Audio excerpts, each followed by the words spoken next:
Chapter 719. Andre and Erebus put on a gloating smile and ignored Rugersi. They immediately followed after Han Shuo and Erebus. The two were now filled with curiosity towards Angelina. They didn't understand how a little girl like her could possess such terrifying strength, and even more so didn't understand why she would follow Han Shuo so obediently. Therefore, they were anxious to clarify the situation. Outside the Kisa residence, Andre and Erebus had caught up to Han Shuo.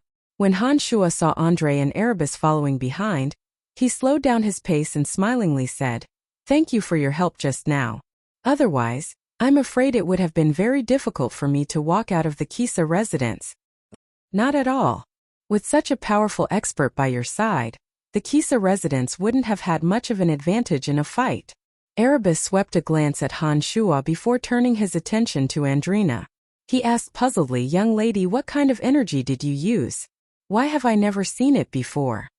Andrina glared at Erebus and coldly replied, "None of your business." Ahem.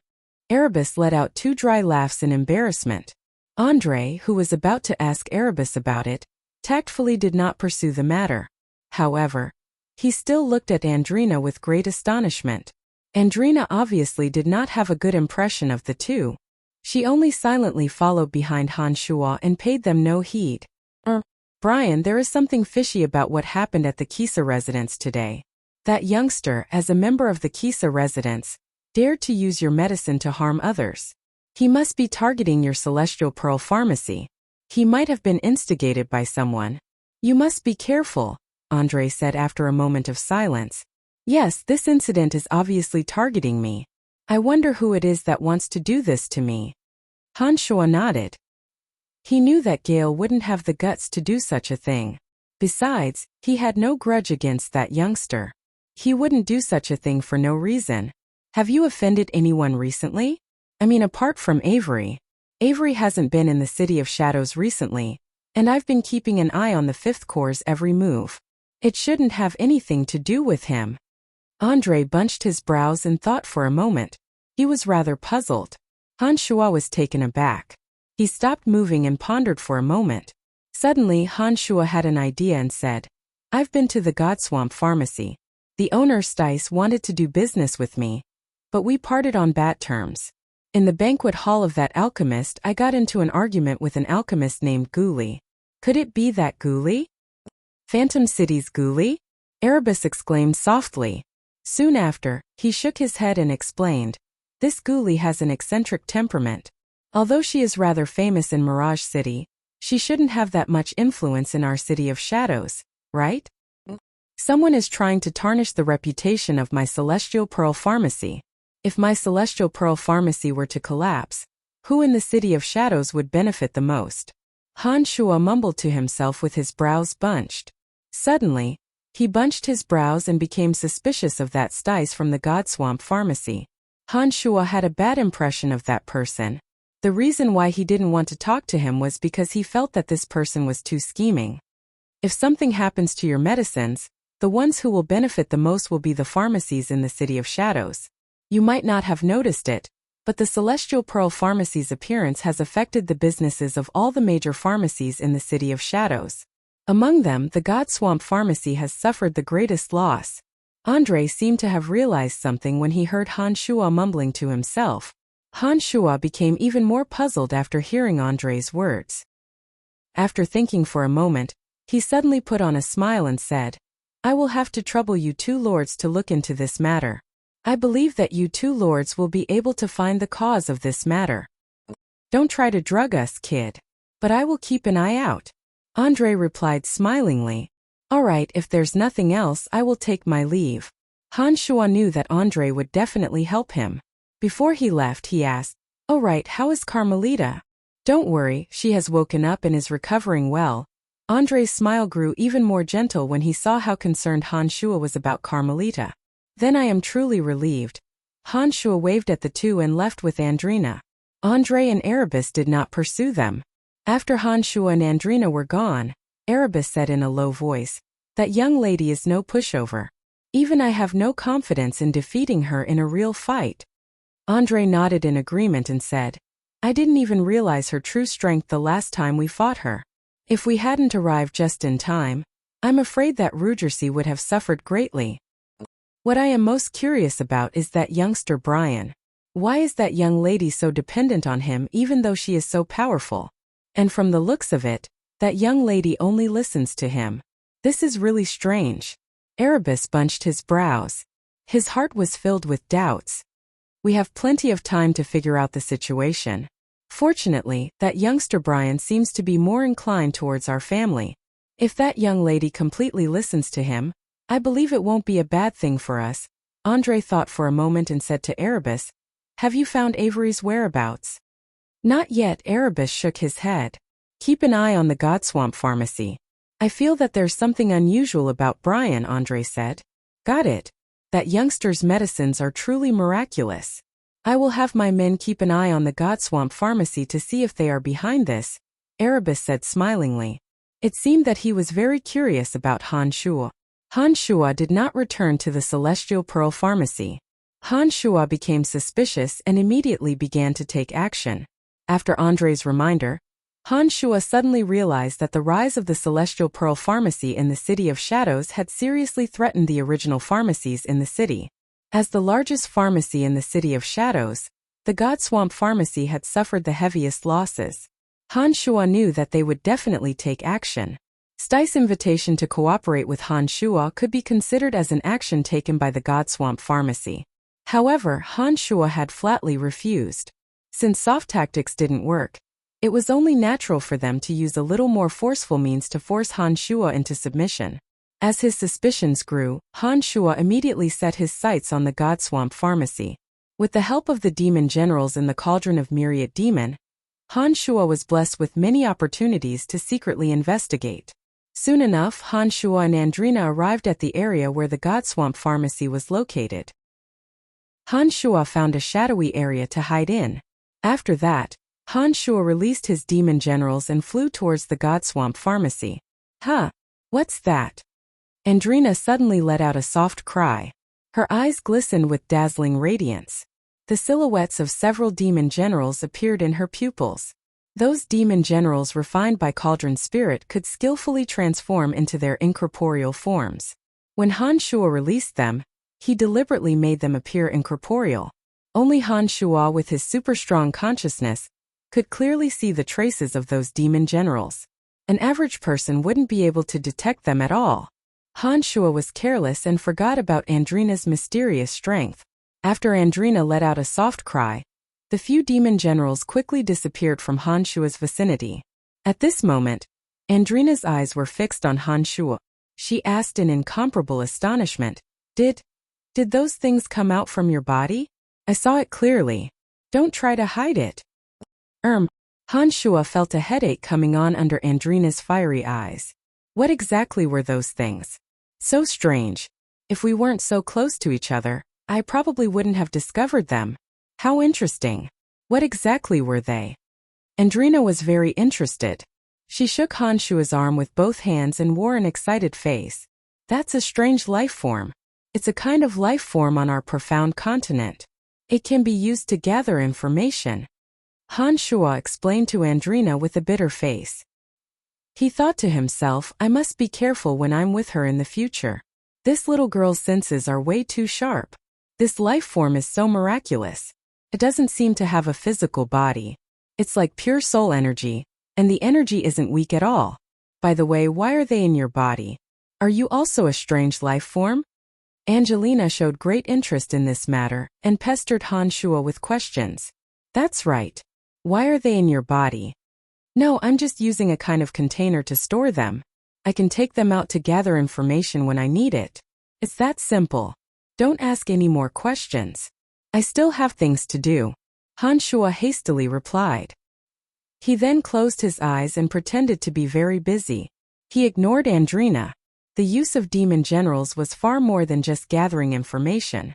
They could be used for sneak attacks, deployment of formations, assassination, concealment, and many other purposes.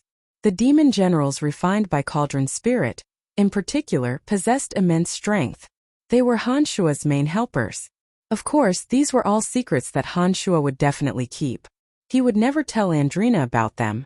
Andrina was about to continue asking, but when she saw that Han Shuo had even closed his eyes, she knew that Han Shuo didn't want to talk about it. However, she became more and more curious about Han Shuo. Her gaze when she looked at Han Shuo was filled with amazement. The God Swamp Pharmacy was the largest pharmacy in the City of Shadows. Naturally, it was protected by boundaries. However, the God Swamp Pharmacy was just a pharmacy after all. Although it possessed extraordinary strength, it did not dare to show off in the City of Shadows. Therefore, the boundaries they set up were not particularly powerful. Therefore, the demon generals were able to easily sneak in. Han Shuo's demon generals circled around a few buildings in the God Swamp Pharmacy and discovered that there were entire sets of medicine refining equipment. Many pharmacists were busy using the equipment in their hands to refine strange medicines. There were also some pharmacists of higher status who were arguing in a few rooms with flushed faces. Using his demon general's senses of sight and hearing, Han Shuo discovered that they were merely discussing medicine refining techniques. They did not mention anything about the House of Kisa. One of the demon generals discovered Guli in Mirage City. Due to the gathering of pharmacists, Guli was still residing in the God Swamp Pharmacy. Han Shuo treated Guli as a suspect. His demon general carefully observed Guli's every movement. He saw that Guli had an irritated face. She was flipping through thick medicine refining books and muttering to herself. When the demon general heard what she was muttering, he nearly laughed out loud. It turned out that Guli was flipping through thick medicine refining books in search of the few medicinal ingredients that Han Shuo had casually mentioned in the banquet hall. Those medicinal ingredients weren't something that the people of this universe should know about. Even if they knew about those medicinal ingredients, they wouldn't have given them the same names. Han Shuo had only said those words to annoy Guli. He did not expect that she would be so persistent. Just by looking at the medicine refining books scattered on the ground in Guli's messy hair, Han Shuo knew that Guli had probably been searching through those books for a long time. Guli pulled her hair frantically and screamed like a madman. That kid must be talking nonsense. That's impossible. If those medicinal ingredients really exist, there's no way I wouldn't know about them. He must be lying. He must be a liar. After yelling for a while, Han Shuo thought that Guli would give up on this pointless method. He did not expect that after yelling for a while, she would pull out an even thicker medicine refining book and continue to read it. She lowered her head to look for the medicinal ingredients while cursing him in a low voice. Han Shuo, who originally loathed Guli, was somewhat impressed by her tireless spirit. Guli's character was indeed problematic, but Han Shuo could not help but admire her enthusiasm in studying medicine refining. It was no wonder that she could become the best medicine refining pharmacist in Phantom City. Based on her enthusiasm alone, Han Shuo believed that she must be a real talent. Because of this, Han Shuo immediately excluded Guli from the list of suspects. A crazy woman like her who only knew how to refine medicine shouldn't have so many thoughts to deal with him. Moreover, judging from Guli's appearance, Han Shuo guessed that she had not left this place for a long time. It was impossible for her to have the time to carry out any schemes. After excluding Guli, Han Shuo focused on Stice. However, after searching the God Swamp Pharmacy with his demon generals, they could not find Stice. This made Han Shuo feel a little strange. After thinking for a moment, Han Shuo dispersed his demon generals even more. This time he no longer searched the obvious buildings, but focused on some remote areas where boundaries might appear. 3 secret chambers with powerful boundaries were discovered by the demon generals. 2 of them had relatively weaker defensive boundaries. After hesitating for a moment, Han Shuo carefully controlled the 2 strongest demon generals to barge into the 2 boundaries. Everything went smoothly. The boundaries did not trigger any alarms or counterattacks. As soon as the 2 demon generals entered the 2 secret chambers, Han Shuo was immediately startled by what he saw. Inside one of the boundaries were many frozen organs. Most of those organs belonged to humans. Every single one of them was in good condition. Inside the other boundary were many low gods and base gods with weak strength. Several pharmacists with cold expressions were feeding some of the prisoners medicines that were emitting green smoke. One of the base gods seemed to be unable to withstand the effects of the medicine, and soon turned into a puddle of green blood. Han Shuo was shocked by what he saw in the 2 secret chambers. The methods used in the 2 secret chambers were illegal, especially the experiments on gods. The drugs used were clearly poisons. This was strictly forbidden by all dominions. Han Shuo did not expect that the God Swamp Pharmacy would dare to disregard the laws of all dominions and conduct such a thing in the City of Shadows. The 2 secret chambers with relatively weaker boundaries had already produced such shocking scenes to Han Shuo. With that, Han Shuo became even more curious about the last secret chamber with the strongest boundary. Furthermore, Han Shuo was now very suspicious of the God Swamp Pharmacy.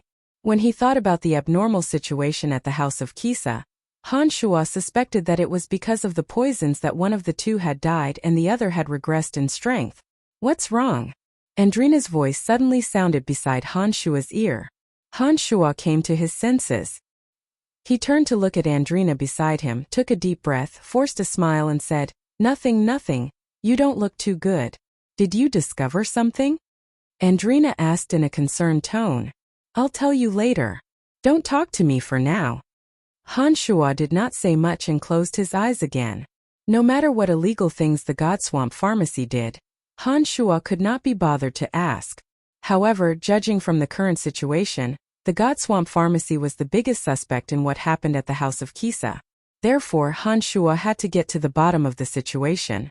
The most powerful demon general arrived at the secret chamber with the strongest defense. The walls of the secret chamber were made of special materials. There were several boundaries on the walls that Han Shuo was not familiar with. Han Shuo was not confident that the demon general could break through the boundaries and see what was inside. Therefore, he was a little hesitant. I should be discovered. However, I can give it a try. If it doesn't work, I'll retreat immediately. I believe they won't be able to find me anyway, Han Shuo thought to himself. After focusing his attention, Han Shuo ordered the demon general to enter. The demon general carefully clung to the wall and slowly broke through the boundaries. Only 2/3 of the way through the wall, a force suddenly chased after the demon general. Han Shuo was shocked. He immediately understood that the demon general had been detected by the boundaries. However, he did not order the demon general to retreat. Instead, he ordered the demon general to break through the boundaries as fast as he could. A series of crisp sounds came from the walls of the secret chamber. The demon general had successfully broken through the boundaries and entered the secret chamber. "Brian, that guy must be someone." A white-haired old man with a jade-like face ordered Styles, who was kneeling on the ground. Before he could finish his sentence, he immediately noticed the abnormality of the boundaries and shouted. The demon general did not hear anything else. However, based on those few words, Han Shuo was sure that what happened at the house of Kisa must have something to do with the 2 people in the secret chamber. There was no time to inquire about what was going on in the secret chamber. The old man seemed to have sensed the demon general's location. Han Shuo ordered the demon general to retreat immediately. As soon as it entered the secret chamber, the demon general immediately received the order. Without any hesitation, it returned at an even faster speed. Anyway, its whereabouts had been exposed, so it was not afraid of making any noise. There was another series of pa-pa-pa sounds. The demon general quickly broke through the boundaries and returned. At this time, the old man in the secret chamber had just gotten up and was about to chase after the demon general. "Let's go." Han Shuo, who was outside, simply grabbed Andrina and quickly left while the God Swamp Pharmacy was in a mess. As soon as the demon general came out of the boundaries, it immediately flew into the sky. The old man seemed to have some misgivings. He looked up at the sky and did not chase after it. His expression was very ugly. Chapter 720. After returning to the secret chamber, Stice immediately asked Master, "Did someone discover the situation here?" "I'm not sure, but something just penetrated the boundary. As for the other 2 secret chambers, I don't know if they have been discovered as well," the old man replied with uncertainty. "Then what should we do?" Stice was rather flustered. He said anxiously, "If the House of Saint learns that we have been doing this behind their backs, we will not be able to escape from their pursuit. What are you panicking for?" The old man chided.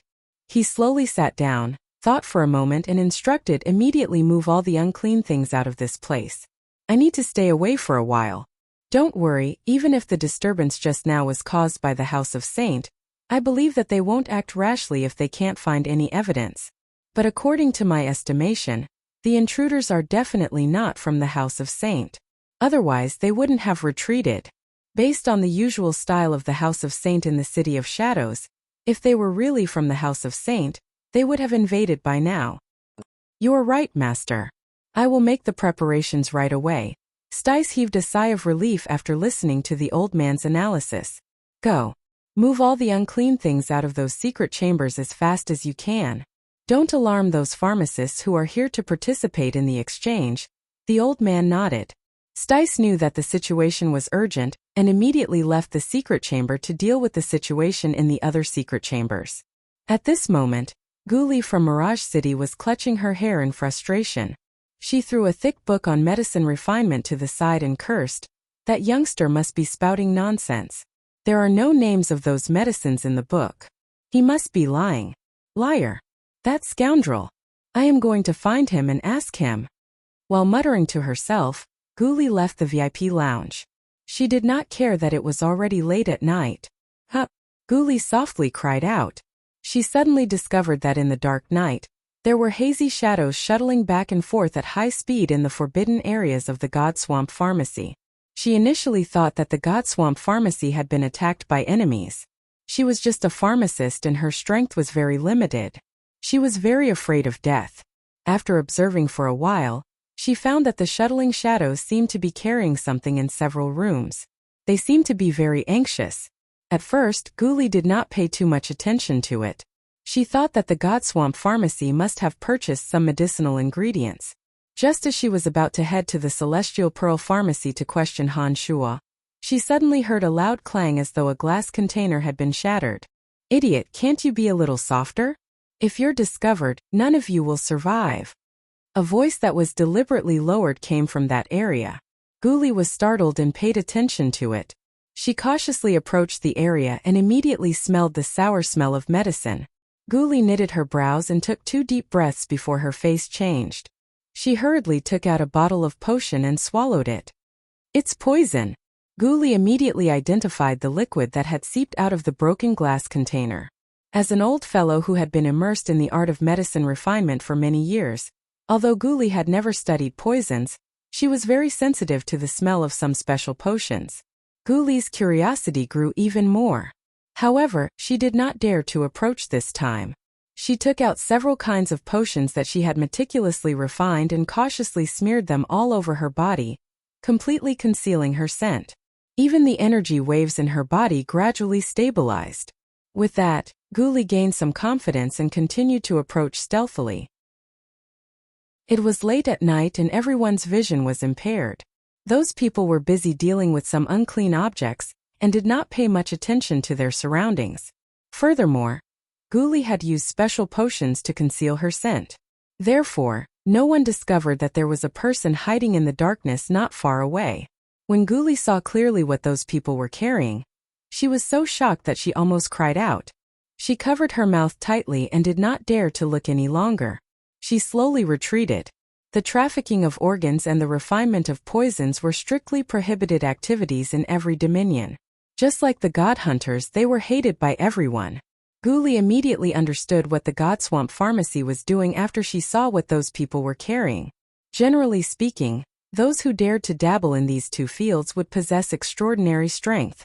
Once they were discovered, they would not leave anyone alive. Guli was well aware of this.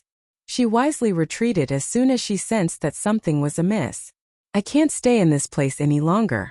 I didn't expect that the God Swamp Pharmacy, the largest pharmacy in the Darkness Dominion, would dare to commit such atrocities. I must take this opportunity to expose this matter to the public, Guli thought to herself. She retreated to the entrance of the God Swamp Pharmacy. Why are you going out so late at night? The divine guards at the entrance of the God Swamp Pharmacy recognized the eccentric Guli. They were baffled to see her leaving so late at night. I have something to do. If Guli had not witnessed the scene just now, she wouldn't have been so nervous. She might even have arrogantly ignored the divine guards and left with her head held high. But now, due to her guilty conscience, Guli's attitude was poles apart from her usual self. The divine guards found it rather strange. "Oh, please be careful, Senior Ghoulie. Although the City of Shadows has always been peaceful, there might be bandits lurking at night." The divine guard did not know what Ghoulie had seen and did not think much of it. He even reminded her out of goodwill. He thought to himself that Ghoulie's temper was pretty good at night. I know. I will. Ghoulie was rather timid and stuttered when she heard the divine guard mention that there might be bandits lurking in the City of Shadows at night. Ghoulie was even more flustered when she heard the divine guard mention that bandits might lurk in the City of Shadows at night. Ghoulie replied stutteringly and hastily. She did not dare to say anything more to the divine guard and hastily left. The Godswamp Pharmacy did not impose too many restrictions on the eccentric pharmacists. The divine guards did not stop Ghoulie from leaving. They were still chatting merrily as they watched Ghoulie leave. They were puzzled as to why Ghoulie was so agreeable today. Wasn't she usually ignoring them? As soon as Ghoulie left the Godswamp Pharmacy, she started running like crazy. The divine guards were even more baffled. Not long after Ghoulie left, a divine guard with a gloomy face walked out of the pharmacy. He came to the door and asked in a low voice, "Did someone leave just now?" "That's right. It's that Ghoulie who got into a big argument with Brian of the Celestial Pearl Pharmacy in the banquet hall. That old hag has a very strange temper. But today, she looks very flustered as though she had seen a ghost," replied the divine guards at the door. The person who asked the question did not pay much attention to it at first. But after hearing those words he seemed to have thought of something. His face suddenly changed and he hastily asked, "Where did she go?" "I think she went to the Saint residence." "What's the matter?" one of the divine guards asked. "No, nothing." The divine guard who asked the question knew what was going on. Without saying anything else, he quickly ran out of the pharmacy and chased after Ghoulie. He thought to himself, "Oh no, that old hag must have seen something. She must have informed the Saint residents about it." His judgment was correct. Ghoulie was indeed planning to do so. Although she had an eccentric temper and was very arrogant, she was still a relatively traditional pharmacist. She was very resistant to the practice of using living people to research poisons. Without giving it much thought, she immediately ran towards the Saint residence based on her memory. However, Ghoulie was, after all, just a pharmacist. She had never really put much effort into her cultivation. Not long after she started running, she heard a low and deep voice behind her, "Stay where you are. You are not allowed to leave the Godswamp Pharmacy today." "Oh no, I must have been discovered." Ghoulie turned pale with fright. Not only did she not stop running, she even ran as fast as she could. She thought to herself, "They must be here to silence me." When the divine guard saw that not only did Ghoulie not stop running, but she also ran even faster, he was certain that she knew what was going on. With that, the killing intent in his heart surged and he decided not to hold back anymore. Fearing that Ghoulie would attract the patrolling divine guards, he flew to the top of a tall building, took out a strange-looking crossbow, and aimed it at Ghoulie. After thinking for a moment, the divine guard smeared some poison on the crossbow. He planned to destroy Ghoulie's body immediately after shooting her. Whoosh! A cold radiance streaked across the night sky. As a pharmacist, Ghoulie was not a god who was good at fighting. When she heard the sound of the crossbow behind her, she was so frightened that she could only run as fast as she could. Poof! The crossbow bolt pierced Ghoulie's left shoulder and sent her flying. By the time she landed on the ground, she was already feeling dizzy. She immediately felt a numbing sensation in her shoulder. Ghoulie's face changed. She thought to herself, "I'm done for. The crossbow bolt was smeared with poison. I'm dead for sure." The divine guard who shot the crossbow heaved a sigh of relief. He thought to himself that it was fortunate that he smeared some poison on the crossbow bolt. Otherwise, the wound wouldn't have been fatal. The divine guard did not dare to linger any longer. He landed lightly on the ground and chased after Ghoulie. He planned to destroy her body to prevent the secret of the Godswamp Pharmacy from being exposed. It was at this moment that Han Shua, who was flying towards the Saint residence with Andrina, suddenly heard the sound of crossbow bolts piercing through the air. Han Shua was startled for a moment. He thought that the divine guard had been chasing them. A demon general nearby quickly arrived and saw Ghoulie's condition clearly. "Poison," Ghoulie murmured in a muddle-headed voice. Her body was so numb that she couldn't move. Han Shuo was alarmed. Through the demon general he saw a divine guard of the God Swamp Pharmacy chasing after Gu Li at high speed. It was obvious that he was going to eliminate Gu Li completely. Based on Gu Li's explanation and the resolute killing intent of that divine guard, Han Shuo immediately understood that Gu Li must have known something as well. Otherwise, she wouldn't have said those words and those from the God Swamp Pharmacy wouldn't have dared to act so presumptuously. Just a moment ago, Han Shuo was worried about how he should explain to Andre and the others about the God Swamp Pharmacy. After all, the secrets of the secret chambers in the God Swamp Pharmacy could only be uncovered by demon generals. If Andre and the others were to ask, Han Shuo wouldn't be able to tell them. But now that Gu Li was here, Han Shuo felt that he would be less worried if she was the one to tell him. Although Han Shuo didn't like Gu Li very much, he could make use of her at this moment. Han Shuo immediately decided to save Gu Li. It was at this moment that the divine guard from the God Swamp Pharmacy arrived beside Gu Li. He took out a bottle of potion emitting green smoke and was about to pour it on Gu Li's body. Through the observation of his demon general, Han Shuo knew that the potion emitting green smoke could dissolve a god's body into green water. It was an extremely potent poison. As long as a single drop of the potion was poured on Gu Li's body, Han Shuo wouldn't be able to save her no matter how powerful he was. Although Han Shuo was quite a distance away from that area, he wasn't completely helpless because there was a demon general there. "Old fart, you've got quite the temper. You even yelled at me the last time. Humph, you actually dared to come to the Saint residence to inform? Let's see what you can do when you're reduced to a puddle of blood." That divine guard from the God Swamp Pharmacy seemed to have been treated badly by Gu Li as well. He muttered to himself and tilted the bottle of potion. All of a sudden, a phantom that resembled a demon hovering in the air suddenly appeared and collided with the green potion bottle. Clang! The bottle fell to the ground. The divine guard was startled by the sudden appearance of the demon general and hastily retreated. Before he could take out his weapon, the demon had already circled around him, baring its fangs and brandishing its claws. If Donna happened to be here at this moment and saw this strange life form that had appeared in the ninth realm mysticaline harvester, she might very well suspect Han Shuo. That divine guard was completely clueless about the existence of the demon general. Since physical attacks were ineffective against the demon general, he was flustered. What are you? What the hell are you?"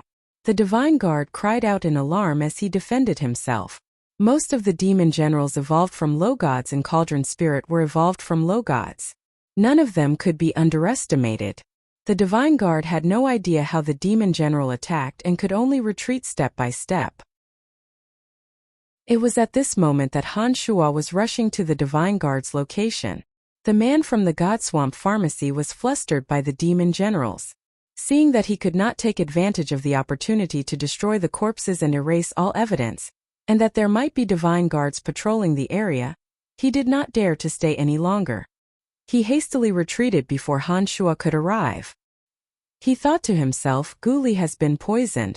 Given the level of poison concocted by the God Swamp Pharmacy, there shouldn't be anyone who can save her. It shouldn't be a problem as long as she dies, right? With that thought in mind, the divine guard quickly disappeared. Although the demon general could keep him occupied, it wouldn't be easy for it to kill him. Therefore, the divine guard had no choice but to let him leave. A few minutes after the divine guard left, Han Shuo arrived at Gu Li's location. Naturally, Andrina also came with him. Gu Li's face had turned green. The poison had invaded her cells. Han Shuo sent his demonic yuan into Gu Li's body to investigate. His face slightly changed as he was certain that the God Swamp Pharmacy was behind the incident at the house of Kisa. The poison in Gu Li's body was exactly the same as that of the divine guard from the house of Kisa, who died after consuming the pill of rejuvenation. Han Shuo took out a detoxifying pill, stuffed it into Gu Li's mouth, grabbed her, and hurried to the saint residence. That divine guard from the house of Kisa fell into Gu Li's hands after his death. Han Shuo couldn't treat him, but Gu Li discovered it in time. A single detoxifying pill was enough to heal her. With the God Swamp Pharmacy exposed, Han Shuo believed that they must be thinking of ways to remedy the situation. The sooner Andre learned of the situation, the faster they could control the situation. Han Shuo wasn't doing this to help the House of Saint, but for himself. Judging from the current situation, as long as the Godswamp Pharmacy wasn't removed from the City of Shadows, Han Shua's Celestial Pearl Pharmacy would be his greatest rival. Judging from this incident, the Godswamp Pharmacy wouldn't let Han Shua off the hook. Since the Godswamp Pharmacy had taken the initiative and threatened his interests, Han Shua naturally had to do everything in his power to completely destroy the Godswamp Pharmacy. After taking the detoxifying pill, Gu Li's breathing gradually stabilized. Han Shua secretly checked her condition with his demonic yuan, and discovered that the poison in Gu Li's body was gradually being expelled from her body through her pores. With that, Han Shua finally felt relieved. Why did you save her? Andrina was bewildered. She bunched her brows and asked Han Shua, "This woman has been hurling malicious words at you. Based on my understanding of you, it's already a blessing that you didn't take the opportunity to kill her. Why are you willing to save her? She is useful to me alive. Otherwise, we would have to spend a lot of time explaining the situation of the Godswamp Pharmacy to Andre. Andre would also be suspicious of how we discovered the situation there. With her around, everything will be solved. If she wasn't useful to me, I wouldn't even take a second look at her," Han Shua explained. "You are indeed a bad guy." Andrina giggled and said while pointing at Han Shua, "Good people have short lives. Bad people can wreak havoc for thousands of years," Han Shua casually remarked while carrying Gu Li. He then headed straight for the Saint residence with Andrina. Who goes there? The divine guards of the Saint residence were on high alert when they saw Han Shua approaching with a person in his hand in the middle of the night. "I am Brian from the Celestial Pearl Pharmacy. I am looking for Lord Andre. It's urgent," Han Shua hastily replied. The divine guards all knew Han Shua. They admired this young man who had saved Carmelita's life twice. When they heard that Han Shua was in a hurry, one of them immediately said, "Come with me, I will take you to Lord Andre." Han Shua was dragging a dying person to the Saint residence in the middle of the night. The divine guard dared not delay Han Shua's business. Concocting poison. Gu Li, who had consumed an antidote, slowly woke up from her coma. She mumbled vaguely on the way to Andre. She woke up just in time. Han Shua thought as he lowered his head to look at Gu Li, who was still thinking about the poison. He thought to himself, "I won't waste any more time." Chapter 721. "What's going on?" asked Andre in a puzzled face as he looked at Han Shua, who had come to visit in the middle of the night. Han Shua casually tossed Gu Li to the ground. She was slowly regaining consciousness, but it seemed that she had not figured out what was going on. Her brows were bunched and she was mumbling in a low voice. "Just now, I went to the Godswamp Pharmacy to ask about the situation. Little did I expect to run into people from the Godswamp Pharmacy chasing after her. I heard her talking about the Godswamp Pharmacy. She said that there are toxicologists who conduct experiments on living people. She also mentioned something about organs. I noticed that the poison in her body was exactly the same as the poison in the body of the divine guard from the House of Kisa. That was why I brought her to you," explained Han Shua after tossing Gu Li to the ground. "What?" Andre was startled. He softly cried out, "You are saying that the Godswamp Pharmacy is brazenly committing illegal acts?" "That's right. I don't know the specifics, but Gu Li is about to wake up. You can ask her about it," replied Han Shua. He wanted to draw a clear line between the matter and himself so that Andre would not think that Han Shua was trying to frame the Godswamp family. Andre suddenly landed beside Gu Li and covered Gu Li's head with his large hand. 2 puffs of black smoke slowly came out from Gu Li's nostrils. She immediately woke up and cried out in alarm, "Godswamp Pharmacy! Poison! Poison!" Gu Li quickly saw who the people around her were. She was rather startled at first as she did not know why she was in this place. But when she saw that Han Shua was still around, she suddenly shrieked, "You lied to me! Those medicinal ingredients that you mentioned are not in the pharmacological records. Are you lying to me?"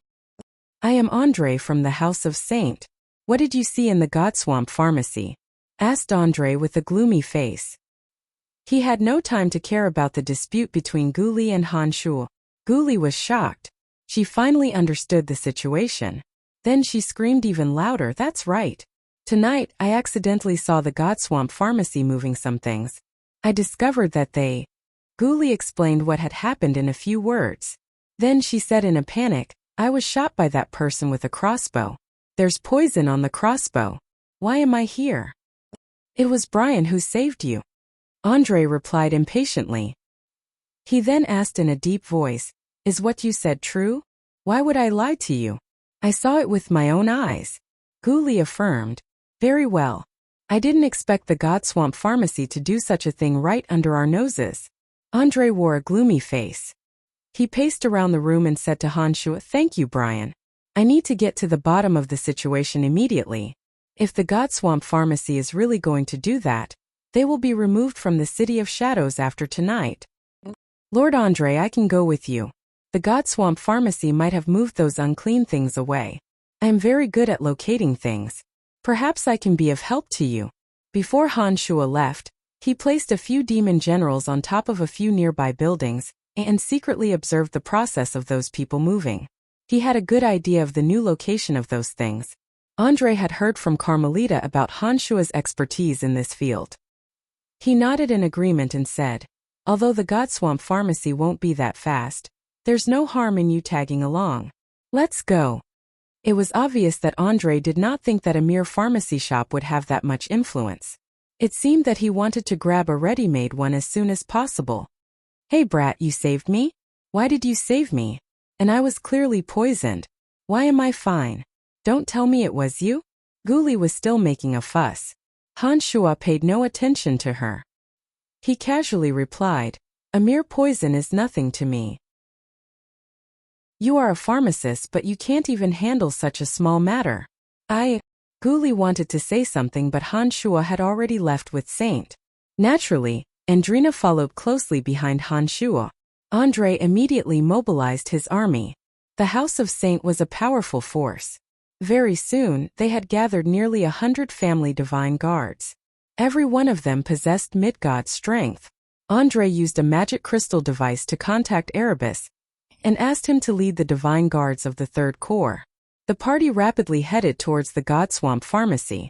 By the time Hanshua, Andre, and the others arrived, they discovered that Erebus had already arrived with nearly 100 mid-gods of the Third Corps. At this moment, they had surrounded the Godswamp Pharmacy. My lords, what's going on? Why have you surrounded our shop in the middle of the night? Could it be that there's something wrong with those pharmacists who attended the banquet? Many of the Godswamp Pharmacy's divine guards who were guarding the entrance were not aware of the actual situation in the Godswamp Pharmacy. In the City of Shadows, the House of Saint was the absolute ruler. It had been a long time since the House of Saint dispatched hundreds of divine guards at once. This meant that something major must have happened. Although the divine guards were panic-stricken, none of them dared to step forward to stop them. Without my command, no one is to leave the Godswamp Pharmacy. Anyone who tries to escape will be killed on the spot. Andre's left eye had turned dark purple. He commanded the divine guards behind him in a cold and sinister manner. Without even looking at the Godswamp Pharmacy divine guard who spoke, Erebus and Andre barged into the building. None of the Godswamp Pharmacy divine guards dared to stop them. Take control of every building inside and block all the entrances. Don't let a single person leave. After entering the Godswamp Pharmacy, the effeminate-looking chief of the Third Corps, Erebus, immediately instructed the Third Corps divine guards beside him. Those Third Corps divine guards followed his order and spread out. Like ghostly shadows under a curtain of darkness, they flew towards different areas of Godswamp Pharmacy. Andre and Erebus each led a team of divine guards and headed straight for the largest building. Hanshua and Andrina silently followed behind them. The dwarf Stice rushed over after hearing the commotion. He stood in front of the building in a flustered manner and asked, Lord Andre, Lord Erebus, what's going on? Why did you come all the way to the Godswamp Pharmacy? Is there something wrong with our actions? Stice, on the other hand, was very good at acting. Hanshua couldn't find a single flaw on his face.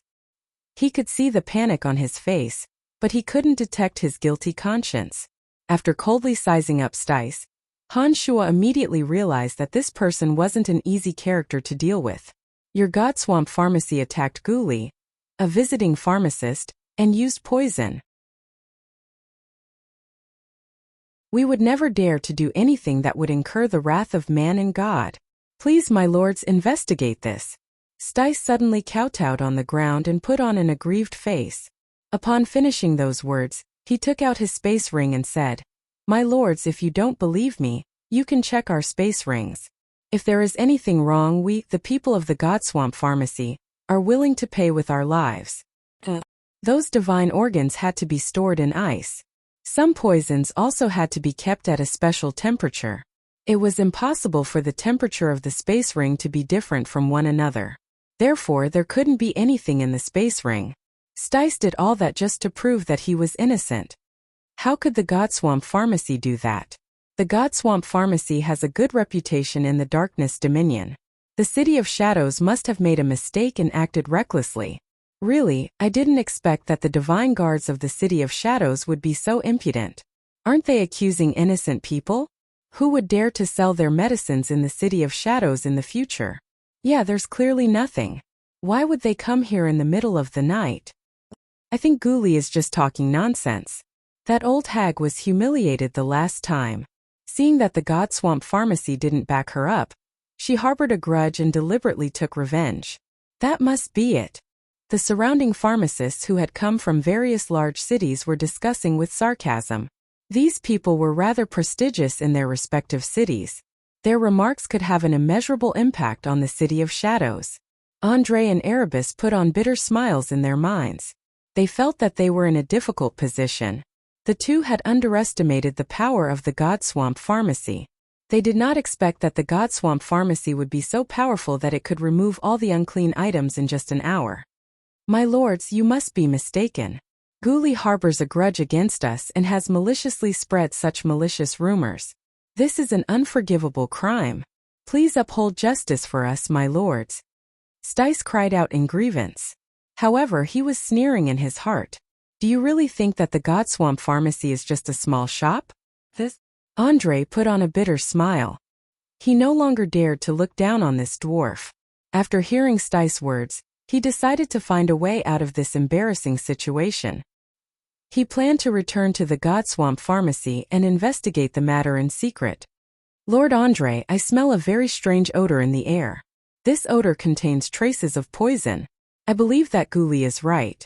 If Lord Andre trusts me, I can lead you to continue searching through these odors. Perhaps you will find something. Just as Andre and Erebus were about to step down from the stage, Han Shua, who had been silent all this time, suddenly spoke. Impossible. What are you talking about? There's no smell of poison in the air. If there was, we would have smelled it long ago. There are so many pharmacists around and we didn't even notice it. Are you the only one who can do that? A pharmacist jumped up and criticized Han Shua. That's right. You're still young. Don't spout nonsense at such a crucial time. Even if you want to be in the limelight, you should look at the situation clearly. Another pharmacist shouted angrily. Han Shua said that he could smell poison in the air. However, none of the pharmacists present said anything. Didn't this prove that Han Shua was better than all the pharmacists present? With that, the pharmacists were naturally unhappy. They jumped up and accused Han Shua of spouting nonsense. Han Shua was spouting nonsense. However, his demon king had already investigated the situation. It wasn't difficult for him to use this excuse to find the target, saying that was purely an excuse to continue the operation. Fine. If you really find something unclean, my promise just now remains unchanged. I will still commit suicide as an apology. Stice naturally didn't believe it either. He had been looking for an opportunity to deal with Han Shua. Now that Han Shua had delivered himself to his doorstep, he was truly overjoyed. However, his face was full of anger as he roared. But what if you slander me and can't find anything? I'm also willing to commit suicide as an apology. Han Shua said decisively with a cold smile on his face. Brian. Andre was originally prepared to take the opportunity to step down. However, after hearing Han Shua's words, he was somewhat uncertain. He had an extremely good impression of Han Shua. He didn't want anything to happen to Han Shua. Brian, don't mess around. Erebus was also concerned about Han Shua. He anxiously winked at Han Shua as a hint. Commit suicide as an apology. This was no joking matter. With so many pharmacists present and Andre and Erebus as witnesses, If Han Shuo couldn't find anything, nobody could change the situation. Suddenly, Han Shuo's left hand tightened. He lowered his head and found that Andrina was also looking at him cautiously. She shook her head at him, hinting at Han Shuo not to act recklessly. Fine. Our God Swamp Pharmacy is upright and not afraid of your slander. Go ahead and investigate. We will follow. As long as we can prove that this matter is related to our God Swamp Pharmacy, I will not shirk my responsibility. Stice laughed heartily after hearing those words. He appeared to be full of heroic spirit and was truly open and aboveboard. Andre hesitated when he saw Stice's confidence. He didn't expect things to go out of control like this. He began to worry about Han Shuo. With that thought in mind, Andre looked worriedly at Han Shuo.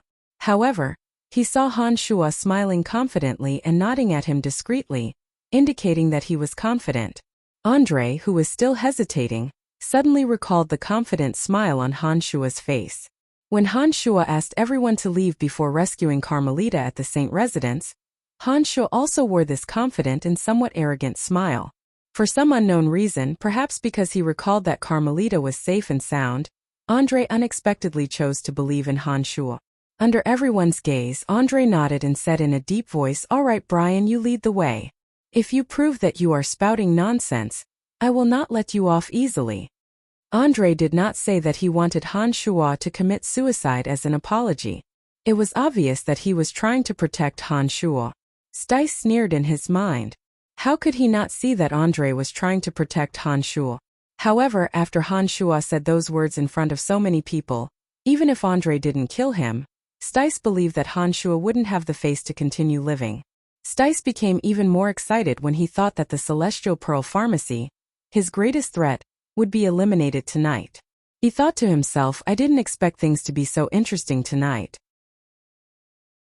All I have to do is add fuel to the fire, and I believe that those pharmacists will spread rumors about the House of Saints' tyrannical and unreasonable conduct in every city.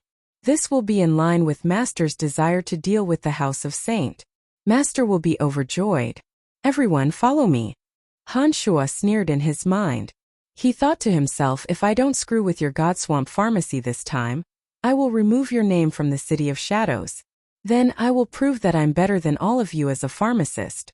Who in the City of Shadows will dare to doubt my abilities in the future? The party followed Han Shuo in a majestic manner, each with their own little plans, as they began the magical search.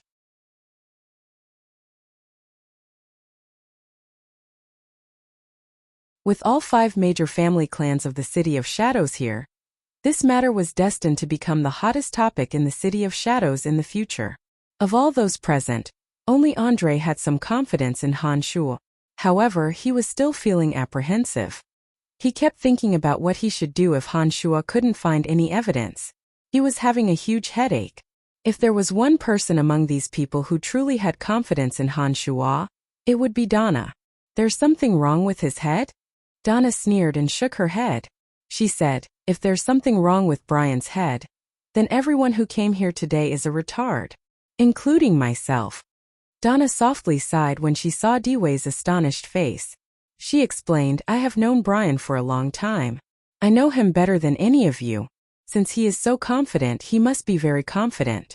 Brother, the Godswamp Pharmacy is finished. No one can save them if they dare to do such a thing. I have long warned Uncle Avery not to get too close to the Godswamp Pharmacy. I hope he won't drag our family clan into this. You trust him that much? How can you be so sure? Dewey's face was filled with disbelief. He softly cried out, this youngster is just a low god. Even if he is a pharmacist, how much can he accomplish at such a young age? Sister, have you lost your mind? This has nothing to do with strength. Just keep watching. Donna knew that Dewey wouldn't believe her no matter how much she explained.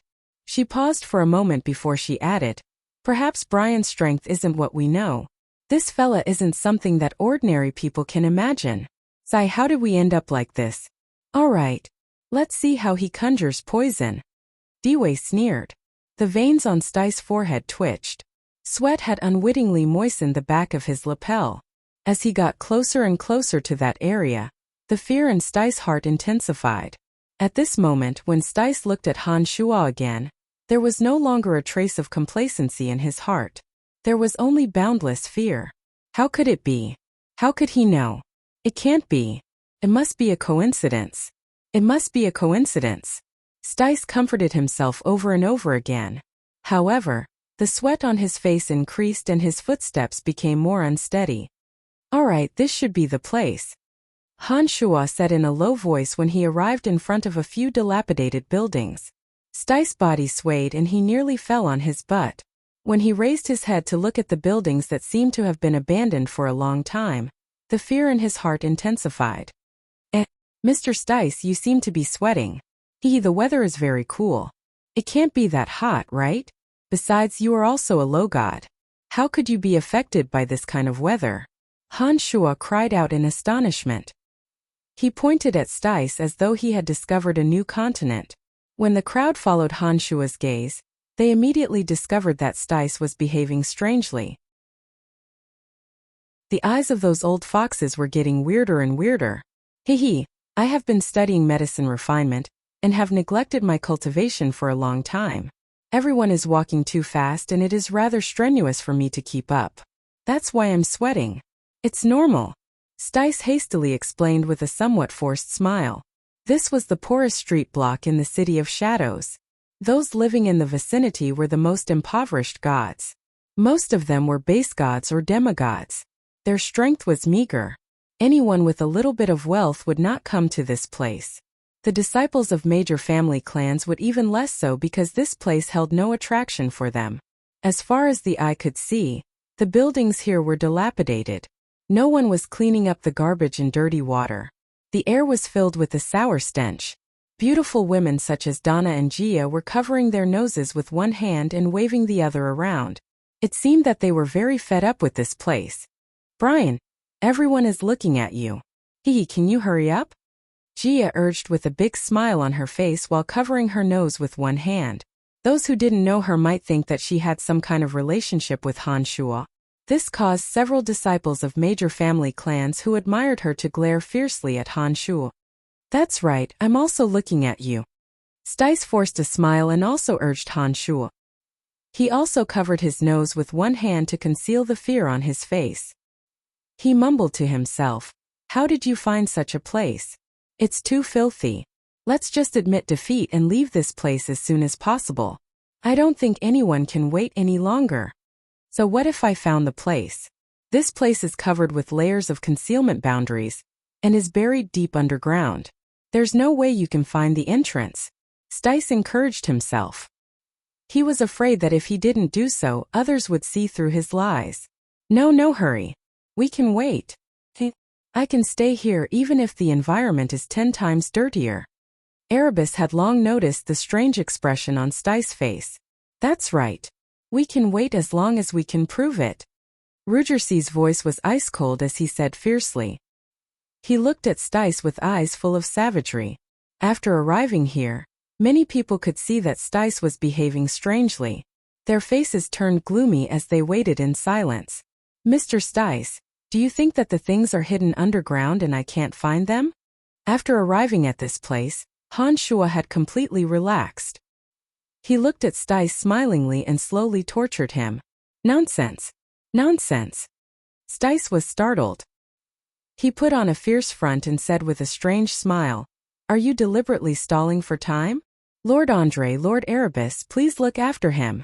Han Shuo nodded at Andre and Erebus intentionally sighed, and said in a pitiful tone, "As pharmacists, instead of spending your energy on saving people, you spend it on killing and harming others. You will be punished for your actions that incur the wrath of man and God." Stice pointed at Han Shuo. It was unknown whether he was afraid or angry. He couldn't finish his sentence. There's a large pharmaceutical warehouse 30 meters underground. I'll have to trouble you two lords to help me. Han Shuo bowed at Andre and Erebus and said with a smile. Plop. Stice fell on his butt. He no longer had any confidence. Han Shuo had accurately said that 30 meters underground. Stice knew that he was done for. He was also afraid of death. When he knew that he was about to face death, all the perseverance he had built up along the way was instantly destroyed. He couldn't bear it anymore. As matters stood, there was no longer a need to investigate further.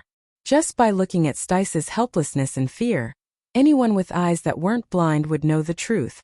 "Seize him!" Andre shouted. Several divine guards swarmed over and immediately restrained Stice.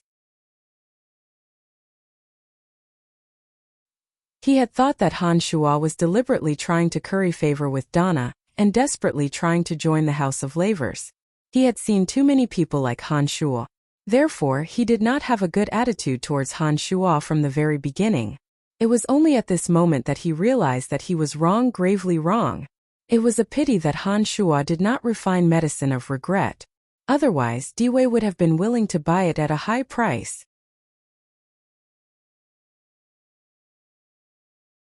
Chapter 723. At the first glimmer of dawn, Andre and Erebus broke through 7 layers of barriers in a row and finally found the underground tunnel. The divine guards that the two brought with them pounced towards the underground tunnel like hungry wolves. Soon enough, they captured 15 pharmacists who refined poisons. Naturally, all the dirty things that were transferred over were seized. Having been caught red-handed, Stice was unable to defend himself. He knew that he would not be able to escape death, so he hung his head and did not say a word. "So it was you who did this. You have destroyed my friendship with Mr. Bryan. You deserved to die," Rugersi said through gnashed teeth as he looked at Stice coldly. It was because of the Godswamp pharmacy that Han Shuo had a very bad impression of the House of Kisa. Now that Han Shuo had proven that he was better than any pharmacist, no one dared to doubt the effectiveness of the Celestial Pearl Pharmacy. At a time when everyone was fighting for the Celestial Pearl Pharmacy, Rugersi had offended Han Shuo because of the Godswamp Pharmacy. The rage in his heart was uncontrollable.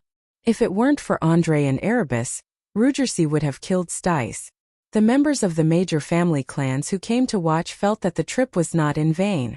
When they saw with their own eyes the frozen glassware being carried out from the underground tunnel, their faces turned ugly. The Godswamp Pharmacy had committed such an atrocity right under their noses. Not to mention that each of the 4 major family clans had a chief of divine guards. This was a slap to the faces of the 5 major family clans. "Stice, what do you have to say now?"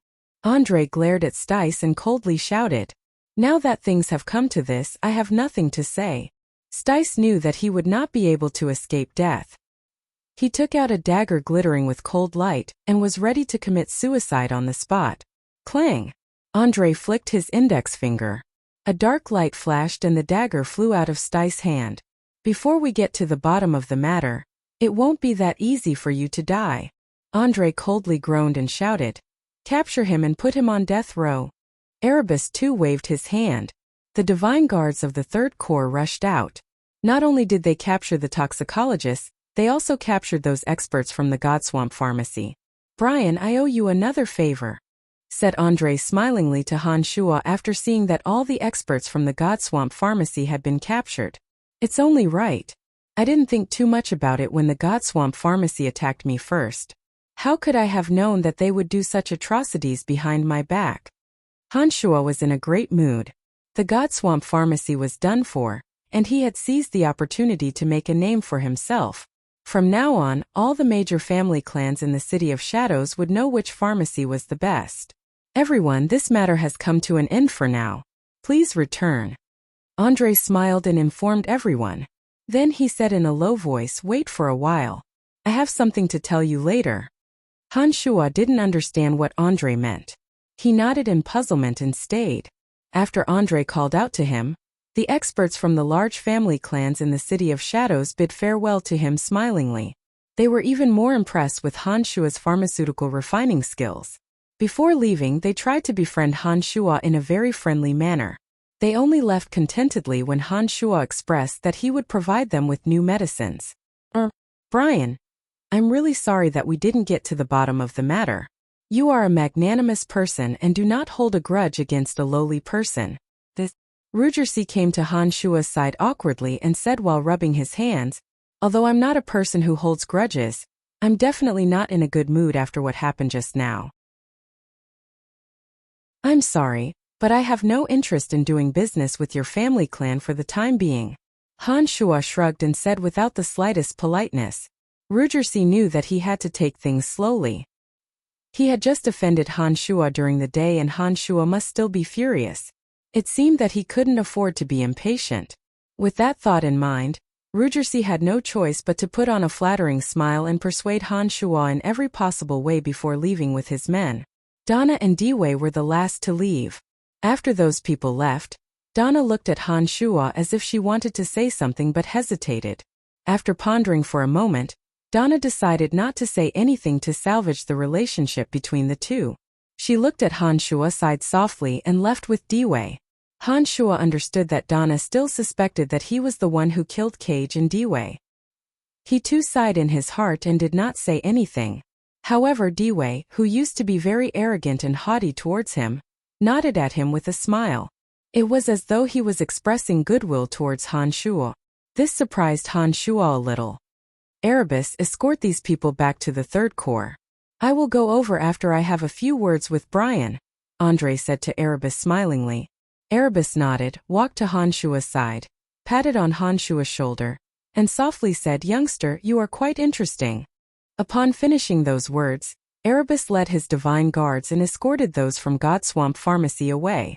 Although Erebus could be considered a member of the House of Saint, he was not a member of the House of Saint and had no blood relationship with Andre.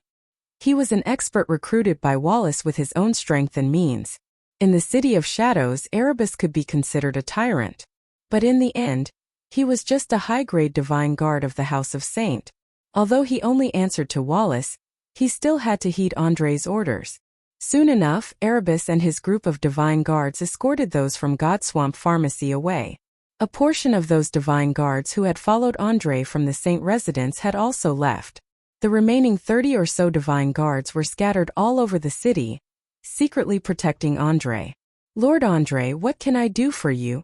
Han Shuo was rather puzzled and asked. "You have saved Carmelita twice and this time, you have helped us uncover the evidence of the Godswamp Pharmacy's crimes. I haven't been able to find the opportunity to thank you.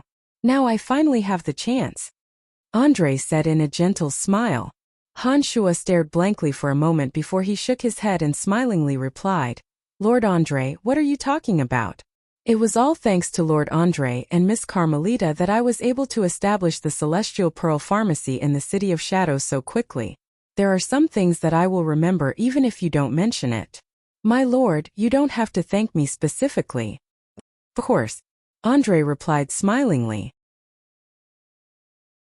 After thinking for a moment, he continued, "After this incident, the Godswamp Pharmacy is completely finished.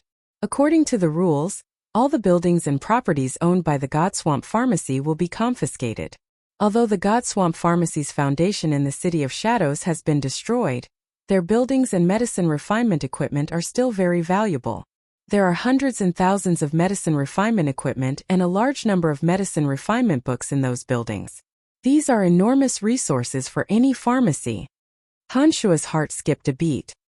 He could hardly contain the excitement in his heart. He cried out in surprise, "Lord Andre, you mean?" Andre nodded and said, "The House of Saint doesn't know how to refine medicine. Those resources are useless to us. They will be auctioned off to other pharmacies sooner or later. Rather than letting someone else take advantage of you, for example, your Celestial Pearl Pharmacy has already made a name for itself. As long as you take over some of the resources from the former Godswamp Pharmacy, I believe it will only be a matter of time before the Celestial Pearl Pharmacy becomes the largest pharmacy in the City of Shadows." Han Shuo finally understood the wonderful meaning of the saying, "It's always cool under a big tree." Although the Godswamp Pharmacy was completely finished, the Godswamp Pharmacy occupied an enormous amount of resources in the City of Shadows. Not only in the City of Shadows, but also in many of the forts and towns under the City of Shadows. If Han Shuo were to change the name of the Celestial Pearl Pharmacy, his Celestial Pearl Pharmacy would become the largest pharmacy in the City of Shadows overnight. What did it mean for the Celestial Pearl Pharmacy to take over all the resources of the Godswamp Pharmacy? It was like a snake trying to swallow an elephant. Under normal circumstances, it would take Han Shuo 10 years or even 100 years for the Celestial Pearl Pharmacy to reach the level of the Godswamp Pharmacy in the City of Shadows. But with Andre's help, the time needed would be shortened by at least 100 times. How could Han Shuo not be excited? This is too valuable. Han Shuo rubbed his hands and did not know what to say. Who asked you to prove in front of those fellas that you are better than all pharmacists? Just you wait. Those fellas will immediately spread what happened tonight to the entire city of shadows. This is the best publicity. The Godswamp Pharmacy's reputation is completely ruined. Only by accepting the Godswamp Pharmacy can those resources be put to good use. Andre said smilingly. Lord Andre, since you have put it that way, I shall not stand on ceremony. Thank you. Han Shuo bowed respectfully. I will go back and inform my elder brother. When everything is settled, I will let you know. Also, prepare a sum of crystal coins. We still need to collect some crystal coins to prevent our family members from gossiping. Andre thought for a moment and continued, not too much, just a few tens of thousands of black crystal coins. We can talk about it later. Those few buildings of the Godswamp Pharmacy were worth at least 1 million black crystal coins. Adding the pharmaceutical information and the branches all over the City of Shadows, the total value would be no less than 5 million black crystal coins. But judging from Andre's words, he would not ask Han Shuo to fork out that much gold coins. This was like a pie falling from the sky. Got it. Han Shuo nodded with a silly smile. Also, you have offended more than half of the pharmacists in the City of Shadows today. Those pharmacists from the Godswamp family will hate you to the bone. Those pharmacists who have nothing to do with this matter, even if they are acquitted, they will not work for you. The Godswamp Pharmacy is too big for you to handle alone. You will need a lot of talents. You will have to solve this problem by yourself. Andre reminded. Han Shuo could not help but smile bitterly after hearing those words. He started to get a headache. What happened today would surely spread throughout the City of Shadows. Most of the people in the Godswamp Pharmacy were not involved in the business of selling poison. Therefore, they would not be punished by the House of Saint. However, to many of them, Han Shuo was an enemy of the Godswamp Pharmacy. It would be a huge problem for them to work for Han Shuo. The Godswamp Pharmacy had a huge foundation and needed a lot of pharmacists and all kinds of talents. If Han Shuo could not handle all of this, even if he obtained all the resources from the Godswamp Pharmacy, he would not be able to develop the Godswamp Pharmacy well. What a headache! Han Shuo was feeling both pain and happiness. He had started to rack his brain for a solution. Andre patted Han Shuo's shoulder and said with a smile, "You'll have to think of a way on your own in this regard. I can't help you. Who told you to offend all the pharmacists in a moment of excitement today? You youngster, you are good at everything but you can't stand being bullied. How could I have known that you would hand over the remaining assets of the Godswamp Pharmacy to me? If I had known, I would have swallowed my anger." Han Shuo sighed and forced a smile. "Alright, I'll be leaving now. I really can't help you with the matters regarding pharmacists. After all, we can't force them to do these things. You just have to put in more effort. And most you can train your own pharmacists. With your skills, you think no one will be willing to come and learn from you." Andre laughed and left with a group of divine guards. I have to really know how to refine medicine, thought Han Shuo. He was starting to worry about such a huge foundation. You have struck it rich.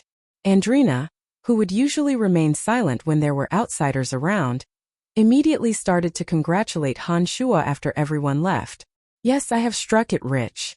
But I have to take care of things first. Otherwise, I won't be able to prosper even if I have enormous resources but no one to use them, said Han Shuo mischievously with a big smile on his face. In his heart, Han Shuo was very excited. Compared to the sudden profits of a snake swallowing an elephant, this difficulty was totally worth it. Don't think I can't tell, said Andrina disdainfully. But soon after, she giggled and said excitedly, "You are going to make a lot of money this time.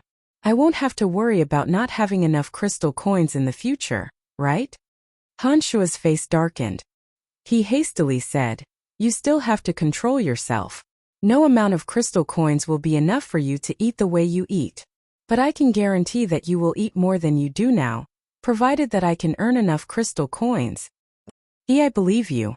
It seems that I have followed the right person," said Andrina happily. The sky was completely bright. Han Shuo and Andrina chatted as they walked. Very soon, they returned to the Celestial Pearl Pharmacy. After entering the Celestial Pearl Pharmacy, He felt that it was too small no matter how he looked at it. When he thought about the enormous amount of resources he would soon possess, he was both excited and vexed at the same time. 5 days in a row, the entire City of Shadows was talking about what happened that night. As expected, Han Shua's reputation surpassed that of all pharmacists. He became the well-deserving #1 pharmacist in the City of Shadows. Many people knew about him. The Godswamp Pharmacy was temporarily shut down. All the pharmacists were interrogated. Andre arrested some and released some. Many of those who came to the City of Shadows to attend the conference left the City of Shadows one after another after being humiliated by Han Shua. Meanwhile, Han Shua was busy recruiting pharmacists. With Anaito's help, recruitment scrolls were posted at various conspicuous places in the City of Shadows, attracting the attention of many. However, as Han Shua had offended almost all the pharmacists in the City of Shadows, not a single person showed up after posting the recruitment scrolls. Naturally, those pharmacists from the Godswamp Pharmacy did not have a good impression of Han Shua. They started spreading rumors that Han Shua acted alone and considered everyone beneath him. Han Shua's recruitment efforts suffered a great setback. There were those who were interested in the art of medicine refinement who came to the Celestial Pearl Pharmacy, hoping to be apprenticed to Han Shua. However, as Han Shua knew nothing about medicine refinement, there was no way he could teach anyone. He might even expose himself. Therefore, all of them were turned down. After a few more days, there was still no proficient pharmacist. Han Shua began to have a headache. Seeing that Han Shua was at his wit's end, she advised, "Don't worry, just wait a little longer." How unlucky! Andrina was also very concerned about the matter. In order to gobble up more crystal coins, she had been busy posting recruitment scrolls with Anaito. She advised when she saw that Han Shua was at his wit's end. "It's all my fault. Otherwise, I wouldn't have offended so many pharmacists. How unlucky." Han Shua was having a headache. He felt as though he had come to a mountain of gold, but did not bring his space ring with him. Seeing that Andre was about to finish dealing with the Godswamp Pharmacy, and that the enormous Godswamp Pharmacy would soon be Han Shua's, Han Shua felt aggrieved. Akeley was just as concerned about Han Shua's affairs. Unfortunately, he could not be of any help to Han Shua in this matter. All he knew was to bring up the idea of abducting a pharmacist. After being scolded by Han Shua for a bit, Akeley calmed down and no longer cared about what Han Shua was up to. This isn't going to work. Han Shua sighed again. Han Shua only knew how to refine medicinal pellets. However, his ability was limited. In addition, medicinal pellets were extremely expensive and not many people could afford them. Therefore, the Godswamp Pharmacy's ordinary medicines were the key to making money. Han Shua had long recognized this point. Therefore, he definitely needed experienced pharmacists. Ahem! A voice suddenly sounded from outside the door. Then the eccentric Guli slowly walked in. Han Shua, who was originally delighted, immediately turned gloomy when he saw Guli. He said with a cold face, "What are you doing here?" Han Shua had been in a bad mood recently. He had no interest in fooling around with Guli. He stood up and was about to chase her away. "Aren't you recruiting pharmacists?" Guli asked puzzledly as she pointed at the recruitment scrolls in front of the door. "Yes, but what does that have to do with you?" Han Shua did not seem to be in a good mood. "Do you think I can do it?" Guli asked cautiously. Han Shua stared blankly for a moment.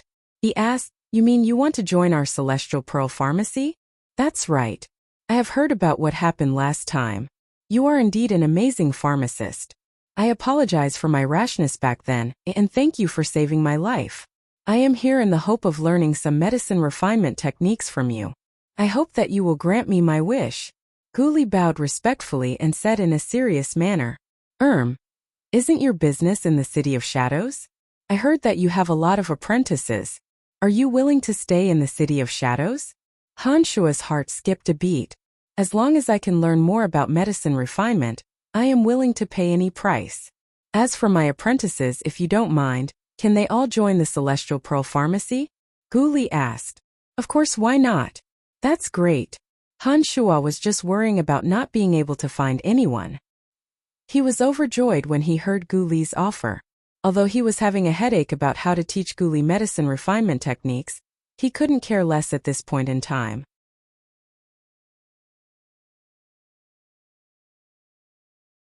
Chapter 724. Time flew by and another half a month had passed. The Godswamp Pharmacy was rather influential in the Darkness Dominion. Although the Godswamp Pharmacy in the City of Shadows had been completely destroyed, the House of Saints' control over the Godswamp Pharmacy was limited to the City of Shadows and its vassals. In the Darkness Dominion, there were 7 cities of the same scale as the City of Shadows. The Godswamp Pharmacy's headquarters was located in Hushvale City, and the House of Saints' influence was limited to the other cities. The true master of the Godswamp Pharmacy blamed Stice for everything that happened in the City of Shadows. He claimed that he knew nothing about it and that it was Stice who made the decision on his own, and that it had nothing to do with the Godswamp Pharmacy. In addition, he strongly condemned the House of Saints' actions and claimed that the House of Saint had no right to confiscate all the Godswamp Pharmacy's resources in the City of Shadows. He demanded that the House of Saint return everything to him. However, Andre obviously wouldn't listen to him. He posted notices in every district of the City of Shadows, spreading the Godswamp Pharmacy's actions throughout the City of Shadows. He also stated that Stice had admitted that the master of the Godswamp Pharmacy was aware of everything that happened in the City of Shadows. Andre not only took back some of the City of Shadows' resources and shops, but also requested the City Lord of Hushvale City to take down the master of the Godswamp Pharmacy. All kinds of rumors rapidly spread throughout the Darkness Dominion. The dispute between the House of Saint and the Godswamp Pharmacy became the hottest topic in the entire Darkness Dominion. The Godswamp Pharmacy's pharmacy shops in the Darkness Dominion were greatly affected during this period. However, the owner of the Godswamp Pharmacy was obviously not an easy character to deal with. Although the Godswamp Pharmacy's business had been affected, the owner had acted promptly and distanced himself from the incident in the City of Shadows. As a result, the Godswamp Pharmacy was not persecuted by the authorities in the major cities. From this aspect, it could be seen that the Godswamp Pharmacy had quite an impression of the Darkness Dominion. Although the House of Saint was very powerful, they could only do whatever they wanted in the cities under their jurisdiction.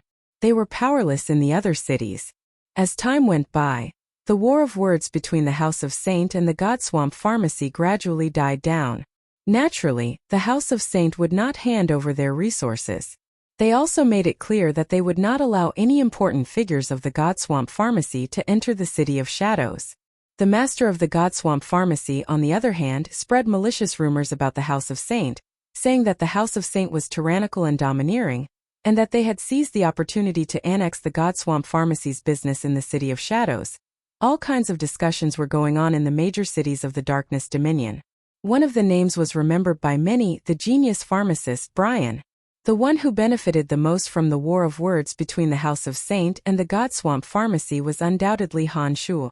Following the spread and exaggeration of the incident that night, Han Shuo, a fake who knew nothing about alchemy, suddenly became known as a genius alchemist. The City of Shadows had no shortage of rumors about Han Shuo's miraculous medicinal pellets to begin with. Riding on this wave of rumors, the reputation of Han Shuo's Celestial Pearl Pharmacy and Han Shuo himself rose to a new height.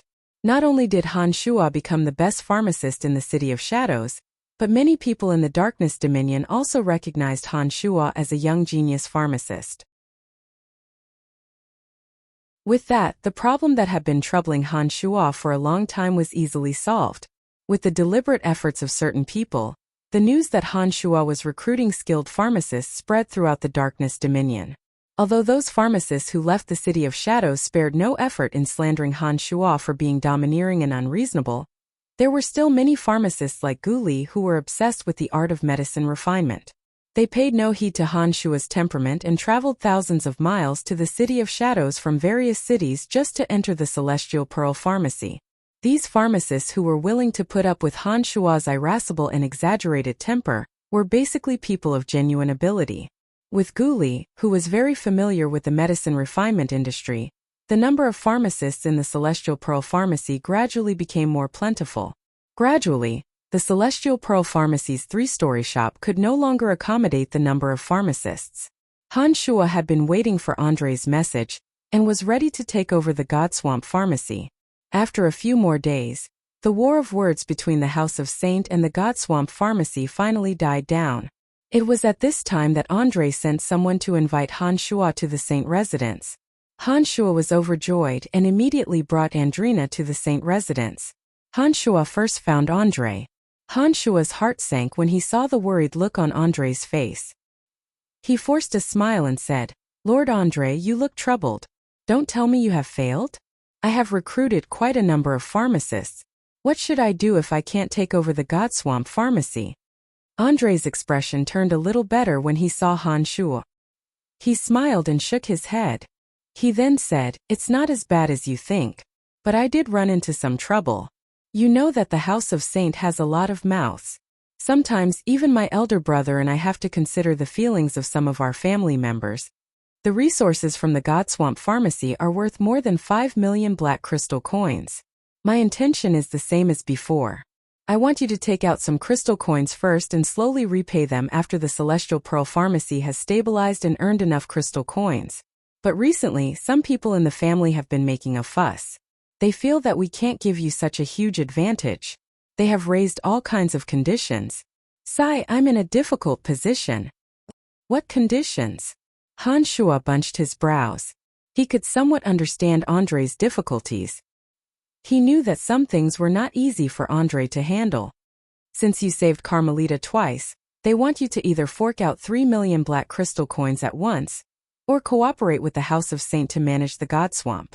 In other words, you will be managing the House of Saint, and the profits will be split according to a certain percentage. Andre forced a smile and said, "Brian, there are a few uncles in the House of Saint who are my elder brother and I. Although they don't possess much strength, they are, after all, influential. If the entire family doesn't agree to it, it will be very difficult for me to do so." This wasn't Han Shua's first day in the City of Shadows. He had more or less learned about the situation of the major family clans. In the House of Saint, Wallace and Andre naturally held the highest positions. However, they did have a few uncles above them. Although those uncles did not possess much strength, they had the qualifications to do so. Even Wallace and Andre had to give them some face in certain matters. However, Han Shua didn't believe that Andre and Wallace had no selfish motives at all. The Godswamp Pharmacy's resources were no small sum. Even if Andre and Wallace were willing to hand over the resources to Han Shua, they wouldn't be asking for nothing. This was something Han Shua was well aware of. The total value of the Godswamp Pharmacy's resources in the City of Shadows was over 5 million black crystal coins. It was unrealistic to expect them to hand over the resources for free. Han Shua had no intention of taking the resources for free, and had made up his mind to repay them in the future. Little did he expect that things would change. How are they going to split the profits? Han Shua hesitated for a moment before he asked. 370. You will take 30% and our House of Saint will take 70%. That way, you won't have to repay us any crystal coins.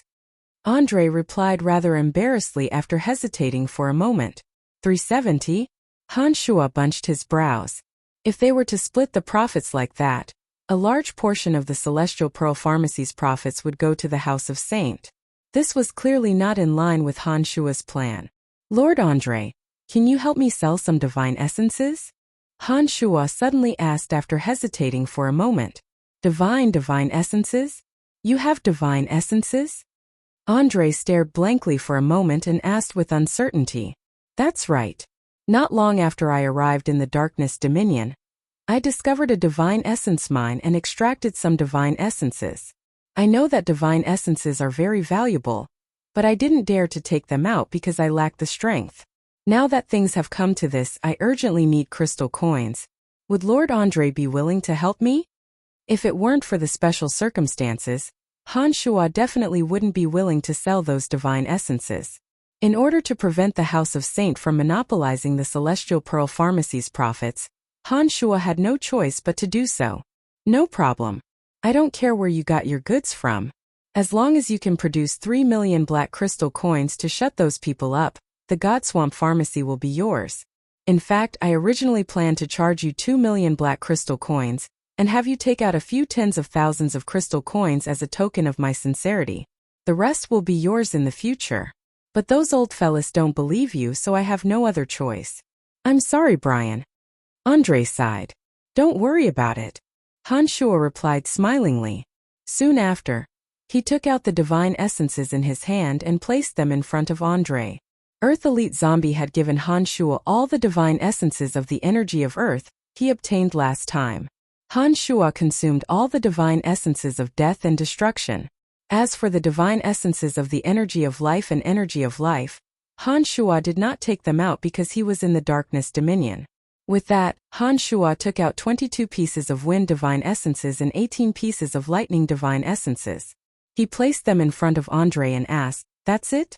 Lord Andre, please give me a price and see if they are worth 3 million black crystal coins. If they are not enough, I will think of something else." Akeley still had some divine essences with him. Han Shuo had prepared everything in order to acquire the God Swamp Pharmacy. In truth, it was very risky for Han Shuo to take out so many divine essences in front of Andre. However, as Andre was a high-ranking member of the House of Saint and was by no means inexperienced, Han Shuo believed that Andre would not do anything impulsive for the sake of these divine essences. Most importantly, Han Shuo trusted Andre, and believed that his existence would only bring benefits to the City of Shadows and the House of Saint. That was why Han Shuo dared to take out so many divine essences. In the Darkness Dominion, a piece of divine essence of wind is worth 60,000 black crystal coins. Lightning is slightly more expensive at 70,000 black crystal coins. The total value is about 2.5 million black crystal coins. Andre bunched his brows and thought for a moment before he said, "How about this? I will make up for the rest. In the future, when the Celestial Pearl Pharmacy makes profits, give 10% of the profits to Carmelita. This way, you will have an explanation for the Celestial Pearl Pharmacy's business in the City of Shadows.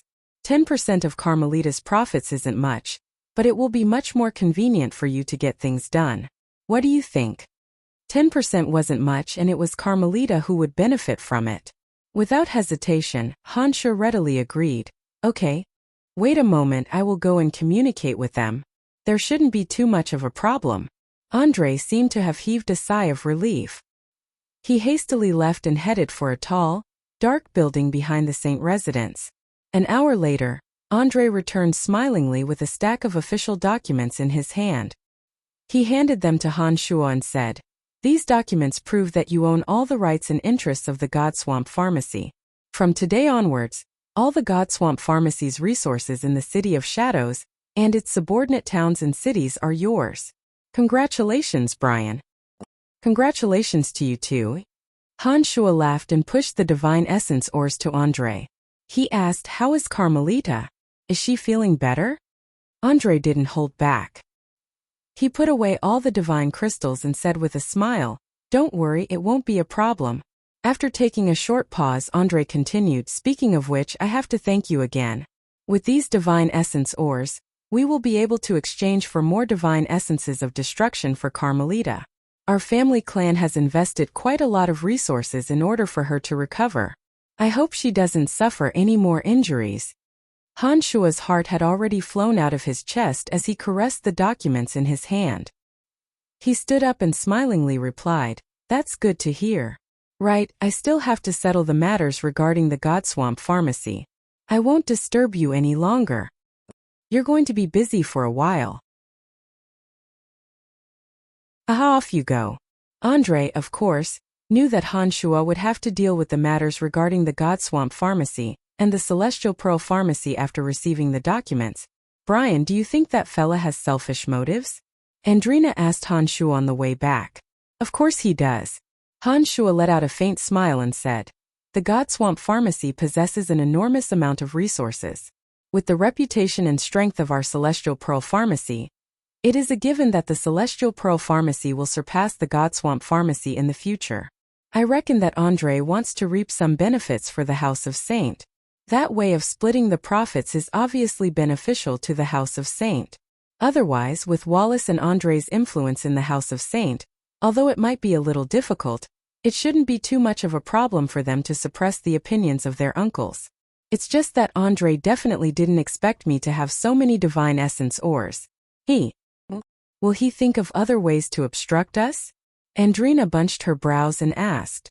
Han Shuo shook his head and smilingly said, "Don't worry, he's a smart man.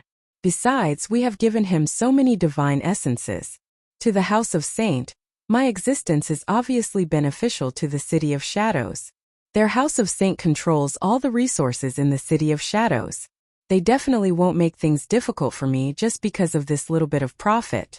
In the future, they will be relying on me for many things.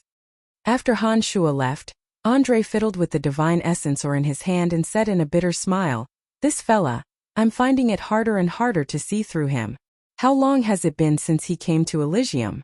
Where did this divine essence ore come from?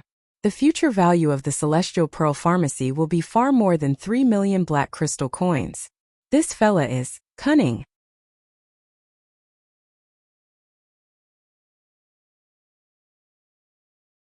Chapter 725. The Godswamp Pharmacy had completely disappeared from the City of Shadows and was replaced by Han Shua's Godswamp Pharmacy. However, it was only after Han Shua took over the business that he realized how much effort it took to manage such a huge business. Before taking over the Godswamp Pharmacy, Han Shua was solely in charge of the Celestial Pearl Pharmacy, collecting medicinal ingredients, refining medicinal pellets, and selling them were all handled by Han Shua alone. However, after taking over the Godswamp Pharmacy, Han Shua was far from being able to make full use of the enormous resources that the Celestial Pearl Pharmacy had. Collecting medicinal ingredients, storing medicinal pellets, refining medicinal pellets, and selling them had to be done separately. As a result, the Celestial Pearl Pharmacy required more than just pharmacists. Han Shua soon realized that he was far from having enough manpower. Therefore, he began a new round of recruitment. Han Shua was lacking in many talents. He had spent a great deal of time recruiting, but still couldn't find enough manpower. It was even more difficult to find talents who were adept in business management. However, Han Shua wasn't proficient in business management. This gave him yet another headache. Andre and a few other large family clans did recommend some capable people to Han Shua. However, those people were more or less related to their family clans. Han Shua was afraid that his family clans would learn of even the slightest movement of the Celestial Pearl Pharmacy. Therefore, he reluctantly refused the people recommended by his family clans and continued to rack his brains for the Celestial Pearl Pharmacy. Han Shua had long moved into the former Godswamp Pharmacy. All 17 large and small shops belonging to the Godswamp Pharmacy in the City of Shadows were now under Han Shua's control. However, even after 2 months, the Celestial Pearl Pharmacy still hadn't opened for business due to a lack of manpower. With no other choice, Han Shua temporarily closed the 16 pharmacies outside the City of Shadows and transferred all the talents he could to the Celestial Pearl Pharmacy in the City of Shadows. He planned to put the Celestial Pearl Pharmacy on the right track in the City of Shadows, and at the same time, vigorously recruit talents from all over the world. While Han Shua was busy with the Celestial Pearl Pharmacy, Avery, who had left the City of Shadows for a long time, suddenly appeared in the mountain range outside the city. Avery had disappeared for more than half a year under the pretext that he was hunting for the murderer of his children. Now that he had finally reappeared, he did not dare to return to the City of Shadows immediately.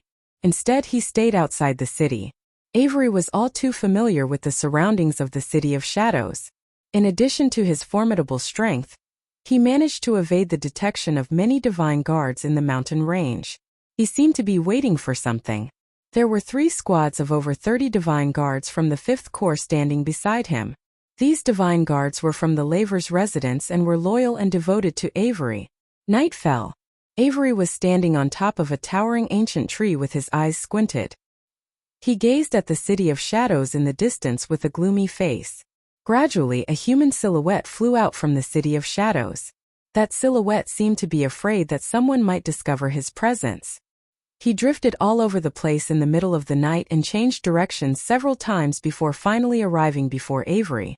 Kneeling on one knee, the newcomer looked at Avery, who was standing proudly on the tree, and said in a low voice, "This subordinate greets Sir.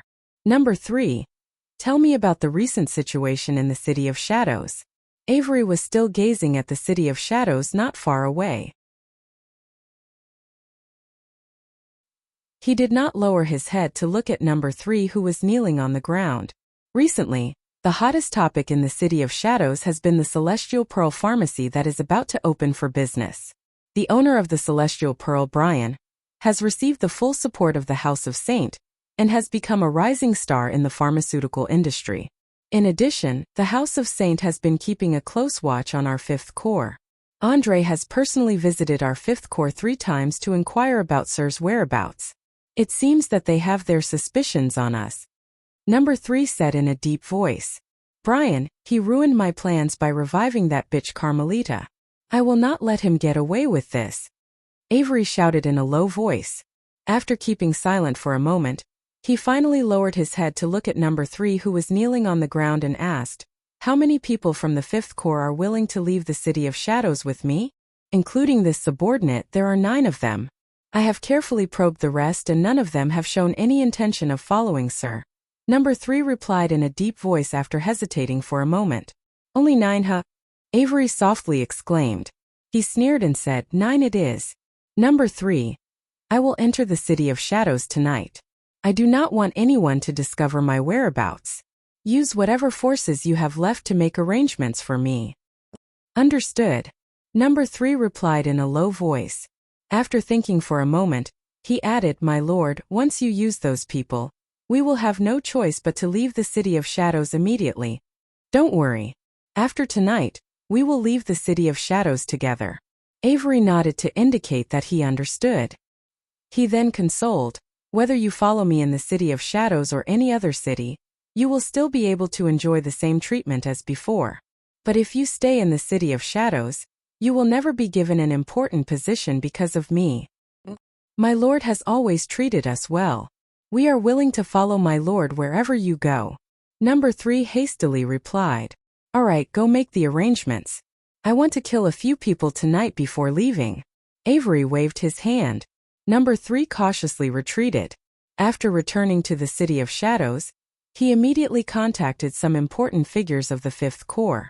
2 of them were responsible for guarding the East City Gate. With the 2 deliberately letting go, Avery led a few elite divine guards of the 5th Corps and snuck into the City of Shadows without anyone noticing. After returning to the City of Shadows, the first thing Avery did was to go to the top of a building not far from the Laver's residence. He looked at the Laver's residence from afar and muttered to himself, "Elder brother, I believe that you should know something.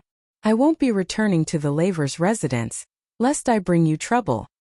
"My lord, time is of the essence. What should we do?" a person behind Avery asked softly. "There are some people in the City of Shadows that I have long disliked. I will kill them all tonight. The sooner we resolve this problem, the sooner we can leave. We must not alert the House of Saint. Otherwise, we will not be able to leave the City of Shadows," Avery coldly commanded. He cast a nostalgic glance at the Laver's residence in the distance before he quietly left with his men. It was a moonless and windy night, a time of murder and arson.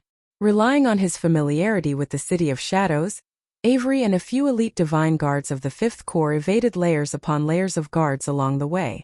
They changed locations and stealthily eliminated a few characters of average strength, but were rather influential in the City of Shadows. For example, Tuyas of the House of Buller. Although he possessed ordinary strength, he was an expert in business. He had always been at odds with the House of Lavers.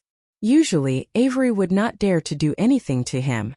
But tonight, Avery had the audacity to kill him in the largest crystal stone shop of the House of Buller. Other than Tuyas, there were a few others who were killed by Avery. As Avery possessed profound strength and most of his targets were mid-gods, he did not attract much attention. "My lord, it's about time. We should leave." Number 3 reminded Avery in a soft voice. "There is one more person.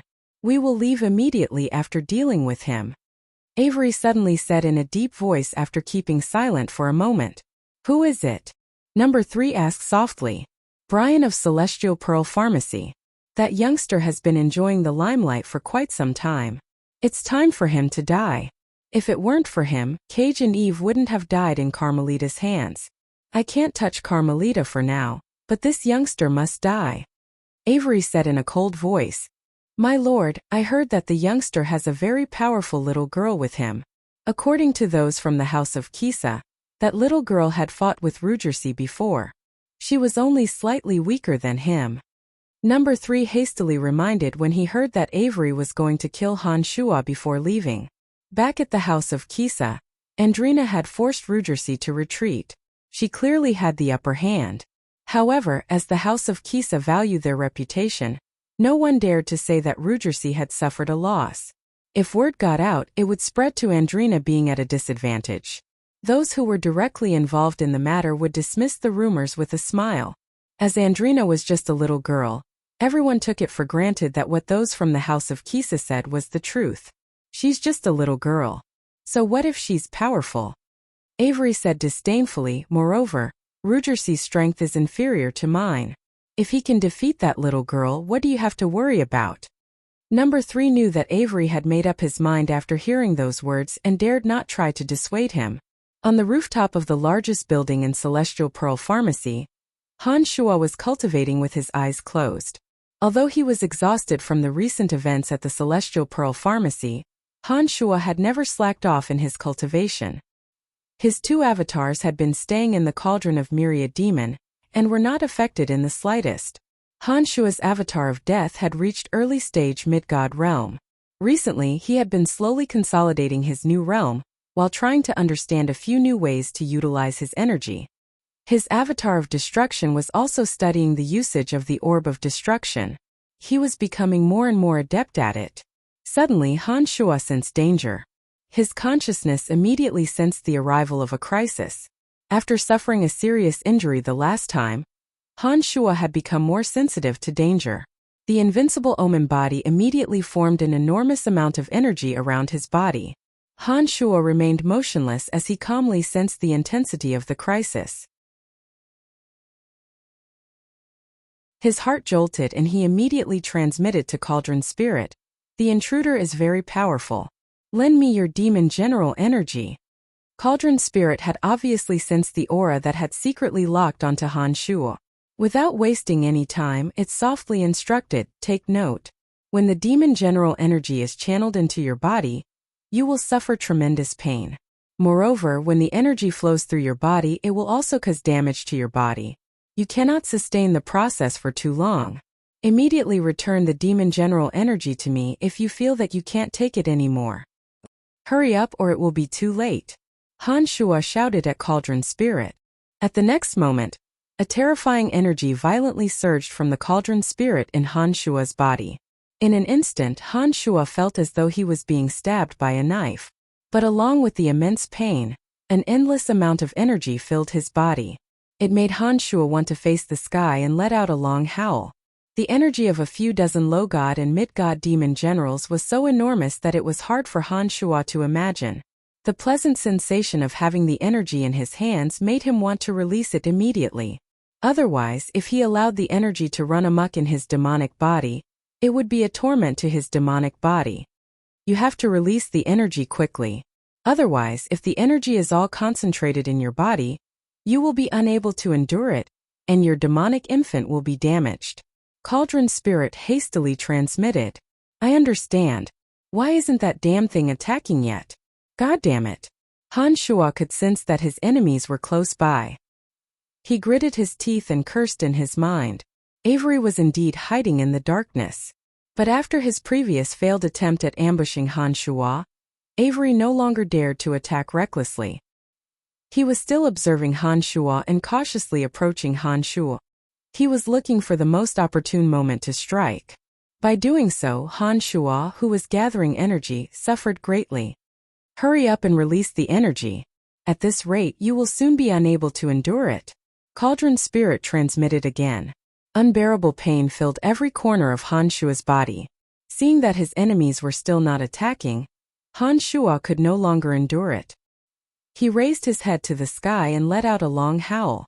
Like a bloodthirsty beast, he bellowed, "Show yourself." The terrifying sound waves blasted towards Avery, who was hiding in the darkness. Intense ripples appeared in the darkness. Avery, who was about to attack, was startled. He did not understand how Han Shua discovered his position. Roar! Han Shua's eyes turned scarlet. The muscles all over his body tightened as he charged towards Avery. How is this possible? Avery cried out involuntarily. He hastily gathered all the darkness divine energy in his body and formed layers upon layers of darkness barriers around him. His domain of divinity instantly absorbed all the element of darkness. Boom! Han Shuo brandished the demonic blades in his hands. He charged into the domain of darkness like a bloodthirsty demon. The terrifying energy bombarded the darkness barriers through the demonic blades and destroyed them in an instant. A tyrannical energy rushed into Avery's body. His divine body was immediately injured and he was sent flying. After the attack, the surging energy in his body was released. Han Shuo suddenly felt much better. Seeing that Avery was sent flying by his attack, Han Shuo was overjoyed. He quickly charged at Avery. The demonic blades were like two rays of cold light as they slashed towards Avery. However, compared to the previous attack that was full of energy, the current attack was obviously much weaker. Although Avery still dodged in a flurry, Han Shuo's attack was not enough to take Avery's life. Even so, Avery was scared out of his wits. He did not expect that Han Shuo would suddenly change into a different person. The ruthless energy that he suddenly displayed was filled with bloodthirst and madness. Avery had never seen such a person before. Too cunning.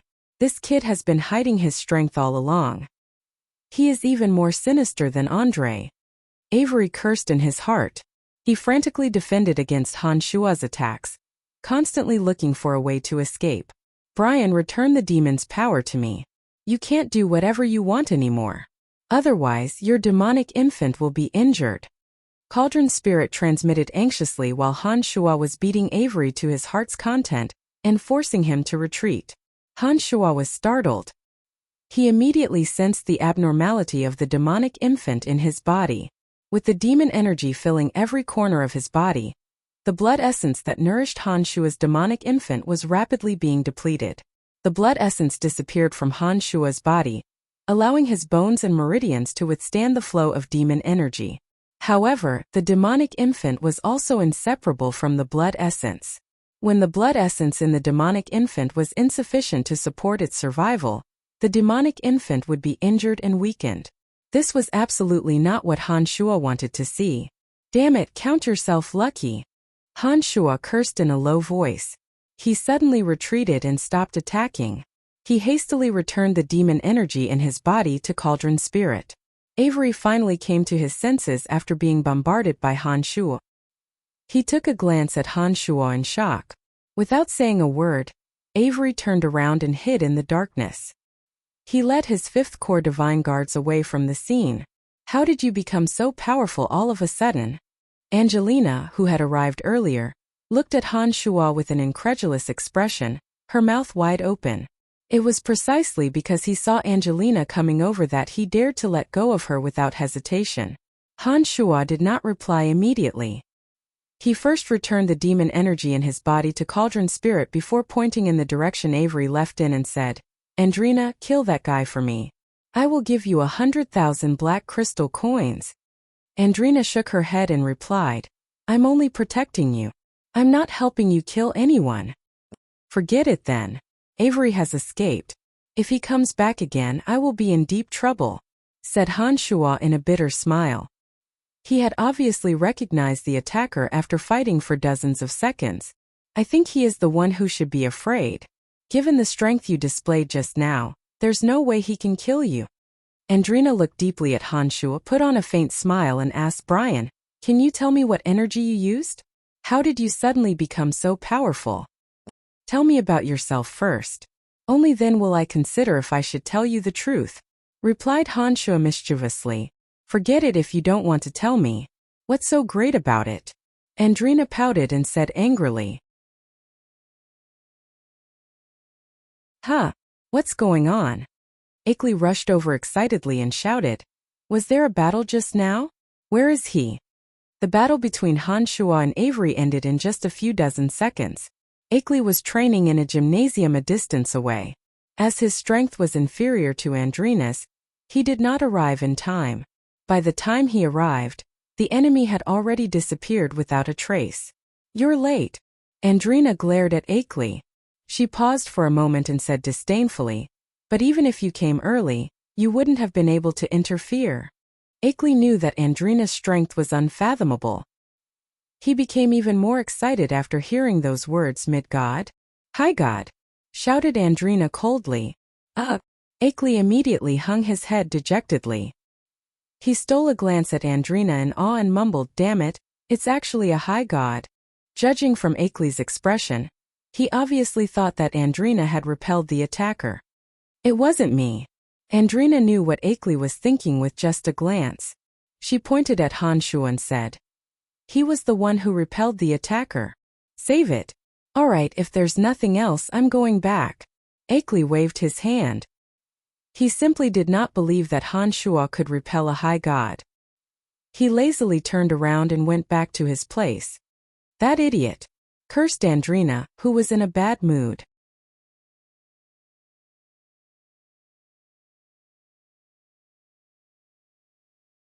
Chapter 726. The next day, news of what Avery did that night spread throughout the City of Shadows. Including Tuyas of the House of Buller, a total of 5 people from the City of Shadows had been killed. Although all 5 of them possessed mid-god strength, they were still characters of great renown. Their sudden deaths immediately attracted the attention of the crowd. The Celestial Pearl Pharmacy did not have its own divine guards. During this period, Erebus had sent Anaito and a small team of divine guards from the Third Corps to patrol the vicinity. Anaito soon received news of what happened in the Celestial Pearl Pharmacy. However, as he arrived later than Akeley, he had no idea what happened. Early in the morning, Erebus, chief of the Third Corps, personally came to look for Han Shuo. "Are you sure it's him?" Erebus immediately asked after he arrived, and was led into a secret chamber by Han Shuo. "That's right, it's Avery. If it wasn't for Andrina being beside me, I would have ended up like Tuyas and the others," replied Han Shuo with a frightened face. He told Han Shuo that it was Andrina who repelled Avery to prevent him from drawing the attention of the House of Saint and the others. Even if Han Shuo didn't deliberately explain, Erebus would have taken it for granted that Avery was repelled by Andrina. Erebus had witnessed Andrina's strength back at the Kisa residence. He believed that in the entire Celestial Pearl Pharmacy, only Andrina possessed that kind of strength. Erebus nodded and coldly groaned, "Avery is truly audacious.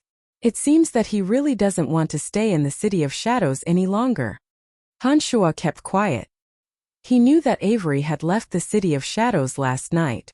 Given Avery's familiarity with the City of Shadows and the help of some of his former confidants, even the House of Saint would have a hard time tracking him down if he wanted to leave the City of Shadows. After all, he was once the chief of the Fifth Corps. Erebus did not stay in the Celestial Pearl Pharmacy for too long. After asking Han Shuo about what happened last night, he hastily left. Over the next few days, Han Shuo learned from Anaito that although the House of Saint had gone all out to search for Avery's whereabouts, they ultimately returned empty-handed due to Avery's well-prepared and timely departure. That night, all of Avery's trusted subordinates left with him. As for those Fifth Corps Divine Guards who remained in the City of Shadows, after a round of thorough interrogation, they were secretly captured. The things that Avery had done in the City of Shadows were soon publicized by the House of Saint, including the fact that he had assassinated Carmelita. These events brought new topics of discussion in the City of Shadows. All the large family clans were discussing Avery's actions. As expected, the investigation of the Fifth Corps was temporarily put on hold. The members of the House of Lavers were interrogated one after another during this period. The patriarch of the House of Lavers, Felder, firmly dissociated himself from having anything to do with Avery. For the sake of the safety of the members of the House of Lavers, Felder pushed all the blame onto Avery. He even declared that he would expel Avery from the House of Lavers, and that he would no longer be a member of the House of Lavers. Field's resolute action had ensured the safety of many members of the House of Lavers. However, the incident with Avery had greatly affected the strength of the House of Lavers.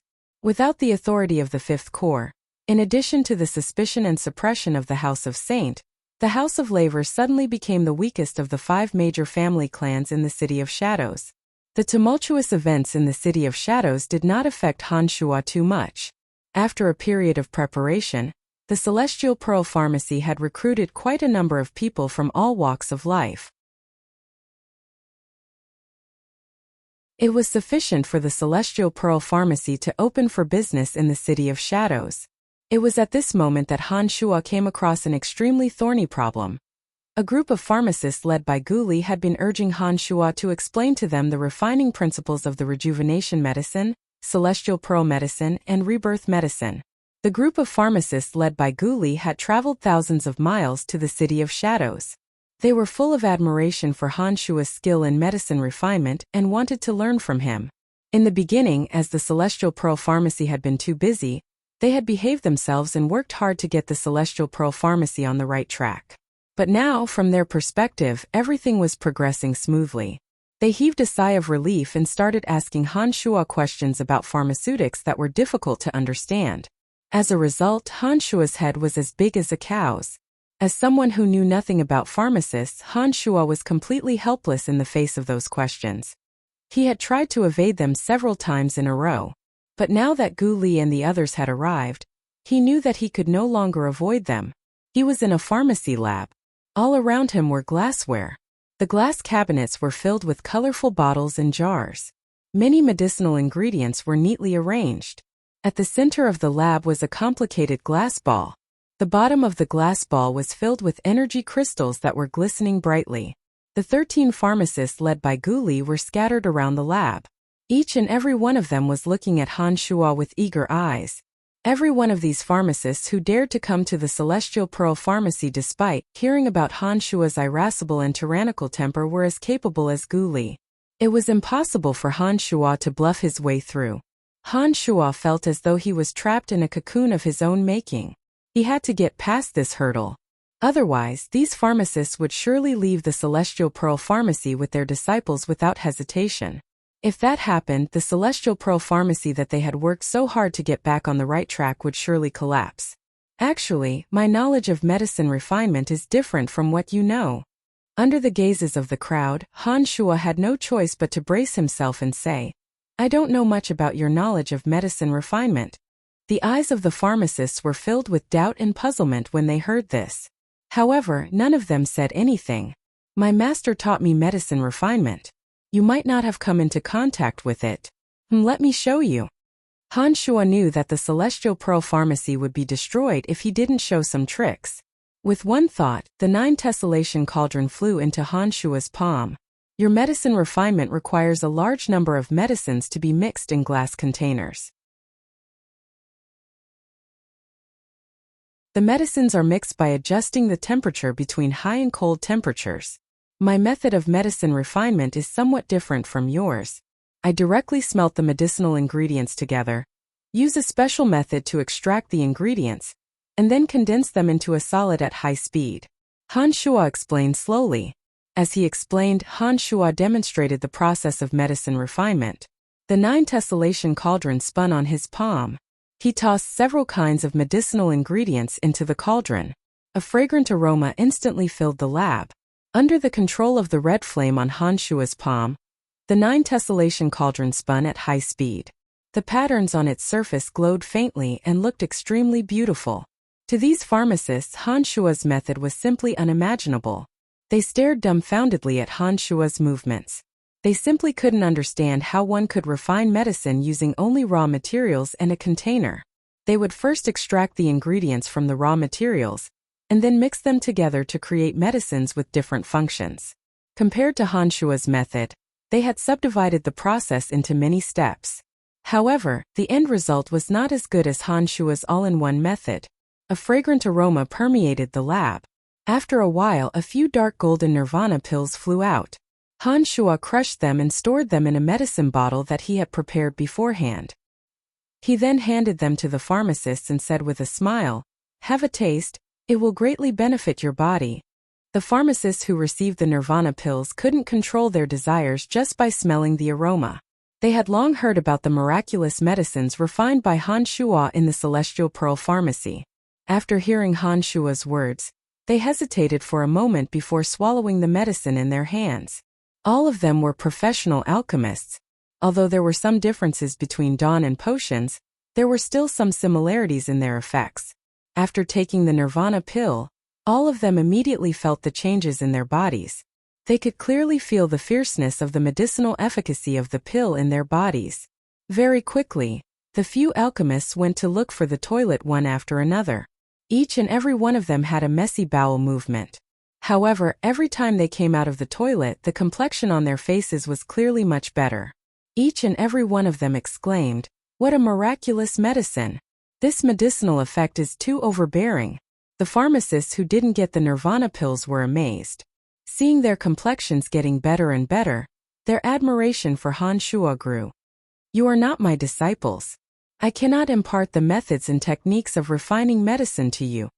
Han Shuo took in the expressions of the pharmacists and saw the disappointment in their eyes. He then added, "However, we can discuss the effects of some special medicinal ingredients. There are some medicinal ingredients that you aren't familiar with, but their medicinal efficacy is very miraculous. I can communicate with you and you can study them on your own. You will still be able to make progress." Naturally, Han Shuo wouldn't impart the techniques of refining medicine to these pharmacists because refining medicine required demonic yuan. Even if Han Shuo told them, it would still be difficult for them to refine medicine without cultivating demonic yuan. However, Han Shuo could give them some pointers on the uses of certain medicinal ingredients as a way of thanking them for taking the trouble to come to the Celestial Pearl Pharmacy. The pharmacists expressed their gratitude. They obviously understood that Han Shuo wouldn't impart the techniques to them. However, they were very satisfied with Han Shuo's guarantee. Gu Li's face grew redder and redder. She immediately bowed to Han Shuo and said, "I'm convinced." Gu Li was the most famous among the pharmacists. No one dared to doubt Han Shuo's ability after hearing her praise after trying out the effects of the nirvana pill. Han Shuo took out some of the medicinal ingredients he'd personally picked and placed them in the glass containers in front of him. He explained the effects of a few medicinal ingredients to the alchemists. As Han Shuo explained a series of professional pill refining terms, the alchemists all felt that he was profound and unfathomable. Their gazes when they looked at Han Shuo were full of admiration. These people were completely absorbed in recording Han Shuo's words onto the notebooks in their hands. When Han Shuo finished, each and every one of them couldn't wait to try out the effects of those ingredients. They seemed indescribably excited. "Alright, I've told you about the effects and ingredients of these medicinal herbs. The rest is up to you to comprehend. Whether or not you can use these medicinal ingredients to refine new medicines will depend on your own abilities. I won't be able to help you with that." Han Shuo breathed a sigh of relief in his heart, thinking that he'd finally dealt with the situation. He left the pharmacy after leaving these words behind. Everything went smoothly for a period of time. A few pharmacists, inspired by Han Shuo, managed to concoct a few new medicines using medicinal ingredients that they had never heard of before. Although the effects of those medicines were far inferior to Han Shuo's pellets, the pharmacists were very excited to have such a good start. With the Celestial Pearl Pharmacy on the right track, Han Shuo recruited a few more warehouse staff and had the apprentices of those pharmacists gather more medicinal ingredients. He was ready to officially open the new Celestial Pearl Pharmacy to the City of Shadows. It was at this moment that Donna suddenly came to Han Shuo's Celestial Pearl Pharmacy. When Han Shuo saw Donna, he immediately noticed that Donna looked much more haggard than before. There was a deep frown on her brows as though she had some unresolved thoughts. She forced a smile after seeing Han Shuo. Her smile was very bitter. "Long time no see, big sister Donna," Han Shuo exclaimed in his heart. He had heard a little about the situation of the House of Lavers. Due to Avery's incident, the House of Lavers was greatly affected. The House of Saint no longer trusted them as much as they used to. The House of Lavers was having a hard time in the City of Shadows. Compared to the desolate state of the House of Lavers, Han Shuo's Celestial Pearl Pharmacy was flourishing and was on the verge of becoming a new family clan. Donna's mood became even more gloomy when she recalled the circumstances when Han Shuo first arrived in the City of Shadows. "Congratulations, Brian. It seems that the Celestial Pearl Pharmacy is about to become a rising star in the City of Shadows," Donna said with a forced smile. "Thank you, big sister Donna. What brings you to my Celestial Pearl Pharmacy this time?" "Haha, if you need medicines, given our relationship, I will surely give you the most reasonable price." Han Shuo patted his chest as though they were on good terms. Donna shook her head smilingly and said, "I'm here to bid farewell to you. I might be away for a long time. We won't have many chances to meet again. Big Sister Donna, why are you in such a hurry to leave? Where are you going? Han Shuo was startled and hastily asked. Our House of Lavers won't be able to do much in the City of Shadows. Haha, rather than staying here and being looked down upon by others, I might as well leave as soon as possible. Brian, it's been a pleasure to meet you. I have not misjudged you. I am truly proud of you for being able to establish a firm foothold in the City of Shadows in such a short period of time, Donna said smilingly. Han Shuo sighed in his mind after hearing Donna's words. The current situation in the City of Shadows was indeed unfavorable for the House of Lavers. Han Shuo did not know how to console Donna. After remaining silent for a long while, he softly sighed and said, Big Sister Donna, take care. I will never forget how Big Sister Donna has taken care of me. Farewell. I hope that the next time we meet, your Celestial Pearl Pharmacy will replace our House of Lavers and become one of the 5 major family clans in the City of Shadows. Donna smiled and waved goodbye. Han Shuo was stunned because he sensed an obscure hatred in Donna's words. Han Shuo shook his head and forced a smile. He thought to himself, does Donna think that the rise of the Celestial Pearl Pharmacy is by stepping on my House of Lavers?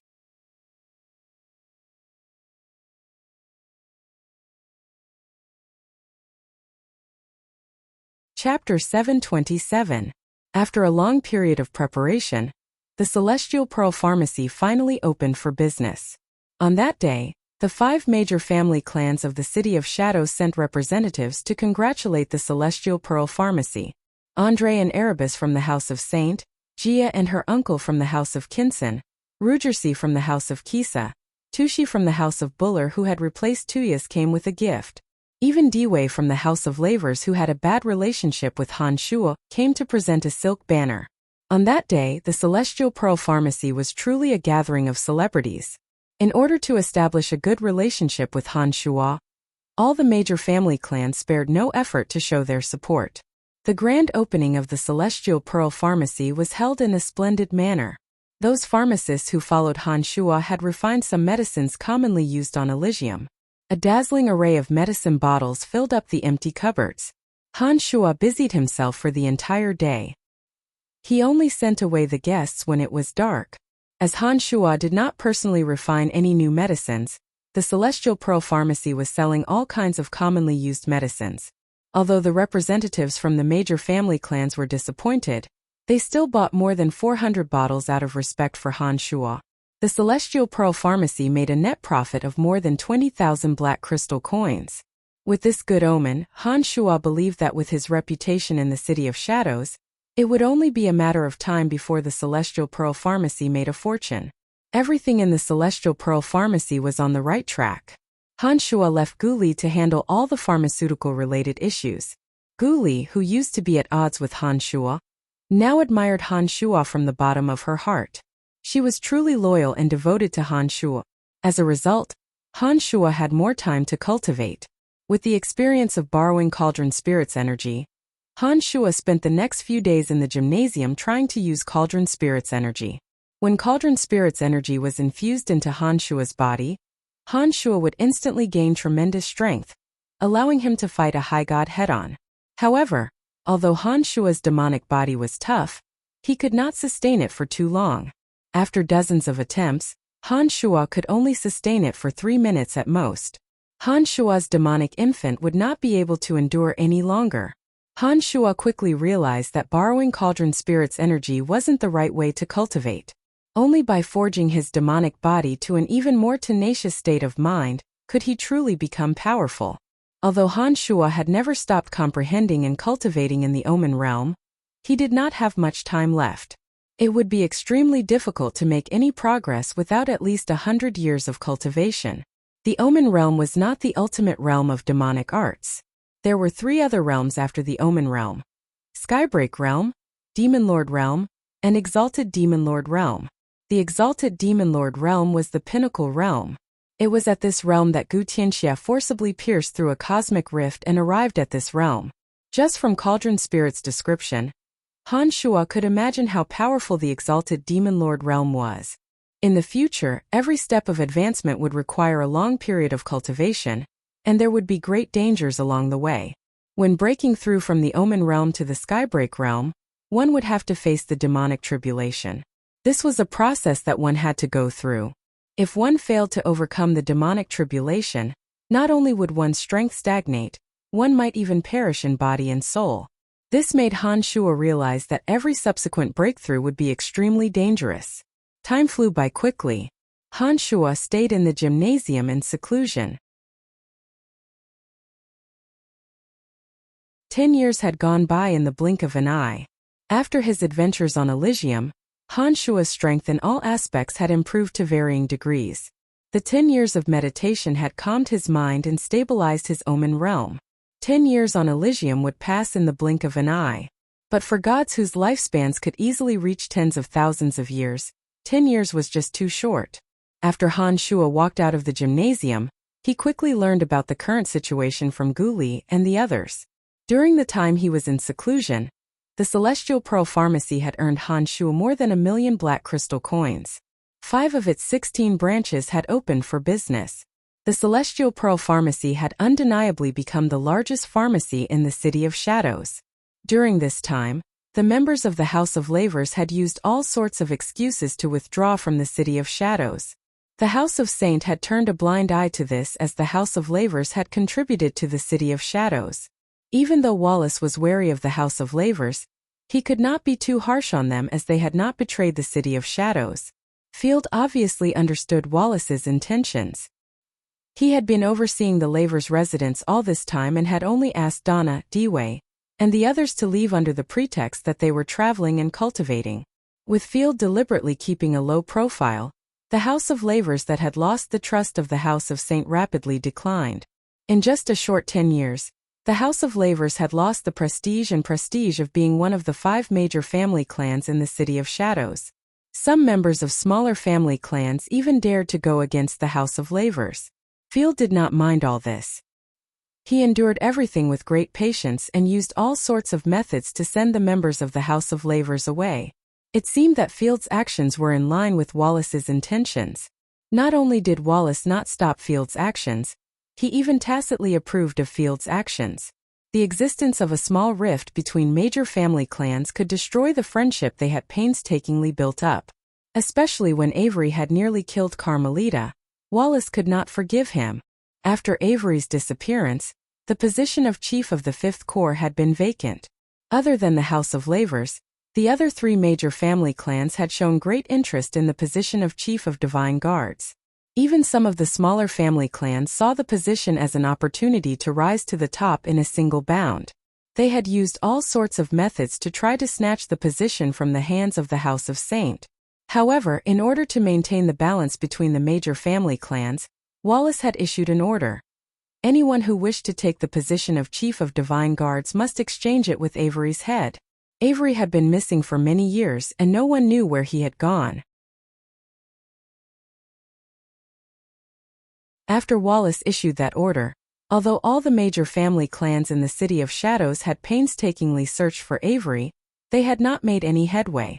As such, although the position of Chief of the Fifth Corps was coveted by all the major family clans, it had remained vacant until today.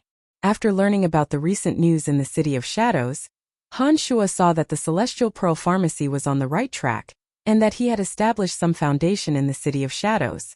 Therefore, as much time had passed, Han Shuo decided to travel to Profound Continent and bring those he could not part with to Elysium. Han Shuo had no enemies in the City of Shadows for the time being.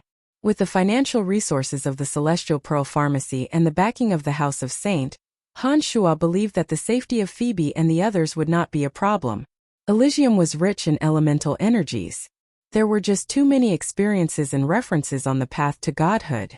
There were even some divine souls of low god that could be purchased. Compared to Profound Continent, the cultivation environment here was undoubtedly dozens of times better. Emily, Phoebe, and the others possessed extraordinary strength. Han Shuo believed that they would make rapid progress in this superior environment in the City of Shadows. They would advance much faster than if they were to cultivate on Elysium. After making up his mind, Han Shuo prepared to head to the Interplanar Transportation Matrix and return to Profound Continent. Before leaving, Han Shuo made a trip to the Saint residence as Carmelita had fully recovered from her injuries. Han Shuo was shocked when he saw Carmelita again. 10 years had passed in the blink of an eye. Carmelita's skin had become much fairer than before. Although there were still some spots on her face, they looked very faint. Although the originally ugly Carmelita was no longer beautiful, she looked much easier to accept. She no longer had that malevolent aura about her. Carmelita was overjoyed at Han Shuo's arrival. She patted Han Shuo's shoulder excitedly and said, "Brat, I've been to the Celestial Pearl Pharmacy to look for you several times. I didn't expect that you would be cultivating all this time. Look at me, what's different about me? You've become prettier." Han Shuo said sincerely. "Haha, that's what everyone says. Thank you, Brian. Not only did you save me twice, but you also turned my damn face around. I don't even know how to repay you," Carmelita said with a big smile. "We're friends after all," Han Shuo said smilingly. After chatting with Carmelita for a while, Han Shuo said, "I'm going to leave Elysium for a while. It might be some time before I can return." "Ah!" Carmelita let out a soft cry and asked in astonishment, "Where are you going?" "I'm going back to my hometown to bring some people over." "Haha, Elysium is the most suitable place for cultivation. I've been living a good life here. I can't forget my old friends. Back when I was on Elysium, I couldn't even fend for myself. Now that I've finally settled down, I should do something for my old friends." When Han Shuo thought of Emily, Phoebe, and the others, he found it hard to suppress the longing in his heart. "You sure are nostalgic." I've been forced by my father to cultivate recently. Otherwise, I would have gone to play with you. But I know that the little girl is very powerful.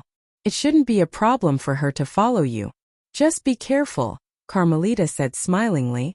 "By the way, why do all the interplanar transportation matrices in the City of Shadows have to be built so far away?" Han Shuo asked after thinking for a moment. "To us, people from other continents are just slaves who provide us with the power of faith. Generally speaking, we rarely travel to other material planes. Therefore, we rarely use interplanar transportation matrices. Besides, to us, those who can enter Elysium have to walk out from the most remote places. Only those who have made it to the big cities through their own efforts will be able to gain some recognition. Therefore, interplanar transportation matrices are usually built in remote valleys," Carmelita explained. Han Shuo couldn't help but smile wryly after hearing those words. He understood that to the people of Elysium, people from other low-level continents were only worthy of being ordered around by them. They had a natural sense of superiority. Generally speaking, they would leave Elysium for the sole purpose of conquering other continents and obtaining the power of faith from them. Although Elysium was vast, the people of Elysium were willing to waste time on traveling, as they saw it as a way to temper themselves. Therefore, interplanar transportation matrices were usually located rather far away from the main cities. This was also to let outsiders know that Elysium was not as easy to live on as their original material planes. After chatting with Carmelita for a while longer, Han Shuo left the Saint residence and returned to the Celestial Pearl Pharmacy. After 2 days of preparation, he left with Andrina. Andrina possessed formidable strength. With her alone, Han Shuo believed that there wouldn't be too many problems during the journey. Even if they ran into a god hunter like Bravst, Andrina could easily escape with Han Shuo. This time was different from the past. Han Shuo was going to bring all his friends from Profound Continent to the City of Shadows. They would have to pass through many places along the way.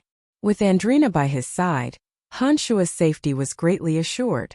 After leaving the City of Shadows, Han Shuo and Andrina headed straight for the valley where the transportation matrices were located. Along the way, Andrina was very curious. She kept asking Han Shuo about the situation on Profound Continent, annoying Han Shuo to no end. Along the way, they passed through a few mountain ranges and did run into a few scattered god hunters. However, none of those god hunters managed to escape from Andrina's ruthless attacks. All of them died by Andrina's hands. "You don't seem to show any mercy to god hunters. Do you have some kind of blood feud with them?" Han Shuo asked Andrina puzzledly after passing through a mountain range. Having known her for so long, Han Shuo had never seen Andrina kill anyone. Even when Han Shuo tried to tempt her with crystal coins, she wouldn't kill for Han Shuo. However, Back when Han Shua first got to know Andrina, he had seen her hunt god hunters in Greenfire Swamp. She was severely injured because she was besieged by a few god hunter leaders. From this aspect, it could be seen that Andrina was indeed very special to god hunters. From her recent behavior, Han Shua could tell that Andrina had a deep hatred for god hunters. They deserved to die. Andrina's face immediately turned ice-cold when she heard Han Shua mention god hunters. You have a grudge against them? Han Shua asked. Andrina nodded. When she saw that Han Shua was about to ask more questions, she hastily said, "It has nothing to do with you. Don't ask so many questions." After taking a short pause, Andrina said in a low voice, "You have a lot of secrets too. I haven't asked about them in detail." After hearing those words, Andrina forced a smile and nodded. He did not pursue the matter any further. The two continued on their journey. Andrina possessed extraordinary strength and Han Shua was very fast. After spending more than 2 months, the two finally arrived at the interplanar transportation matrix that Han Shua had come from. Unlike when he first came here, he had to pay a sufficient amount of crystal coins to use the interplanar transportation matrix. After arriving at the valley, Han Shua soon met with Jeff, who had previously helped him apply for a divine tablet. However, compared to his previous enthusiasm, Jeff's attitude this time was much colder. When Jeff heard that Han Shua wanted to use the interplanar transportation matrix, he said in an eccentric manner, "Yo, I heard that you have been doing quite well in the City of Shadows recently. However, you seem to have forgotten who was the one who helped you arrange everything when you first arrived here. Although we live in a remote area, we still know a lot of rumors. We are very concerned about the ungrateful behavior of certain people." After taking a short pause, Jeff said mischievously, "I'm sorry, today the interplanar transportation matrix only allows entry and not exit. You'll have to wait for a while." Han Shua's face turned cold and he asked, "Then when is it going out?" "I can't say for sure. That will depend on Lord Dolores," Jeff replied lazily. Dolores was Dolox's elder brother. On the first day Han Shua arrived at the Laver's residence, he nearly killed Dolox's. It was obvious that everyone in the City of Shadows knew about what happened in the City of Shadows. Unfortunately, they had only seen the glorious side of Han Shua, and had absolutely no idea about Dolox's despicable behavior. They also did not know that Avery had tried to kill him twice. From these people's point of view, the House of Lavers had been taking good care of Han Shua. They had arranged everything for him even before he arrived on Elysium. Little did they know that after Han Shua arrived in the City of Shadows, not only did he not contribute anything to the House of Lavers, but he even made an enemy of the House of Lavers. Therefore, they thought that Han Shua was ungrateful. "Take me to Dolores. I'll talk to him," Han Shua shouted coldly while suppressing the anger in his heart. Lord Dolores is busy and has no time to talk to you. Besides, I also have something to do and I don't have the time to bring you around. Please go ahead," Jeff said in an indifferent and mocking manner. It was obvious that he was deliberately making things difficult for Han Shua. Jeff had made things difficult for Han Shua previously. But because of Dolores, Han Shua quickly understood the situation and Han Shua did not bicker with him. But Han Shua did not expect that he would be obstructed on his return to Profound Continent. Han Shua was immediately enraged. Slap. Han Shua delivered a slap to Jeff's face. A line of blood flowed from the corner of Jeff's mouth and his body staggered. You dare hit me!" Jeff shrieked. He immediately rushed out and yelled, "Murder! Guards!" Han Shua sneered and followed after Jeff. He looked at Jeff, who was shouting and yelling with cold eyes, and sent another kick at Jeff. The kick sent Jeff flying. When Jeff landed on the ground, several of his bones were broken. Soon enough, a group of divine guards in the vicinity rushed over. Among them was their leader, Dolores. When Dolores saw Han Shua, he put on a cold and murderous face and said, "I don't care what you do in the City of Shadows. Since you dare to strut around in my territory, I have the right to take you down." After the incident with the Lavers family, Dolores would no longer be as friendly to Han Shua as before. Han Shua was well aware of this. He knew that the reason why Jeff dared to talk to him so brazenly was because of Dolores. "I want to use the interplanar transportation matrix," He deliberately obstructed me. He's asking for a beating. Han Shuo sneered and took out the House of Saint badge from his space ring. He waved it in front of the divine guards and said, "This is the badge of the House of Saint. I believe you all recognize it. Please open the interplanar transportation matrix and let me leave. Otherwise, you will be betraying the House of Saint. You know the consequences." It was destined that Han Shuo would never be friends with Dolores. Since Dolores had instigated Jeff to do so, Han Shuo did not hold back. Dolores glared at Han Shuo coldly. He looked to his left and right, took a deep breath, stopped his subordinates, and shouted in a deep voice, "Let them pass."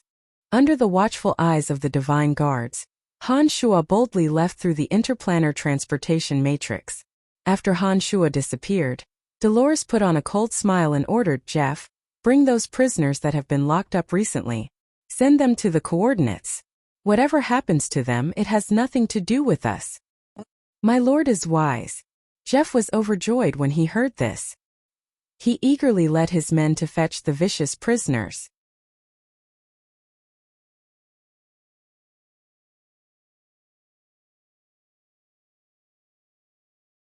Chapter 728.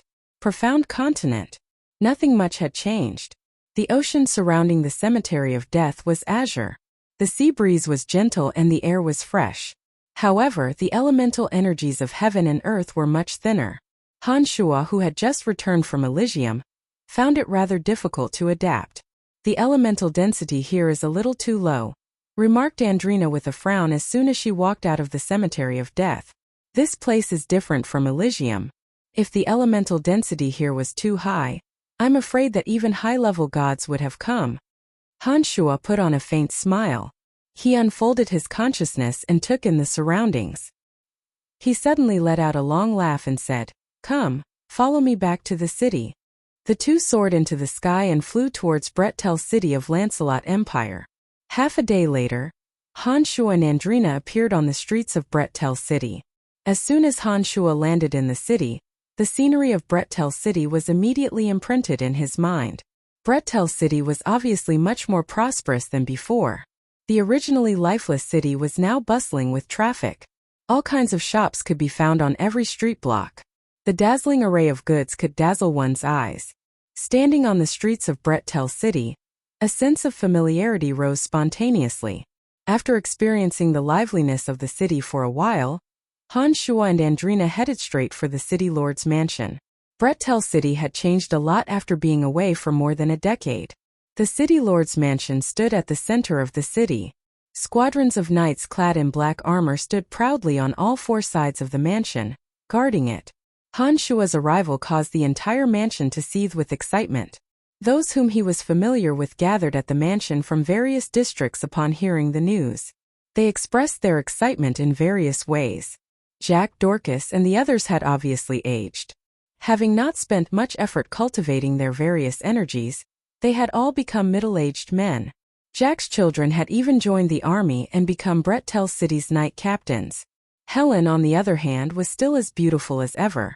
She had taken a rebirth pill to preserve her youth. She was now a fire-sacred magus with a dazzling halo around her. Very soon, familiar characters began to arrive one after another.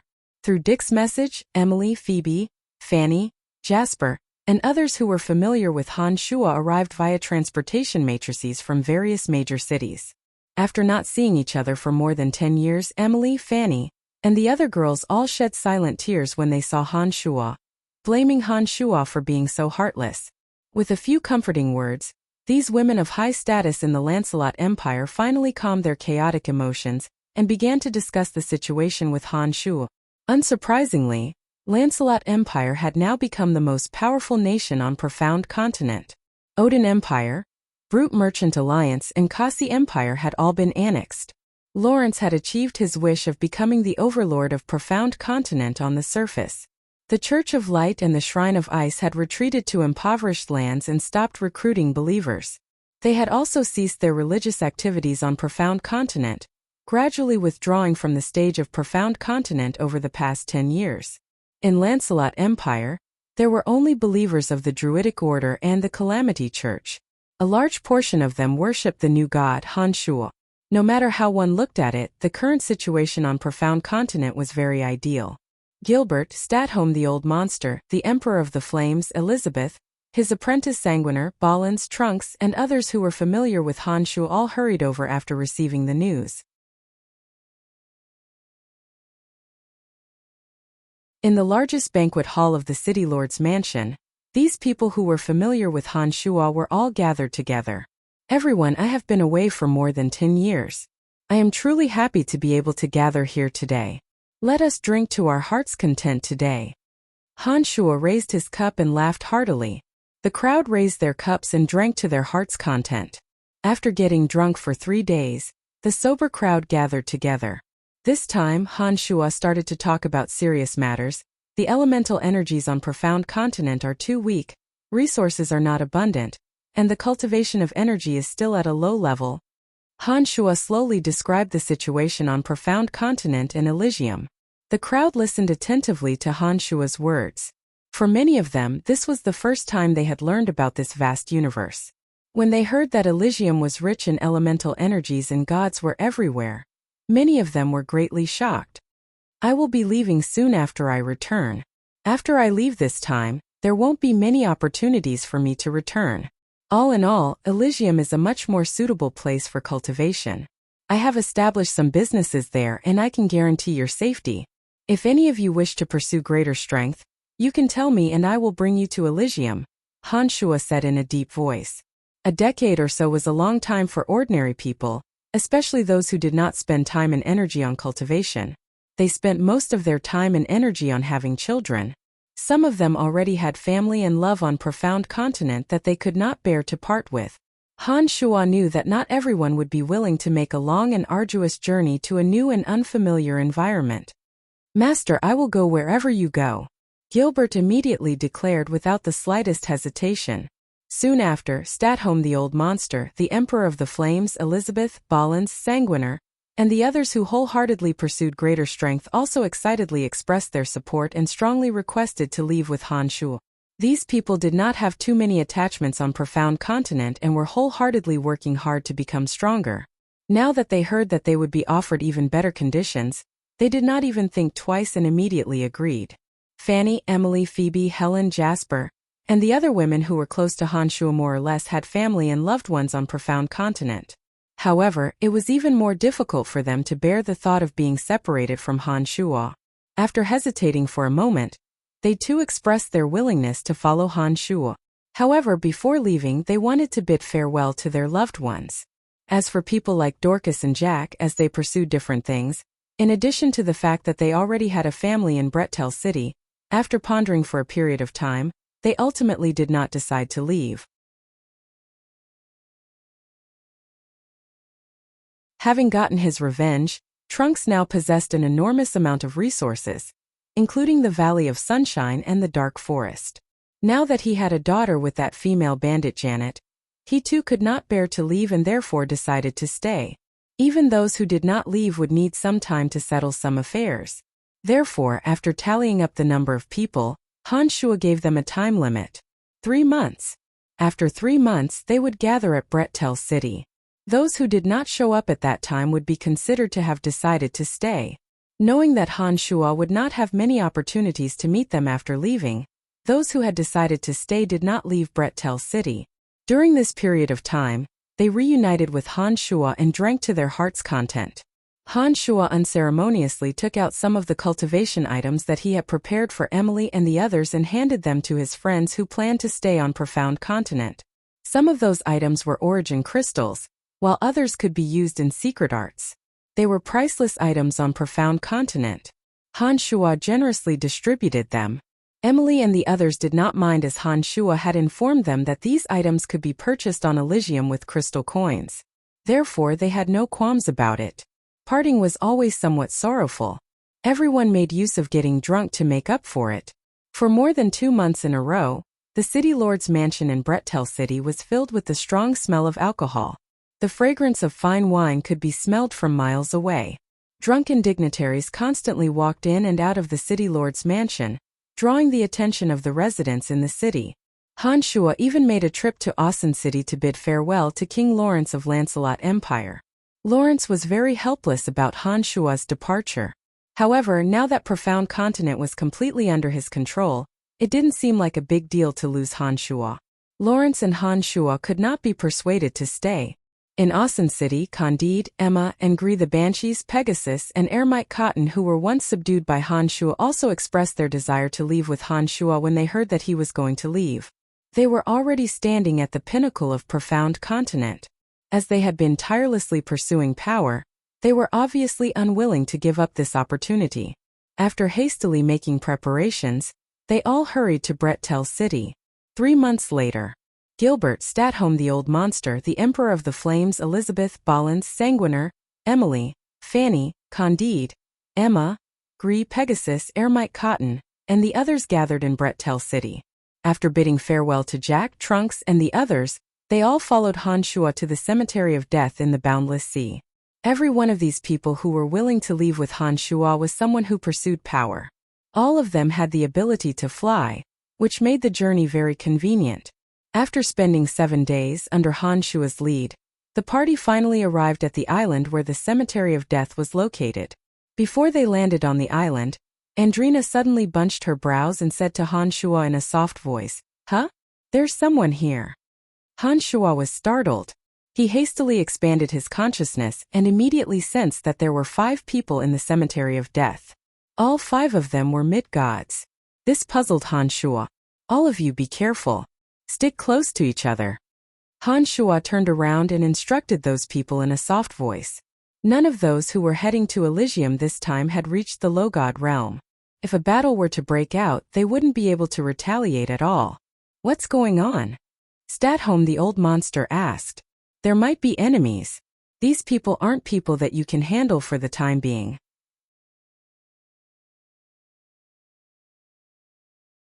"But don't worry, with me and Andrina around, if they have any malicious intent, they will be dead," Han Shua explained. He instructed Andrina to carefully protect his friends from Profound Continent as they slowly landed on the island. "Haha, after waiting for more than 3 months, you have finally arrived." A coarse voice sounded from the center of the Cemetery of Death. Shortly after, a group of 5 sinisterly flew out from the Cemetery of Death. One could tell at a glance that these people weren't good people. Their eyes were filled with undisguised frenzied killing intent as they stared at Han Shua. Han Shua's face turned cold and he asked, "Who are you people?" "Youngster, I don't know who you are. In any case, we were originally destined for death. We were forcefully sent to this low-level material plane. That person told us that there is only one low god in this low-level material plane and that we would be dead if we were to return to Elysium. Here, no one can do anything to us and we are rather free and unfettered. Of course, the prerequisite is that we get rid of you first." The leader of the group looked at Han Shua with a sinister smile. When he saw Emily, Fanny, and the other women behind Han Shua, he laughed excitedly and said, "Not bad. Although the people of this low-level material plane are weak, these women are rather pretty. It has been a long time since we touched a woman. Very good, very good.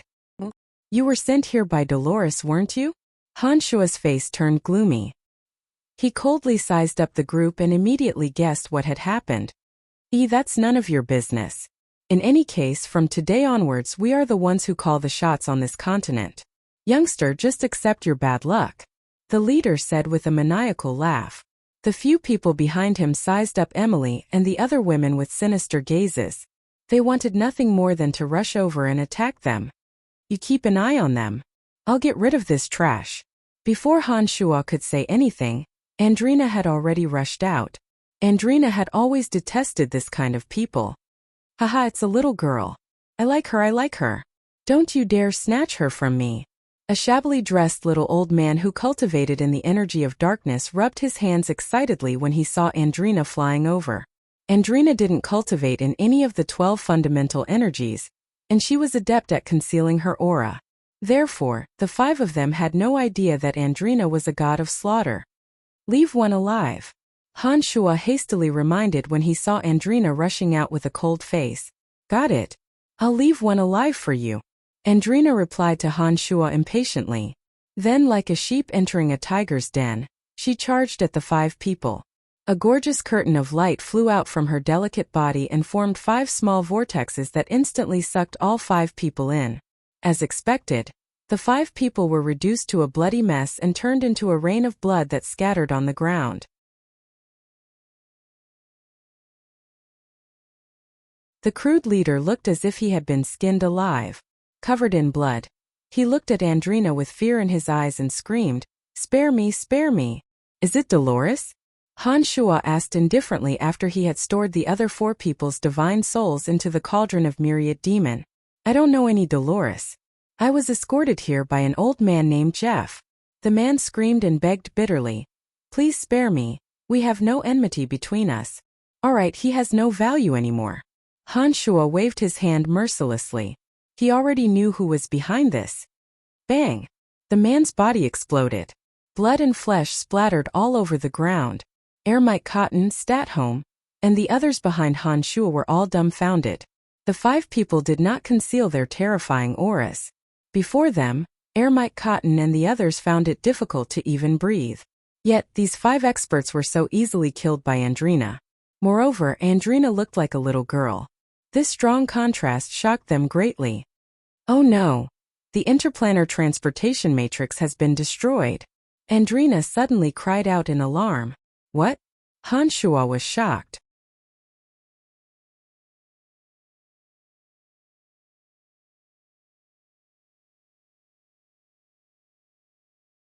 Chapter 729. The Cemetery of Death was a complete mess.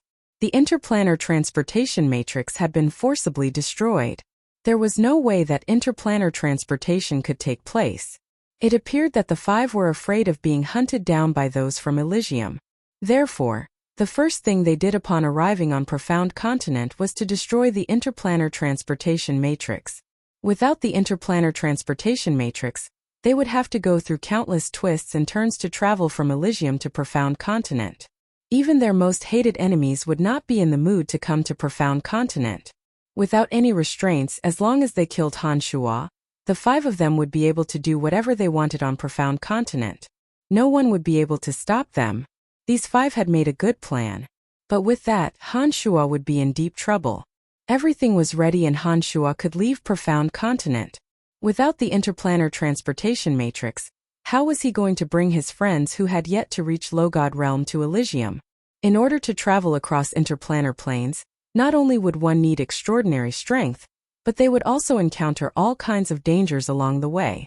One moment of carelessness and they might even lose their way. Even Han Shuo himself did not have the confidence to do so, not to mention bringing along a bunch of old and weak. Han Shuo wanted to cry but had no tears. He forced a smile and asked Andrina beside him, "Do you know anything about interplanar transportation matrices?" Andrina shook her head and gnashed her teeth hatefully. In a cold voice she said, "That Dolores fella is too hateful. He obviously wants you dead. Even if he can't kill you, he will make it difficult for you to return to Elysium. He is indeed vicious. What's the point of saying all this? Now that we've lost the interplanar transportation matrix, it will be impossible for us to return to Elysium," Han Shuo said with a bitter smile. Statholm the old monster and the others were dumbfounded. After hearing Han Shuo's description of Elysium, they had been so excited that they even cultivated impatiently.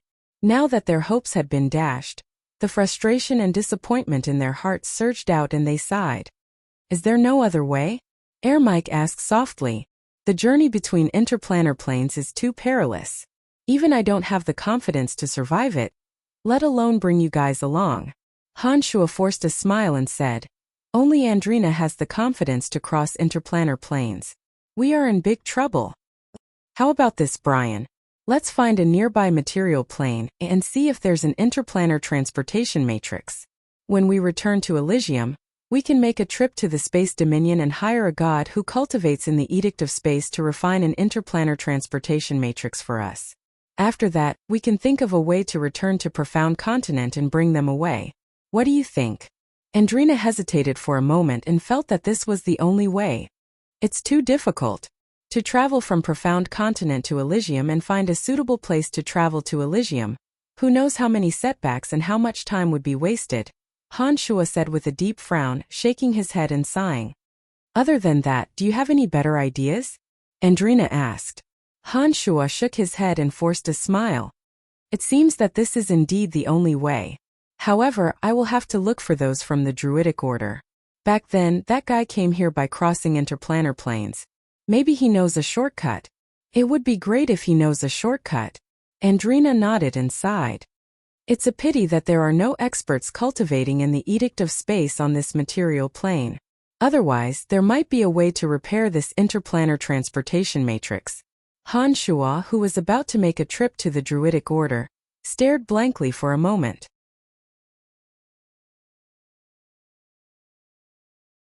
But soon after, his mind jolted and he laughed. There might be a way. What is it? Andrina asked, puzzled. Back then, during the battle with the Light Pope, Han Shuo had snatched the Holy Grail from them. McKinley, who was inside the Holy Grail, was an expert cultivating in the Edict of Space. As Han Shuo had been rather busy lately, he had long forgotten about McKinley inside the Holy Grail. It was only after hearing Andrina's words that he remembered that there was a divine soul cultivating in the Edict of Space inside the Holy Grail.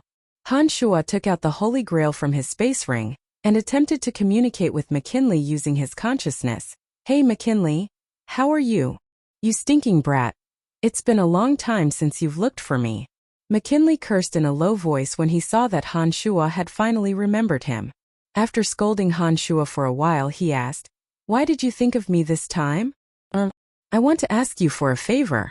Han Shuo put on a bitter face after listening to McKinley's complaints for a while. If it wasn't for the fact that he needed an expert cultivating in the Edict of Space, Han Shuo wouldn't have thought of McKinley. Han Shuo had previously promised McKinley that he would accompany him whenever he had free time.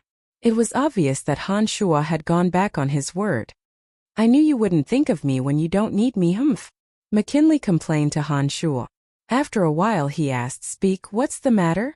The interplanar transportation matrix on this continent has been destroyed. You cultivate in the Edict of Space. Do you have a way to repair it for me? Han Shuo hastily replied. McKinley's divine soul grew visibly excited when he heard that Han Shuo wanted him to repair the interplanar transportation matrix. He did not immediately answer Han Shuo's question but hastily asked, What's wrong? Are you thinking of leaving Profound Continent? Are you planning to go to Elysium?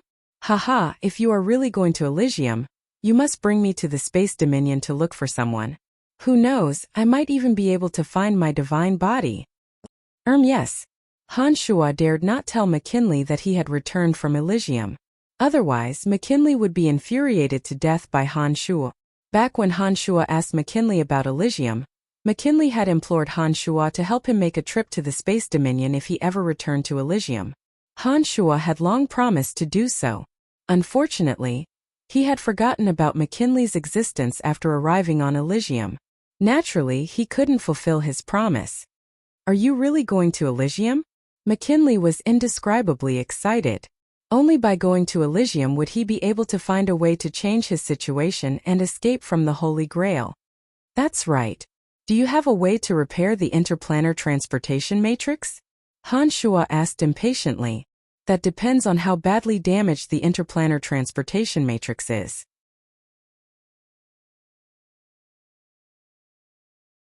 But even if it's completely destroyed, as long as you can provide me with sufficient materials, I can still help you build a new one. McKinley said confidently, I'm a high god cultivating in the Edict of Space. Back in Elysium, I was a well-known character in the Space Dominion. Repairing a small interplanar transportation matrix is a piece of cake. Han Shuo was overjoyed to hear those words. He asked, The broken interplanar transportation matrix is just ahead. What should we do?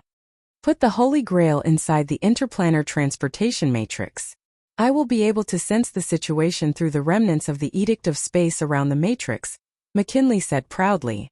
Without hesitation, Han Shuo carefully placed the Holy Grail on top of the destroyed interplanar transportation matrix.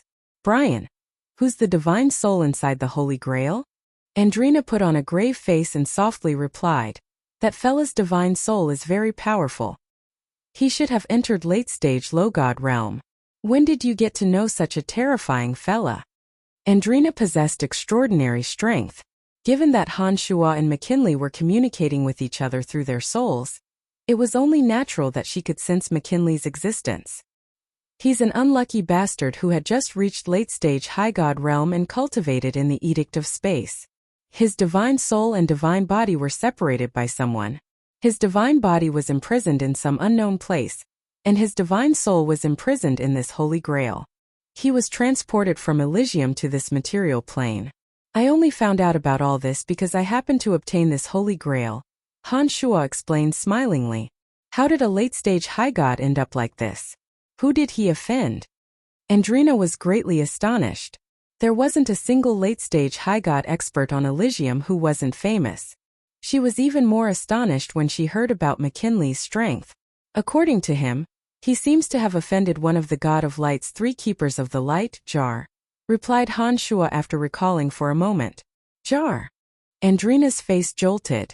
She looked at the Holy Grail with great astonishment. She forced a smile and explained to Han Shuo, Brian, Jar is one of the most terrifying experts in the Light Dominion. Every one of the 3 keepers of the light is incredibly powerful.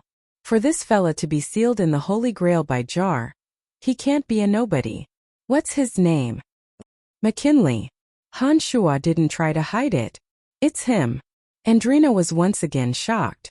Under Han Shuo's astonished gaze, Andrina explained, this fella used to be a very famous character in the Space Dominion. Not only is he powerful, but he also has a very eccentric temper. He has been missing for tens of thousands of years. I didn't expect that he would be imprisoned by Jar. No wonder. Why are you so familiar with the situation on Elysium? Han Shuo looked at Andrina blankly. I've lived longer than you. Naturally, I've heard more than you. Many people on Elysium know about these things. It's nothing to be surprised about. When Andrina saw that Han Shuo was doubting her identity again, she giggled innocently. Why wouldn't I know? Han Shuo glared at her and asked, how many things are you hiding from me? Little friend, how long have you been on Elysium? It would be strange if you knew. Andrina rolled her eyes. I'll settle the score with you sooner or later. Han Shuo said angrily. Sister Fanny, Brian is bullying me. Andrina cried out in her sweet voice. When Fanny heard that, she immediately glared at Han Shuo and said angrily, Brian, why are you always fooling around with a child? Andrina is so adorable and everyone loves her. You're the only one bullying her. Recently, Andrina had been getting along quite well with the ladies around her, especially the kind and innocent Fanny. She was the closest to Andrina.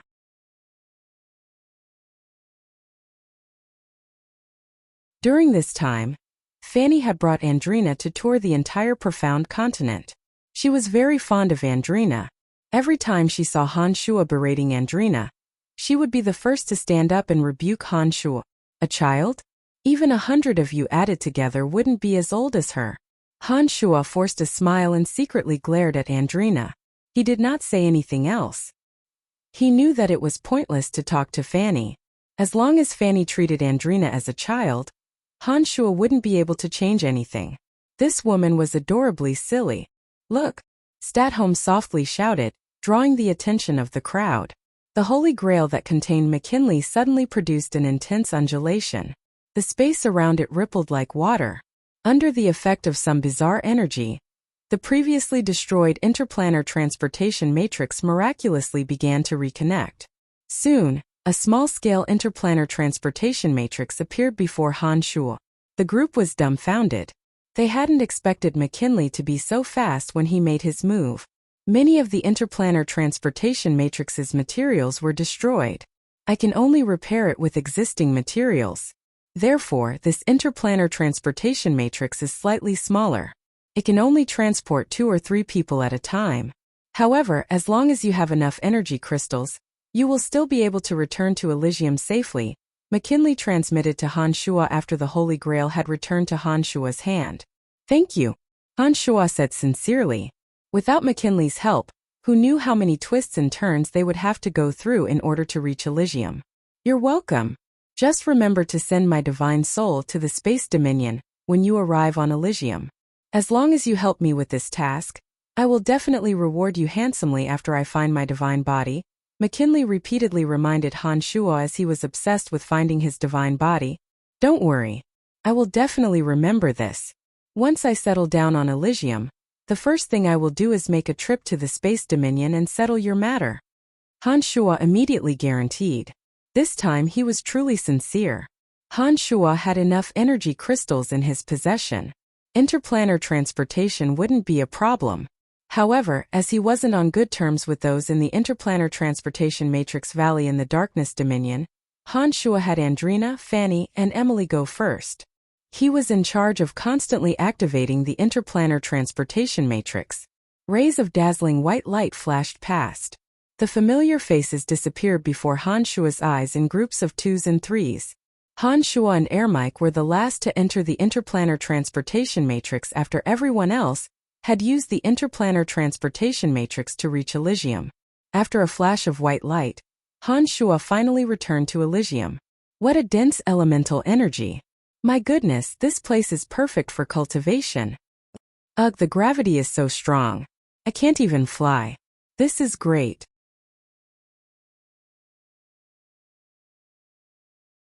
A day of cultivation here is equivalent to a year on Profound Continent. What a miraculous place. No wonder gods are everywhere. As soon as Han Shuo arrived at the valley, he was greeted by a cacophony of chatter. Those who had just arrived on Elysium could immediately sense the differences between Profound Continent and Elysium. Andrina giggled and stayed with Fanny. She explained the differences between Elysium and Profound Continent to Fanny. Back on Profound Continent, Fanny was the host. She had brought Andrina around the entire continent. However, as soon as they arrived on this unfamiliar Elysium, Fanny immediately appeared rather restrained. As the host, Andrina began to console Fanny smilingly. What's going on? Why are there a bunch of people who haven't ascended to godhood? What bad luck! On the viewing platform, a few divine guards noticed that a bunch of strangers had suddenly appeared. They immediately started discussing among themselves. Come this way, shouted a divine guard at the front. His mouth was filled with foul language. You fellas, do you think Elysium is a place for sightseeing? With your strength, coming to Elysium is no different than suicide. I really don't understand you lot. How dare you come to Elysium with such meager strength? You must be tired of living. Bam! Before the divine guard could finish his sentence, Andrina raised her little hand. The divine guard was sent flying as though he had received a heavy blow to his chest. Cut the crap. I will kill you if you dare to talk nonsense again. Andrina glared at the divine guard. A powerful aura suddenly emanated from her petite body. Andrina was in a very bad mood after the interplanar transportation matrix on Profound Continent was destroyed. She had almost been unable to return to Elysium. As soon as she arrived, she heard this person blabbering on and on. How dare you? The divine guards around her were startled. They suddenly surrounded Andrina and pointed their divine weapons at her. It was at this moment that Han Shuo, who was surrounded, walked out from the crowd with a sneer. He looked at the divine guards and said, "Where's Dolores? Releasing a condemned prisoner without permission is a capital offense. Are you all tired of living?" These divine guards recognized Han Shuo and knew about the conflict between Han Shuo and Dolores. Their faces jolted when they saw Han Shuo suddenly appear. They did not expect that Han Shuo would be able to return to Elysium alive. Lord Dolores isn't here. We don't know where he is. A divine guard lightly groaned. One of the divine guards softly groaned. It was obvious that he was very displeased with Han Shuo. However, he knew that Han Shuo had some status in the City of Shadows, and that he had a close relationship with the House of Saint. Therefore, he dared not speak ill of him. Dolores is done for. Good luck to you all. A divine guard lightly groaned. Han Shuo put on a faint smile and decided not to bicker with these people. He nodded at Andrina and led Fanny and the others to the place where divine tablets were processed. Old Jeff, you didn't expect me to come back alive, did you? Hee. Han Shuo lifted Jeff up and gave him a few slaps on the face. Jeff was dizzy and seeing stars. You, what gives you the right to hit me? Jeff shrieked as soon as he regained his senses. However, it seemed that Dolores really wasn't around. No matter how loudly he yelled, Dolores did not show up. Cut the crap. Process their divine tablets for me. I'll talk to you later. Han Shuo sneered as he threw a black crystal coin in front of Jeff. Those below base god strength cannot process divine tablets. Jeff raised his head and shouted. Han Shua's face turned cold as he grabbed Jeff by the neck. He pulled Jeff to his side, looked him straight in the eye and softly asked, "Are you sure you won't do it?" Jeff felt a chill run down his spine. His hair stood on end.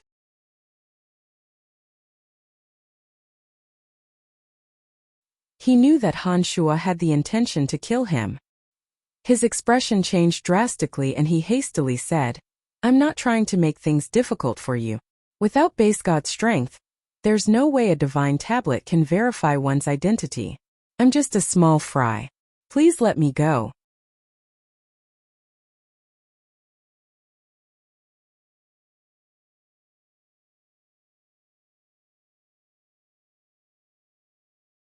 Chapter 730. One cannot obtain a divine tablet without base god strength? Han Shua stared blankly for a moment. Judging from Jeff's fearful expression, he did not seem to be lying. In that case, only a handful of people could obtain a divine tablet. Do whatever you can for me first. Han Shua flung Jeff hard onto the table with a bang. He nodded repeatedly with a face full of fear, deathly afraid that Han Shua would directly kill him. Jeff knew a little about the relationship between Han Shua and the House of Saint. Given Han Shua's current status in the City of Shadows, it wouldn't be much of a problem for him to kill a minor character like Jeff. Although Jeff had been following Dolores all this time, he was able to quickly discern the situation when his life was at stake. Under Jeff's arrangement, Stratholme the Old Monster, Ermite Cotton, the Emperor of the Flames, and the others quickly settled the divine tablets. As for those like Fanny who had yet to attain base god strength, since the divine tablets could not confirm their identity, they could only wait until later.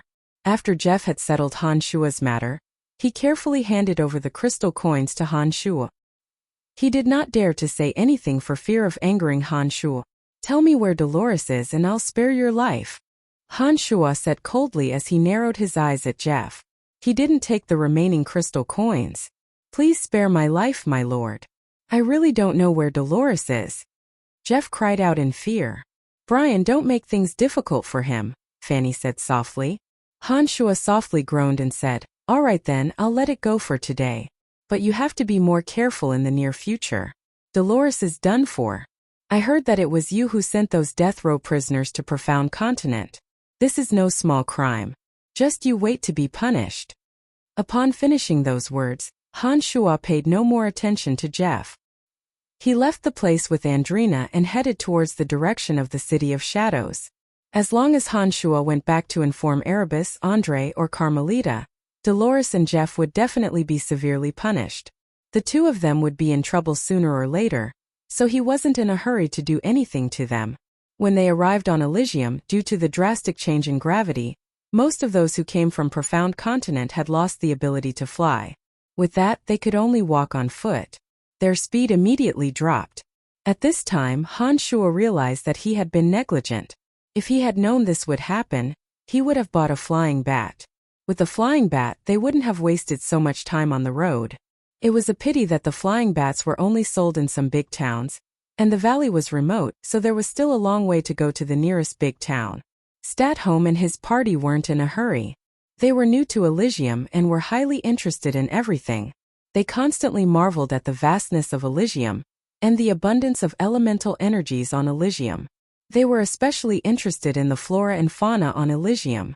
The women, in particular, treated the journey as a sightseeing tour. They couldn't stop chattering and laughing along the way. 3 days after Han Shua left Elysium, Dolores returned.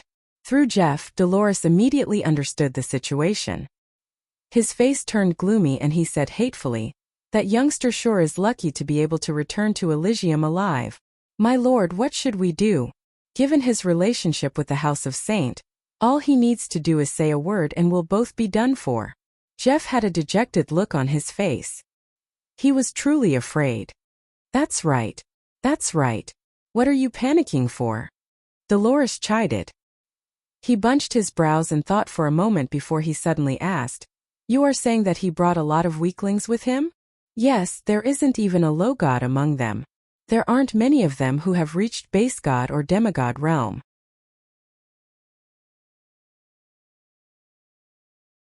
In our Elysium, they wouldn't even be able to defeat a child, Jeff replied. I see. Dolores sneered and said, with such a group of burdens, that youngster won't be able to travel quickly. As long as we find a way to prevent him from ever returning to the City of Shadows, we will be fine. My lord, what do you mean? Jeff stared blankly for a moment. He knew that Han Shuo would not be easy to deal with after he failed to kill Han Shuo the last time. Now that he thought about it, he realized that there was no irreconcilable hatred between him and Han Shuo. Besides, he was also afraid of Han Shuo's influence in the City of Shadows. In his heart, he was no longer willing to provoke Han Shuo. You don't have to worry about this. I have my own arrangements. Dolores' eyes glinted with sinister and cold lights. He instructed, take care of the problems in Elysium. I need to go out for a while. Dolores, who had just returned to Elysium, did not stay for long. He immediately left with his men. Hushvale City, Godswamp Pharmacy's headquarters. In a secret underground chamber, Avery, who was meditating in the pitch-black darkness, suddenly sensed something. He turned his head and discovered that a magical device was glowing beside him. Then, Dolores's image gradually became clearer. What happened? Avery asked in a deep voice. Second uncle, that kid came back alive. Dolores in the mirror image replied. How is that possible? Avery's expression changed slightly. He softly cried out, even if those prisoners couldn't cause them any trouble, they would have destroyed the transportation matrix on that low-level material plane. Without the interplanar transportation matrix, it won't be easy for them to return to Elysium. Have you checked the transportation matrix on that material plane? It's sealed. Only those who know how to seal it can pass through. Dolores replied with a bitter smile. Huh? Avery cried out in surprise. Could it be that there are experts cultivating in the Edict of Space among their group? Otherwise, how could they have sealed the interplanar transportation matrix? I don't know either, Dolores shook his head. Tell me the details. Avery's face turned cold and he shouted in a deep voice. After Dolores explained the situation, Avery sneered and said, I didn't expect that youngster to bring so many burdens with him. Alright, I got it. They can forget about returning to the City of Shadows alive. Upon finishing those words, Avery disconnected his connection with Dolores and reconnected the magical device. A moment later, another person appeared in the magical mirror. The master of Godswamp Pharmacy. Avery, how are you doing here? The white-haired old man asked smilingly. Very well. Thank you for your hospitality, Mr. Hassling. Avery first smiled and expressed his gratitude.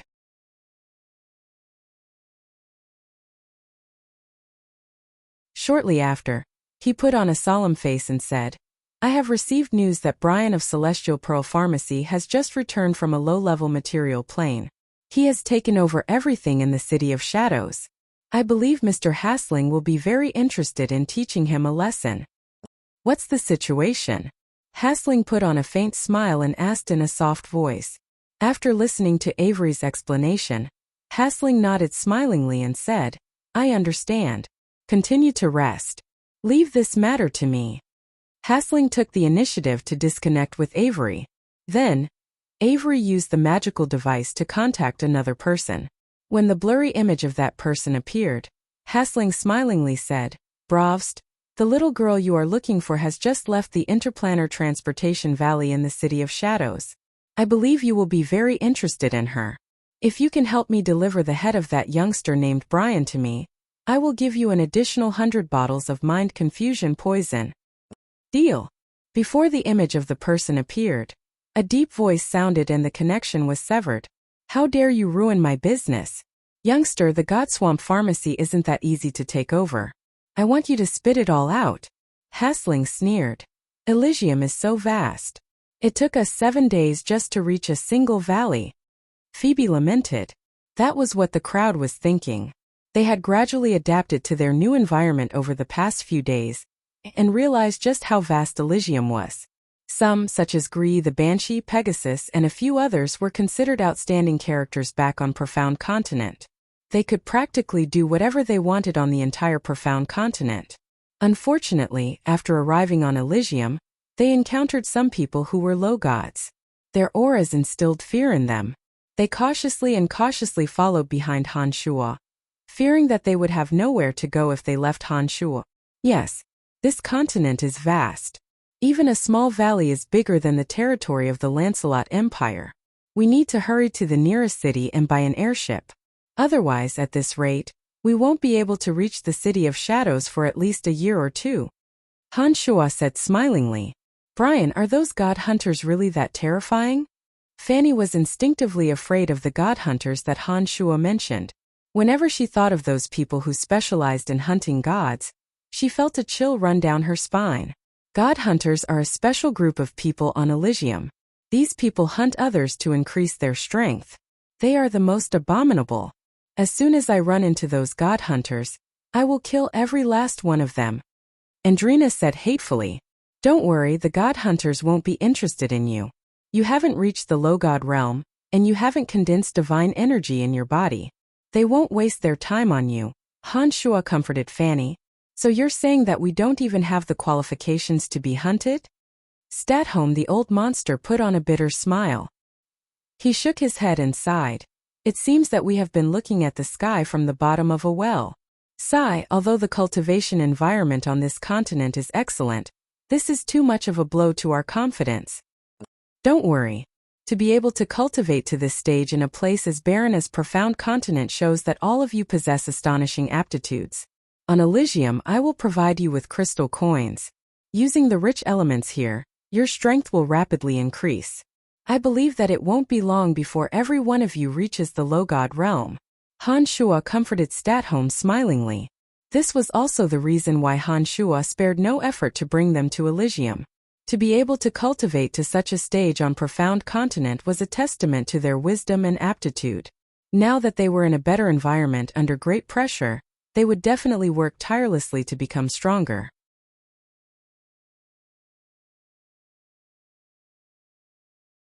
With Han Shuo's help, they would improve rapidly.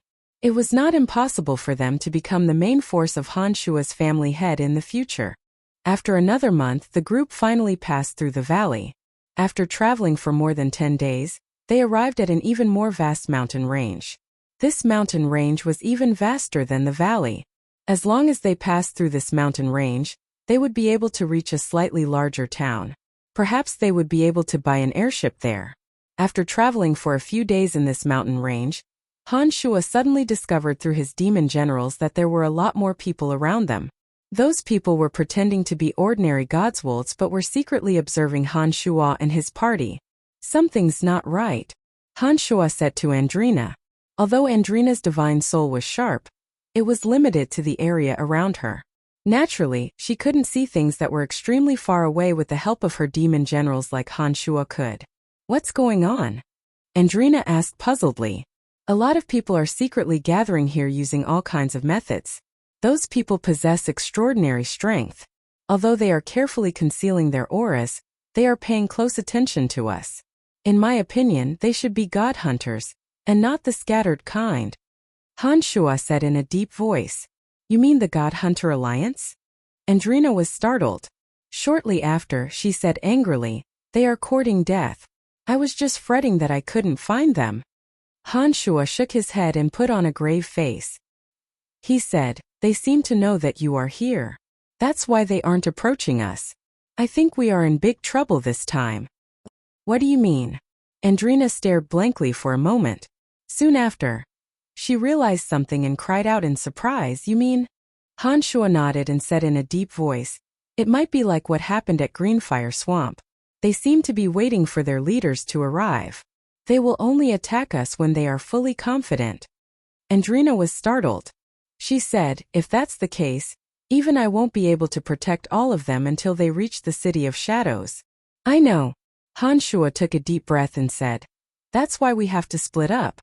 You will stay here with them for the time being. Use a boundary to conceal their auras and yours. We will stay in this mountain range for some time. Meanwhile, I will leave by myself and think of a way to lure those people away. After they leave, you will bring them to the nearest city, purchase an airship, and send them to the City of Shadows as quickly as possible. How can you lure them away? Their target should be me. If they can't see me, they won't fall for your trap. Andrina said anxiously. A demon general flew out from Cauldron Spirit and slowly materialized in front of Han Shuo.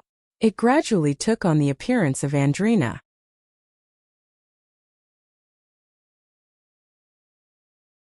Then, a few more demon generals flew out and transformed into the appearances of Statholm, Fanny, and the others.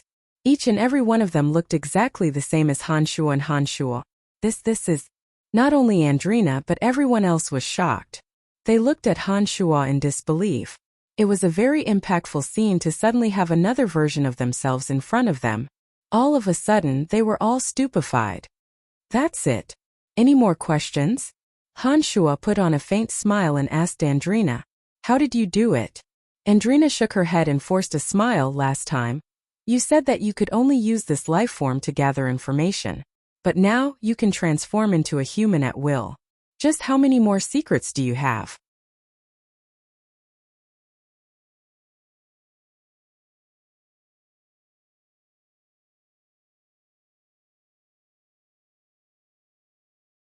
Chapter 731. This transfiguration ability won't be able to deceive anyone. As long as I examine it with my divine soul from a close distance, I will be able to tell the difference. However, those god hunters won't dare to get too close. It is indeed difficult to discern the difference from a distance. In this case, I can lure them away while you stay here and conceal your presence. After some time, you can escape via another route. You should be fine, Han Shuo said smilingly. What about you? If those god hunter leaders move out and surround you, won't you be dead meat? Andrina asked worriedly after thinking for a moment. Fanny and the other ladies were worried sick. They started disagreeing with Han Shuo's suggestion. Although these ladies were very confident in Han Shuo, after coming to Elysium and witnessing the experts of this world, their confidence in Han Shuo was not as blind as before.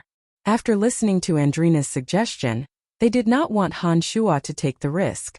Don't worry, I might not be able to defeat them, but no one can stop me if I want to leave. Han Shuo said smilingly, you should know that there aren't many who are better at escaping than I am. Are you really confident that you can escape from their encirclement? Andrina was still rather skeptical.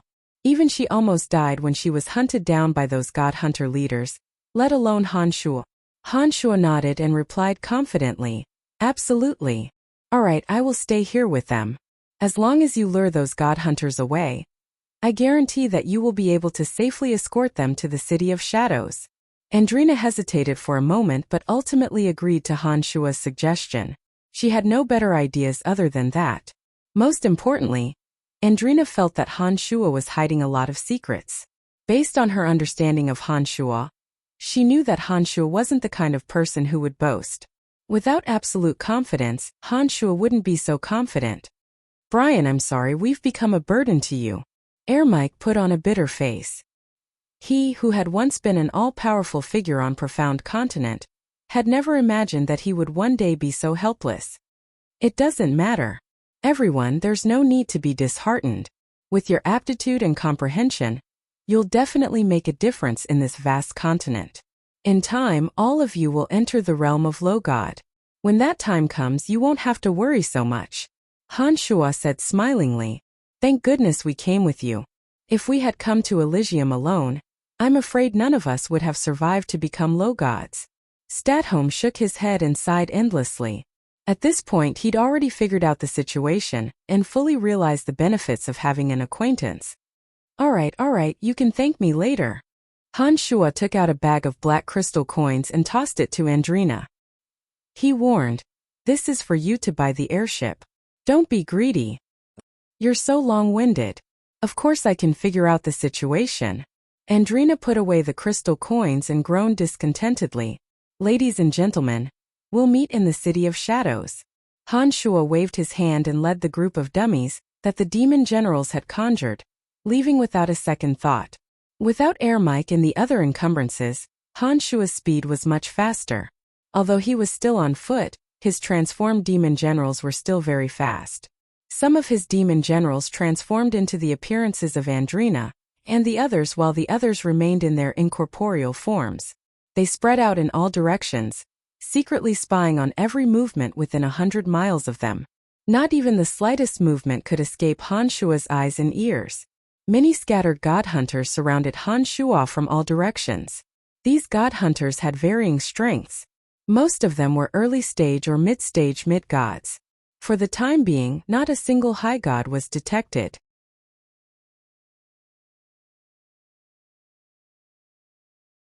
They were very cautious and did not attack Han Shuo without permission. They were most likely wary of Andrina's strength and were waiting for their leader to arrive. With the help of his demon general's vision, Han Shuo effortlessly avoided some of the areas where god hunters were densely packed. He purposely chose areas where the god hunters were weaker and fewer in number, disrupting their movements and forcing them to change their course. For the next 5 days, Han Shuo and his transformed demon general had ventured deep into the heart of the mountain range. It was at this time that the demon general finally discovered the presence of a high god hunter. It was an ugly young man in ragged clothes. His face was full of bumps and hollows as though he had been severely scalded. He had a head of long, disheveled silver hair and cultivated in the energy of darkness. As soon as this person arrived, many of the god hunters in the vicinity gathered around him and respectfully reported the situation in the mountain range to him. The high god's soul was extremely sensitive. Fearing that the high god would discover the existence of the demon generals, Han Shuo had all the demon generals in that area moved far away. This way, the high god could only vaguely see the location of those people but not hear what they were saying. They were obviously wary of Andrina. Even though this young man was alone, they did not immediately launch an attack. Instead, they continued to encircle Han Shuo from afar. In order to lure them further away, Han Shuo had no choice but to move towards a less populated area. When those god hunters saw that Han Shuo was approaching, they all moved away from him. 3 days later, a few more god hunters arrived at the mountain range, including 2 high gods. One of them was a burly man cultivating in the Edict of Destruction, while the other was a white-haired old woman cultivating in the Edict of Death. Based on Han Shuo's understanding of the god hunters, Han Shuo surmised that the burly man cultivating in the Edict of Destruction was Bravst, whom he had met in the valley. With 3 high gods of death, darkness, and destruction arriving in the mountain range, and a dozen mid-gods and late-stage mid-gods, their combined strength was not inferior to any of the large family clans in the City of Shadows. When they felt that the time was right, they began to gradually close in on Han Shuo and prepare to strike. Han Shuo immediately raised his vigilance when he saw that they had started to move.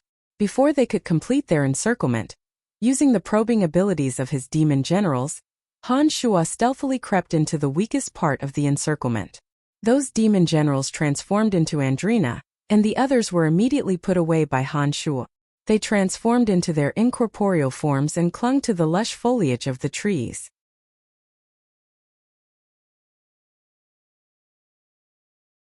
As soon as the obvious targets disappeared, Han Shuo immediately concealed his aura and moved stealthily in the shade of the lush foliage. Lord Bravst, the targets have suddenly vanished without a trace. A mid-god cultivating in the Edict of Destruction hastily came to the burly man's side and reported in a low voice, "Vanished?" Bravst's thick brows bunched. His eyes glinted as he nodded and said, "Andrina possesses extraordinary strength. It seems that she has discovered our plan. She must have used some special method to conceal her aura. However, with such a large target, there's no way that they can escape from our encirclement. As long as we continue to close in on them, we will surely be able to find them." "That's right. Our encirclement has shrunk to a very small area. There's no way that they can escape without making a sound. We must find Andrina even if we have to dig 3 feet into the ground. Andrina is too big of a threat to us god hunters. If she doesn't die, our god hunters will suffer even greater losses," that ugly young man said in a sinister voice. "All of you be careful. If you notice anything amiss, report it immediately. Kiki, they are carrying a bunch of ants who have yet to reach Logod realm. There's no way they can escape," that old woman said with a strange laugh. After hearing the 3's words, the god hunters quickly left the area. They flew across the area and occupied every advantageous terrain. Bit by bit, they began to close in on the encirclement. These god hunters were well trained and had long been accustomed to hunting others in the mountain range. They cooperated with each other in an orderly manner. Unfortunately, All of their actions had fallen into Han Shua's eyes. Without Stratholme and the other burdens, and without the barrier in this area full of cover and towering trees, it would be more difficult than ascending to the heavens to capture Han Shua, who knew his every move like the back of his hand. Under the shade of a large, withered tree, Han Shua dug a hole that could only fit one person. He sunk his entire body into the hole and held his breath in rapt attention. He opened his mind and soul. His consciousness was ethereal and empty. He did not think about anything and became one with the nature of the mountain range. One god hunter after another passed by Han Shua. However, not a single one of them discovered the target that they had been painstakingly searching for. Even that low god of darkness who possessed high god strength did not discover the anomaly beneath his feet when he passed by this area. Their encirclement was still slowly shrinking. Soon, all the god hunters had gathered at the center from all directions.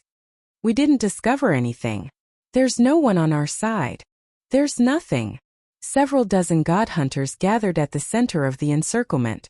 Each and every one of them reported their situation. However, not a single one of them discovered anything unusual. How is this possible? That ugly young man cried in a low voice. He said, they were clearly within this encirclement. How could so many of them suddenly vanish? Galas, don't worry. They definitely did not leave this area. Andrina possesses extraordinary strength. As long as she hides and constructs boundaries that conceal her aura and presence, it's normal that we wouldn't discover her, Brovst said in a deep voice after thinking for a moment. Then what should we do? That high god of darkness named Galas asked in a low voice. It's simple. Everyone split up and attack in all directions. As long as it's a boundary or seal, there will always be some anomalies when it is attacked, that old woman said with a sinister smile. That's right. Everyone split up and attack one area at a time. We don't need to expend much divine energy. Even a small bone arrow will be enough to find out the situation, Brovst commanded.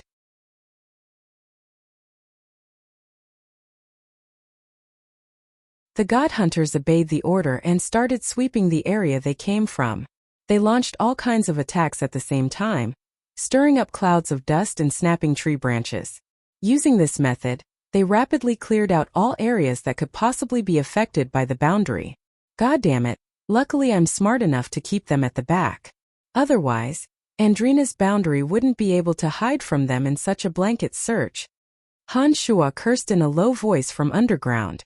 He saw that one of them was getting closer and closer to him, so he walked out of the ground. Han Shua had actually left their encirclement. If Han Shua were to leave at this moment, those god hunters would have no way of stopping Han Shua. He could easily retreat. However, if Han Shua were to leave without making a sound, those god hunters would definitely not give up on searching the entire mountain range. If they were allowed to remain in this mountain range, they would pose a great threat to Andrina and the others. Having evaded the encirclement, Han Shua had no choice but to purposely reveal himself and make a bit of noise in this area. With a crack, an old tree that was neither too big nor too small suddenly snapped. Suddenly, a loud and clear whistle sounded. The god hunter closest to Han Shua immediately shrieked, "Over here! Over here!" One after another, figures were shuttling through the trees. Terrifying auras converged towards Han Shua from all directions. It was an extremely frightening sight. Han Shua was running at top speed. He deliberately left behind tracks along the way. Sometimes he would break a branch on a tree, and sometimes he would leave heavy footprints on the ground. With that, those god hunters no longer had any doubts. They followed closely behind Han Shua and chased after Han Shua with all their might. After traveling for half a day, Han Shua no longer deliberately left behind tracks and concealed his aura. When those god hunters reached the last track left behind by Han Shua, they suddenly discovered that they had lost track of him. It became rather difficult for them to continue the pursuit. "What should we do?" a mid-god asked. They must not have gone too far with those burdens. Since the tracks have disappeared, there is only one possibility. Brovst mischievously laughed and said, "They must have gone into hiding again." Everyone spread out and continued to search using the same method as before. I believe that after running for so long they must be more tired than we are. Let's see where they will run to this time. Be careful. Remember, as long as Andrina is alive, you will be killed sooner or later. Gallus coldly shouted. The group no longer wasted any more words. 3 high gods each led a few people to search in 3 different directions while the rest spread out and cautiously searched. Using his demon generals, Han Shuo observed every step of the god hunters. He was silently waiting for an opportunity. This time there was no fixed encirclement.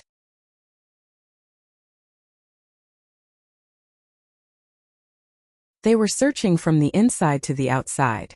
Unlike shrinking the encirclement, the distance between each other was increasing. From the very beginning, they were certain that Han Shuo and Andrina were carrying a lot of burdens. With that in mind, they had made a complete error in their judgment. As the distance between them grew wider and wider, Han Shuo, who had nothing to worry about, instead became the hunter in this mountain valley with the help of the demon generals all around surveillance. One of the god hunters sent out streams of darkness divine energy from his hand, stirring up a cloud of dust. He cautiously walked forward with his eyes wide open, searching for any possible anomalies.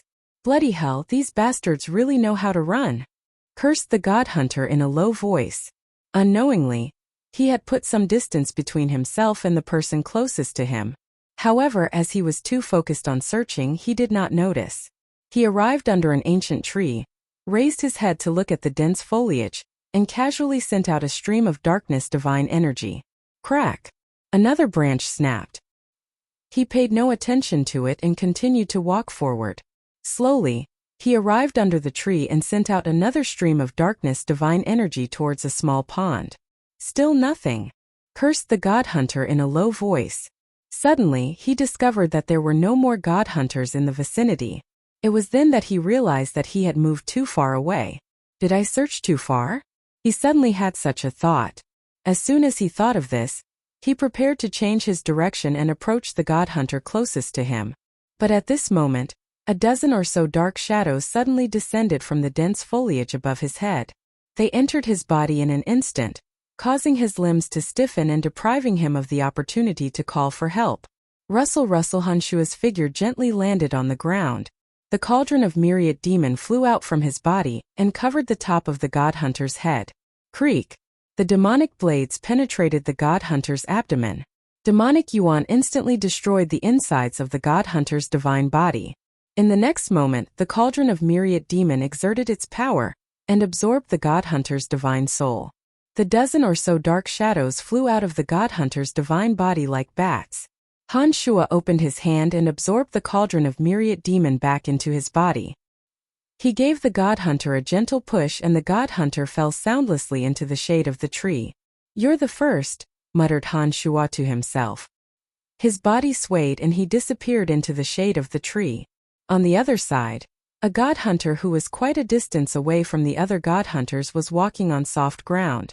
Just as he felt that the ground beneath his feet was a little strange, a hand suddenly stretched out and grabbed his ankle.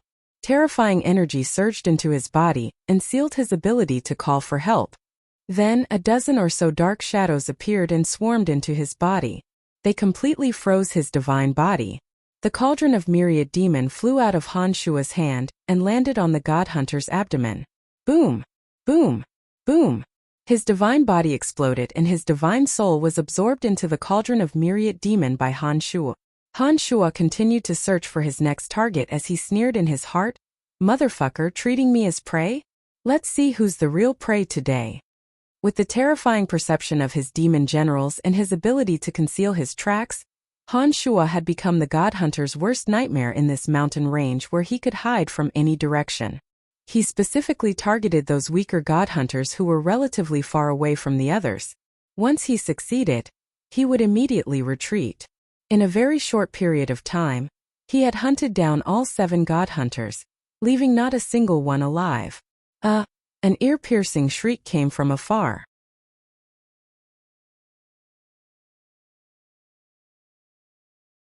The god hunters immediately rushed towards the source of the sound. When they arrived, they saw the lifeless corpse of one of their companions lying on the ground. It didn't take long for more people to discover the corpses of their companions. The god hunters who had been full of confidence as hunters started to panic when they saw the corpses of their companions appearing one after another.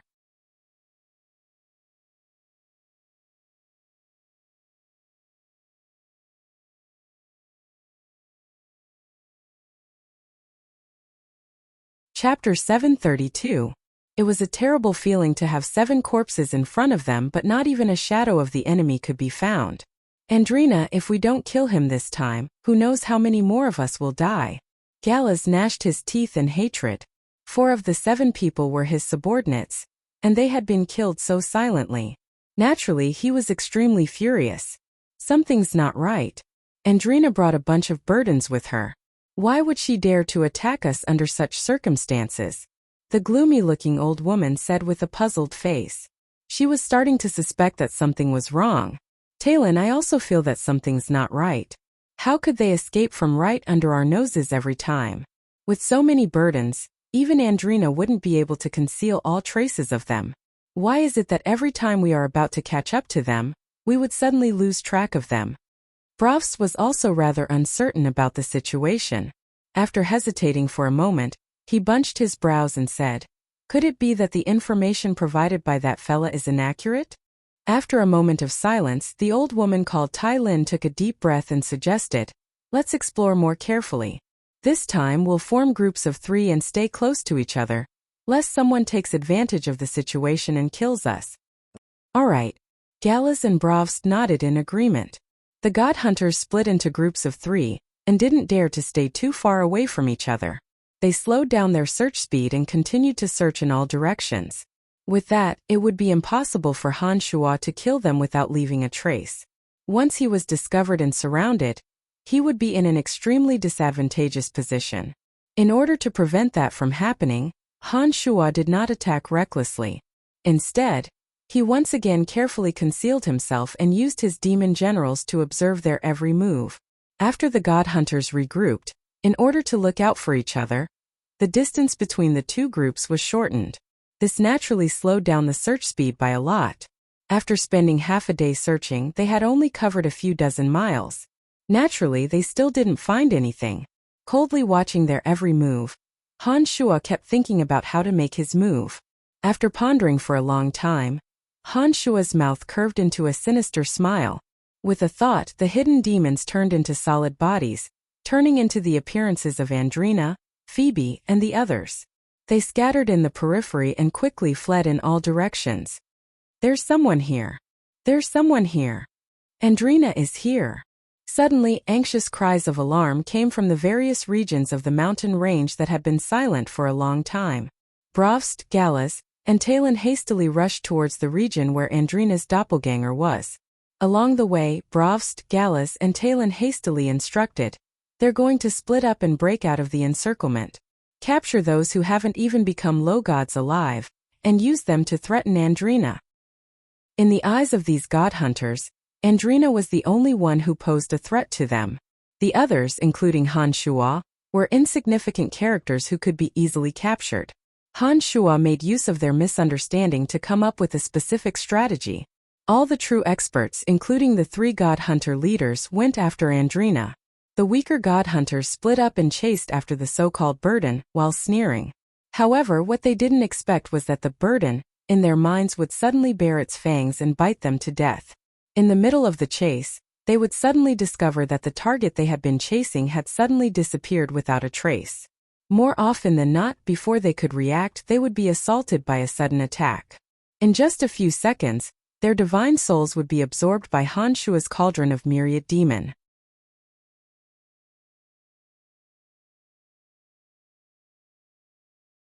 Due to the distance between them and how anxious they were, Han Shuo suddenly had the time to devour their divine energy. 3 mid-stage mid-gods of death and 1 early-stage mid-god of destruction had their divine energy completely devoured by Han Shuo during this period of time. "We've caught up to her," Brovst shouted. Gallus and Talon hastily followed. Suddenly, a wisp of smoke drifted past and engulfed Andrina's figure. Brovst, Gallus, and Talon excitedly surrounded the wisp of smoke and gestured for their subordinates to approach. "Andrina, let's see where you're going to run to now. You were lucky enough to escape the last time. I reckon that you haven't recovered from your injuries yet, have you? You should have known that you would end up like this for going against us god hunters," said Gallus with a sinister smile. He nodded at Brovst and Talon, and the 3 approached the wisp of smoke step by step. "Andrina, don't blame us for being ruthless.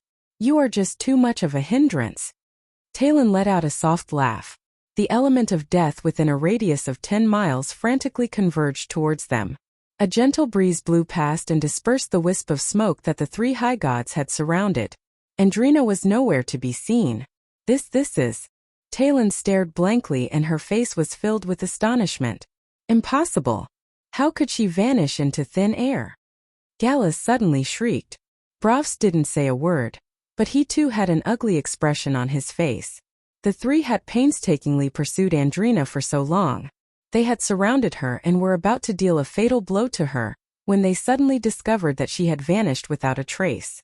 It was an extremely depressing feeling. The three looked at each other and their faces turned gloomy.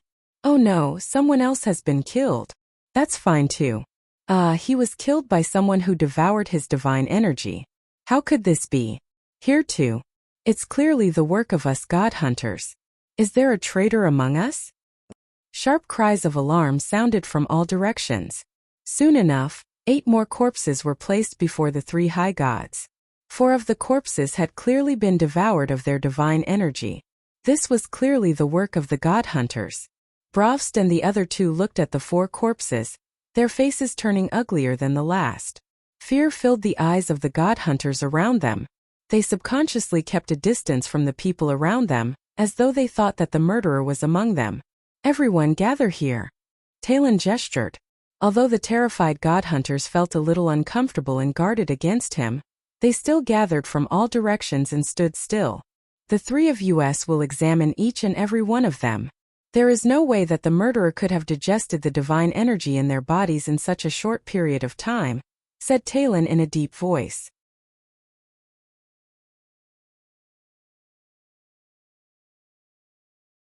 Brovst and Gallus immediately nodded and went to examine their subordinates to see if there was any chaotic and impure divine energy in their bodies.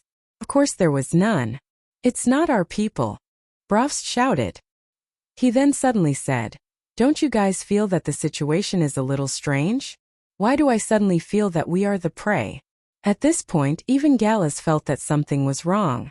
After a short pause he continued, "No matter how powerful Andrina is, it is impossible for her to suddenly vanish from our sight. It is very likely that what we are chasing is an illusion.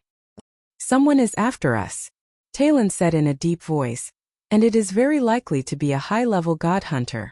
Perhaps someone is trying to replace us. This is a conspiracy." The crowd's faces jolted upon hearing those words. Brovst and Gallus exchanged glances with each other. Brovst said in a deep voice, "We are certain that the murderer is not Andrina. Andrina has a deep hatred for people like us. There is no way that she or those around her would be a god hunter. The enemy has clearly set up their traps in this mountain range. They have been leading us by the nose and have been preparing to deal with us. Brovst, will the Godswamp Pharmacy be in trouble? The Godswamp Pharmacy has been working with us for many years. Logically speaking, they shouldn't be trying to harm us. But it is hard to say. After this matter is over, we will have to carefully investigate it," Brovst explained to Gallus after thinking for a moment. "Don't think about pursuing Andrina anymore. Let's all gather together and leave this mountain range at once. Otherwise, if we allow the enemy to set up their traps, none of us will be able to leave this place alive. Since they dared to attack us, they definitely aren't any weaker than us." Talon decided. Those Midgard god hunters had long been afraid. Facing an invisible enemy was the most frightening. They were afraid that they would become the next god hunter. They hastily nodded after hearing Talon's words. "All right, let's gather together and leave this mountain range. Be careful. I don't think the enemy will give up so easily. If we want to leave this place alive, we have to stick together," Brovst said in a deep voice. Therefore, the group of powerful god hunters started retreating cautiously. They were no longer as confident as when they first arrived. Han Shuo, the instigator of all this, observed the situation through his demon generals. He couldn't help but laugh. He did not expect these god hunters to be so paranoid and cowardly. As soon as they saw that the situation wasn't looking good, they would immediately think of the worst. They were like birds that were startled by the mere twang of a bowstring. All they wanted to do was to leave this place as soon as possible. Han Shuo had no idea how terrified the god hunters were. As the public enemy of the entire continent, these people were used to being hunted down by others. All kinds of dangers were always hovering around them. There were people in every divine dominions who were constantly hunting them down in an attempt to eradicate them. In this kind of environment, they were indeed overly cautious. Often, even the slightest abnormality would cause them to think the worst. Especially this time when one of their own was devoured by their own kind, it was an even more terrifying thing for them. As hunters, when they discovered that someone dared to attack them and that they couldn't find any traces of the enemy, their fear grew and grew until they finally broke down. These so-called god hunters are nothing but a bunch of cowards. Han Shuo reevaluated them. Those god hunters were very adept at evading pursuers. They had set up all kinds of barriers and boundaries along the way. Wherever they passed, they would conceal their auras and leave behind boundaries to confuse their pursuers.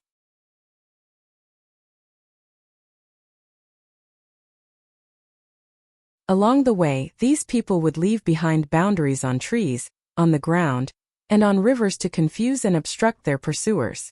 They would only leave behind 2 people to carefully hide in the dark to make sure that no one was following them. They were indeed used to being hunted down and had a unique technique for evading pursuers. After all, god hunters were the public enemy of the entire continent. If their hideout was discovered, wouldn't they be doomed? Unfortunately for them, their opponent was Han Shuo. His demon generals were invisible, and the area they could cover was vast. Every single boundary they set up could be seen by Han Shuo. Naturally, they could easily evade their pursuers. If they could discover the hideout of the god hunters and wipe them out in one go, it would be a great contribution. With that, Han Shuo could become a member of a family clan in the City of Shadows and have his own territory and family crest. For the sake of his future, Han Shuo felt that he should secretly follow them. For 5 days in a row, Han Shuo followed the group of god hunters out of the mountain range. A plain appeared in front of them. There were no trees on the plain that the demon generals could climb. If they were to chase after the 3 high gods on the plain, they would be easily discovered by the 3 high gods. In that mountain range, the demon generals would first avoid the 3 high gods. They would first entrench themselves in the branches and leaves of the trees and remain motionless. In any case, wherever the 3 high gods were, the demon generals would stay far away from them and would not move. This was a method that Han Shuo had recently come up with. Even if the opponent was a high god, as long as the demon generals stayed far away from them, they wouldn't be discovered. However, once the demon generals started flying, even though they were incorporeal, they would create ripples in the air. Although mid-gods might not be able to detect the minute ripples, high gods would be able to keenly sense them and discover the existence of the demon generals. Once they arrived at the plain, it would be extremely difficult for the demon generals to entrench themselves in a concealed spot and remain motionless. There was simply nowhere to hide. With that being the case, Han Shuo could only use one demon general to tail them from afar while he himself was still a long distance away from the demon general. However, even with that, the 3 high gods discovered something amiss due to the demon generals constantly flying around. There seems to be something following us. Brofs softly cried out. The other 2 also nodded. It seemed that they too had discovered the anomaly. You guys go ahead. I'll stay and watch. Brofs said to the 2 after thinking for a moment. At such a moment, Gallus and Stellan naturally wouldn't have any objections. They would love nothing more than for someone to stay and guard the rear. The 2 reminded Brofs to be careful and led the god hunters forward.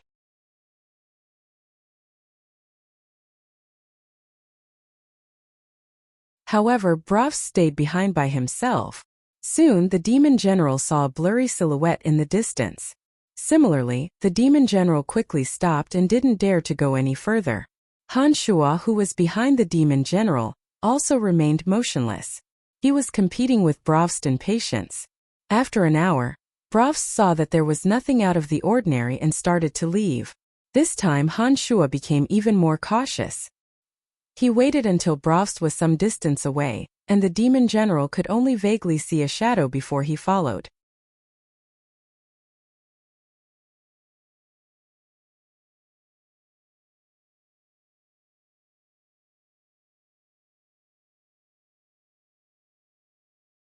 Chapter 733. Thanks to Brofst's previous warning, Han Shuo was even more cautious this time, fearing that Bravst would discover his demon general's tracks again. Fortunately, the plain wasn't particularly vast. It only took Han Shuo a day to traverse it. Then he came across rolling mountains and bottomless cliffs. Those were the most suitable places for demon generals to hide. Han Shuo immediately increased his speed. On the 13th day, the group of god hunters arrived at a large valley that was enshrouded in mist and filled with swamps and odd-shaped rocks. Even before entering the valley, Han Shuo could see that there were hidden boundaries and several energy towers embedded in the towering ancient trees. Abnormally intense elemental undulations filled every corner of the valley.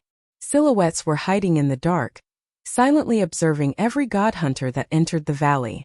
After observing for a while with his demon generals, Han Shuo suddenly discovered that even Bravst, Galas, and Talon had lowered their statuses upon arriving at this place. Although they didn't go so far as to bow and scrape, they were still rather cautious when they faced the checkpoints along the way. Han Shuo was shocked by the scene. He thought that Bravst, Galas, and Talon were the three leaders of the God Hunter Alliance, and that they should be high and mighty after returning to their headquarters. He didn't expect that this wasn't the case. After thinking for a moment, Han Shuo was startled. This situation could only mean one thing: Bravst, Galas, and Galas weren't the highest-ranking people in the God Hunter Alliance. That was the only explanation for the trio's behavior in the valley. Bravst, Galas, and Galas were roughly mid-stage high gods. If they weren't the leaders of the God Hunter Alliance with such strength, then the God Hunter Alliance was simply too shocking. There were sentry posts all over the valley. The undulations generated by the energy towers covered the entire valley. Layers upon layers of boundaries covered every corner of the valley. With such a tight defense, there was no way that Han Shuo could enter. If a demon general were to pass through one of the boundaries, god hunters would immediately rush in from all directions. It wouldn't be easy for Han Shuo to escape. In addition, if Han Shuo's guess was correct, there might be late-stage high god existences in the valley. If a person of that level were to be alarmed, Han Shuo would be in great trouble. After carefully observing from the outside for a while, Han Shuo knew that it was impossible for him to sneak in quietly. For the sake of his own safety, Han Shuo finally decided to temporarily give up on exploring inside. The valley was no longer within the territory of the City of Shadows, but between the City of Shadows and Mirage City. Han Shuo had investigated everything along the way and learned of this place. Perhaps in the future, he could seize the opportunity to level this place and consolidate his position in the City of Shadows. After making up his mind, Han Shuo did not hesitate any longer and quietly went back the way he came. After arriving at a safer area on the outskirts of the valley, Han Shuo spent a day memorizing the surroundings before he left the valley and flew in the direction of the City of Shadows. It had been nearly 2 months since Han Shuo, Andrina, and the others parted ways. The god hunters had given up on searching the valley.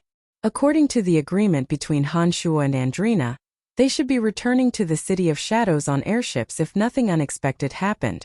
Han Shuo did not return to the valley to investigate but headed straight for the City of Shadows. During the journey, Han Shuo did not forget to gather medicinal ingredients for refining medicinal pellets. He was not in a hurry. As a result, Han Shuo spent close to 3 months on a journey that should have taken only 10 days to return to the City of Shadows.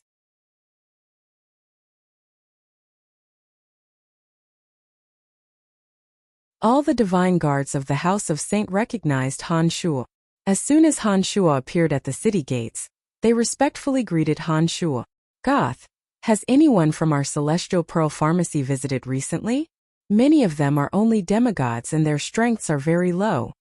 Han Shuo nodded to a familiar divine guard with a smile, and immediately inquired about Andrina and the others.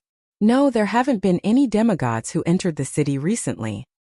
As you know, demigods are generally not allowed to enter the City of Shadows, unless they are guided by some special characters such as Mr. Brian. Only then are they allowed to live in the City of Shadows." Goth flattered Han Shuo in a manner that was neither too big nor too small. There was indeed such a rule in the City of Shadows. Generally speaking, outsiders who did not possess base god strength were not even qualified to enter the City of Shadows. Only the towns and cities outside the City of Shadows would take in such people. As those who had not reached base god realm could not even obtain a divine tablet, It would not be easy to manage them after entering the City of Shadows. Even if they died, they would not know whose body they belonged to. Of course, this rule was not absolute. Just as Goth had said, if those outsiders were relatives of large family clans or were under the protection of a noble person, there would naturally be no problem. Han Shua's heart sank after hearing Goth's words. He stealthily handed a bottle of medicine of rejuvenation to Goth and smilingly said, "Can I trouble you to check on the other city gates and see if such a situation has occurred?" Goth's eyes lit up. He excitedly kept the bottle of medicine of rejuvenation and immediately replied, "Wait a moment, I will immediately ask around for you." Upon finishing those words, Goth hastily left. A few minutes later, Goth walked down from an energy tower. He shook his head at Han Shu and said, "I'm sorry. I have checked and there has not been such a situation in the past 6 months." "Thank you." Han Shu was rather worried, but he still walked into the City of Shadows. If there were no mishaps, Andrina and the others should have returned to the City of Shadows 2 months ago. Han Shu started to worry that they had not returned after such a long time. Although Andrina possessed extraordinary strength and should be very safe on the journey without the obstruction of god hunters, Han Shu still felt rather uneasy. Han Shu returned to the Celestial Pearl Pharmacy with worries.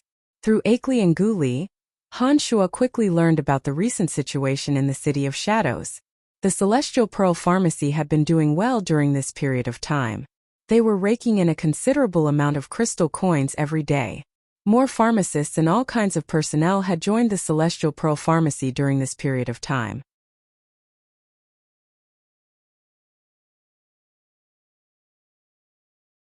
With new recruits joining the 3 branch divisions, they had smoothly opened for business. The position of Chief of the 5th Corps was still vacant. Although all the major family clans were drooling over the position, they could not find any trace of Avery. It seemed that the position would remain vacant for the rest of their lives if they could not kill Avery and take his head. The House of Lavers had become more and more low-key. Members of the House of Lavers even avoided certain activities in the City of Shadows as much as possible. Other than Patriarch Field, who remained loyal to the House of Lavers, many members of the House of Lavers had left the City of Shadows using all kinds of excuses. This caused the House of Lavers to rapidly decline. Carmelita had visited the Celestial Pearl Pharmacy twice. She did not say much after seeing that Wallace had not returned. She only told Akeley to look for her at the Saint residence if he returned. Recently, the House of Saint had been cracking down on god hunters within their borders. The god hunters had been running rampant in the City of Shadows. This had greatly enraged Wallace. He believed that the existence of god hunters had become a threat to the daily commerce in the City of Shadows. He had dispatched divine guards from the 1st and 2nd Corps to hunt down those god hunters. The other 3 major family clans had also sent representatives to the Celestial Pearl Pharmacy to inquire when he would be producing new medicines. Rugersi, who had previously had a misunderstanding with Han Shu, would purchase a large amount of medicines every time he visited. Not only would he not haggle, but he would also leave behind large amounts of crystal coins. Everyone knew what kind of intentions he had. Andrina hasn't returned. Did she send any news? Han Shu bunched his brows and asked after Akeley recounted the recent situation. No news at all. Akeley looked at Han Shu in a strange manner and asked, "Didn't you leave with her? She didn't come back with you. Why are you asking about me?" "We ran into an accident on our way back. We split up and came back." Han Shu was rather vexed and therefore did not explain in detail to Akeley. However, Akeley did not pursue the matter. He smilingly consoled Han Shu, "Don't worry. Andrina possesses great strength. What could possibly happen to her?" If Andrina was alone, why would Han Shu be so worried? What Han Shu was worried about was the group of people she had brought with her. While on Profound Continent they were characters who could summon the wind and summon the rain, on Elysium they were like defenseless infants. Every youngster from an ordinary village had the strength to kill them. Forget it. I'm going to look for Carmelita. Perhaps I can ask her about the situation. Han Shu did not explain. After informing Akeley that he was leaving, he headed towards the Saint residence. Han Shu could be considered as a regular visitor of the Saint residence. When those divine guards saw Han Shu, they would bow and greet him. When they heard that Han Shu was looking for Carmelita, They immediately led Han Shuo to the gymnasium. Hehe. A few guests have arrived in the City of Shadows. Miss Carmelita is currently sparring with them in the gymnasium. That divine guard explained to Han Shuo smilingly as he led Han Shuo to the gymnasium. What kind of guests are they? Even Carmelita is personally accompanying them? Han Shuo temporarily cast aside the worries in his heart and asked about the situation with the divine guard. They are from the other two dominions. Hehe, our dominions of darkness, death, and destruction formed the Calamity Church. However, we from the Darkness Dominion joined the church later. It is said that the guests this time are from major family clans of the Death and Destruction Dominions.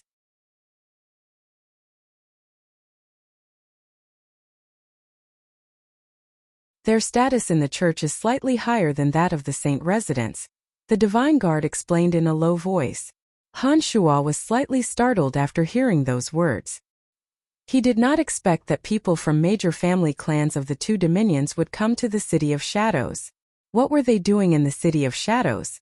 The gymnasium of the saint residence was more well equipped. There were 8 energy towers scattered in every corner of the gymnasium. They formed 5 layers of powerful boundaries to protect the gymnasium. This was to prevent the gymnasium from being overwhelmed by the divine energy unleashed by those inside. Han Shuo saw Carmelita at first glance. Carmelita had a rather impatient look on her face. She was sitting at a corner and observing the fight between the two with her brows bunched. There was a man and a woman in the gymnasium. Both were very young. The man had shoulder-length, grayish-white hair that was trimmed and fluttered in the wind. He wore a greenish-gray divine armor with a pattern of 3 withered bones on the back of the armor. It should be the insignia of his family clan. Just like Carmelita, he possessed early-stage high god strength. However, he cultivated in the energy of death. The woman had long brown hair that was tied into a bun. She appeared to be someone's wife. Although her looks were average, she had an air of grace and elegance about her. It was clear that she had an extraordinary background. She cultivated in the energy of darkness and was also an early-stage high god. Throughout the fight, she had been on the defensive with a smile on her face. She had calmly dealt with the young man's attacks without showing any signs of losing. All right. Sister Charlotte is obviously going easy on you. Portlam, are you done yet? Carmelita was getting more and more impatient after watching for a while. She suddenly yelled. The young man who cultivated in the energy of death chuckled and immediately stopped his attacks. He bowed slightly at the young woman and said, Sister Charlotte, to be able to maintain such a state after getting married, I am truly impressed. Whether I get married or not, what does it have to do with my strength regressing? Charlotte giggled and praised, Kid, you have improved a lot over the years. Even I have a headache dealing with you now. This is the result of my diligent cultivation. The young man named Portlam smiled.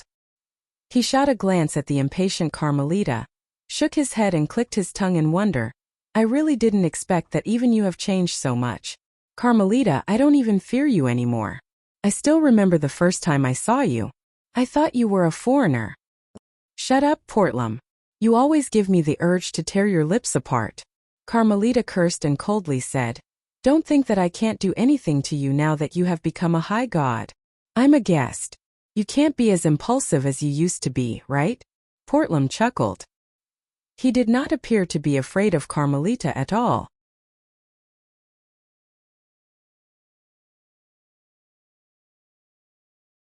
He reckoned that after becoming a high god, he would be able to handle Carmelita's attacks.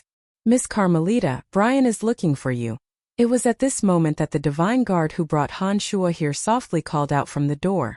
Carmelita, who was about to attack Portlam, immediately turned her head to look at the entrance when she heard the divine guard's voice. She saw that Han Shuo was indeed there.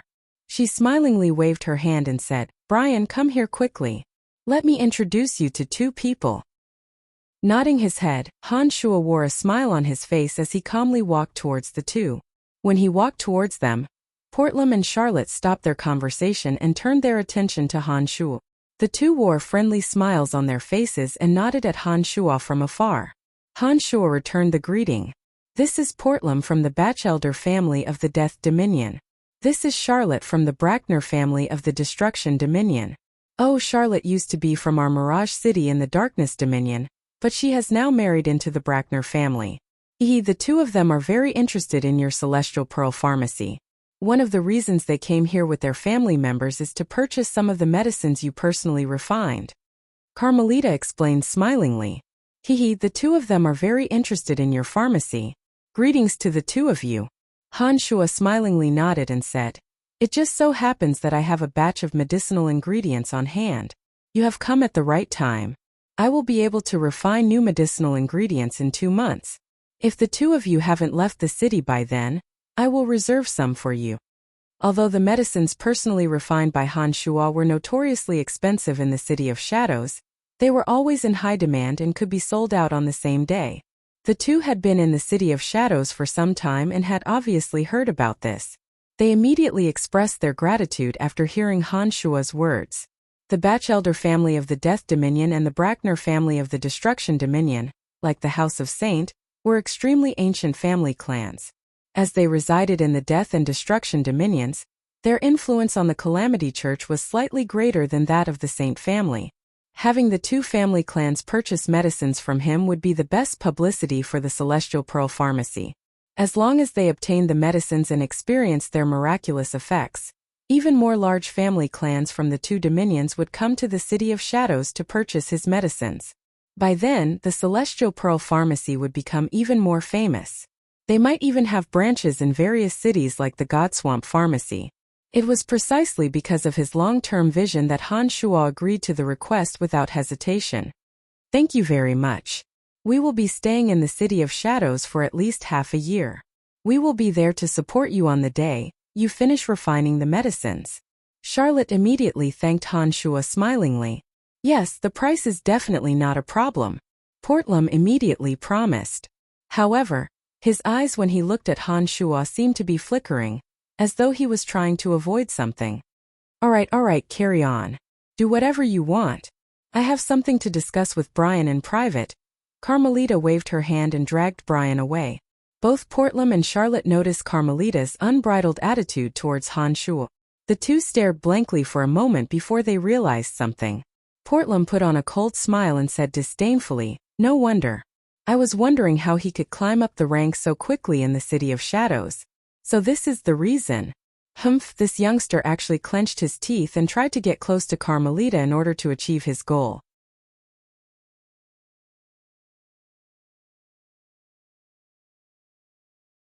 He is not to be underestimated. Charlotte bunched her brows and looked at Portlam in displeasure. She said, "What are you talking about? We should be happy that Carmelita has found a good husband. Besides, this fella can refine such miraculous medicines. He will be welcome no matter where he goes. He might not be what you think he is. No matter how I look at him, he's just a guy who lives off a woman." Portlam put on a mocking smile and praised, "But to be able to live off a woman like Carmelita, this youngster is really different from the rest. I'm starting to admire him a little. This fella is really a patient character. You better be careful. Don't think that I don't know what you did on the way here. Those people said that they were from the Celestial Pearl Pharmacy, but you still dared to attack them. You attacked them, but you failed to apprehend them and let them escape. Let's see what you will do if they return to the City of Shadows." Charlotte coldly groaned. "Damn it, how would I know that little girl is so perverted?" After being reprimanded by Charlotte, Portlam cursed fiercely. It seemed like he had suffered a small loss.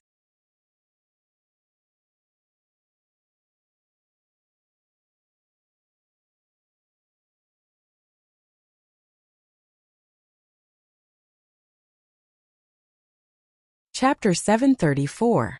There were many small rooms on the gymnasium.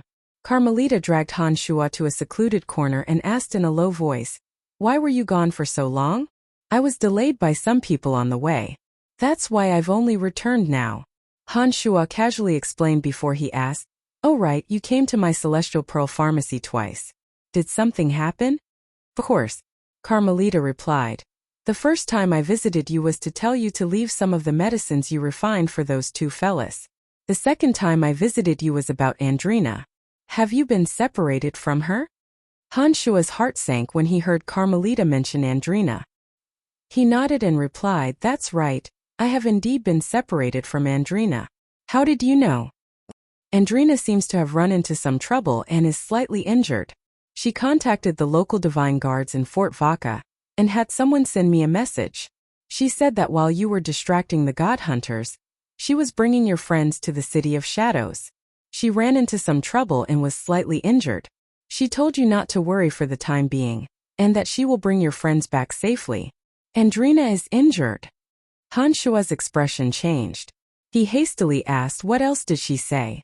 Did she say who injured her? No, Carmelita replied straightforwardly. Carmelita said straightforwardly, she only told me to tell you not to worry, that your friends are fine.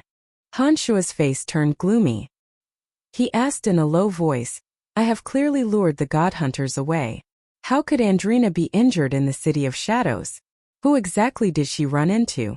The major family clans in the City of Shadows know that Andrina is a member of my Celestial Pearl Pharmacy. Logically speaking, they wouldn't do anything to her. Other than those major family clans, who else in the City of Shadows could injure Andrina? This is very strange. Don't worry, Andrina said that she will be fine. She will return safely to the City of Shadows after some time. Carmelita consoled. Yes, I know. Han Shua nodded and said to Carmelita, thank you. If Andrina has any other messages for you, remember to inform me. I understand, Carmelita agreed. All right, I'll go back and refine the medicine. It might take a while. Han Shua had no intention of staying any longer after learning about the situation from Carmelita. He notified Carmelita and returned to the Celestial Pearl Pharmacy. The reason Andrina had sent a message to Carmelita was because she knew of Carmelita's influence in the City of Shadows. Besides, she trusted Carmelita. Most of the people in the Celestial Pearl Pharmacy were pharmacists. The only combat expert was Akeley. Unfortunately, Akeley's strength was too weak. Even if she sent a message to him, it would be useless. On his way back to the Celestial Pearl Pharmacy, Han Shua was hesitating whether he should look for Andrina. After much consideration, Han Shua decided to stay in the City of Shadows for the time being. The City of Shadows was vast, and it would be difficult to search for someone amidst the lofty mountains and precipitous ridges.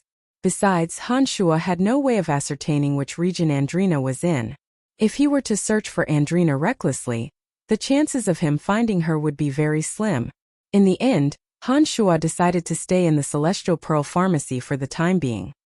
He had confidence in Andrina's strength. Since she said that she could bring Fanny and the others safely back to the City of Shadows, Han Shua believed that she could do it. Han Shua would ask Andrina about the accident that happened on the way back to the City of Shadows. The news of Han Shua's return to the City of Shadows was quickly made known to all the family clans. When they heard that Han Shua was going to personally refine new medicines, they sent people to the Celestial Pearl Pharmacy to reserve them.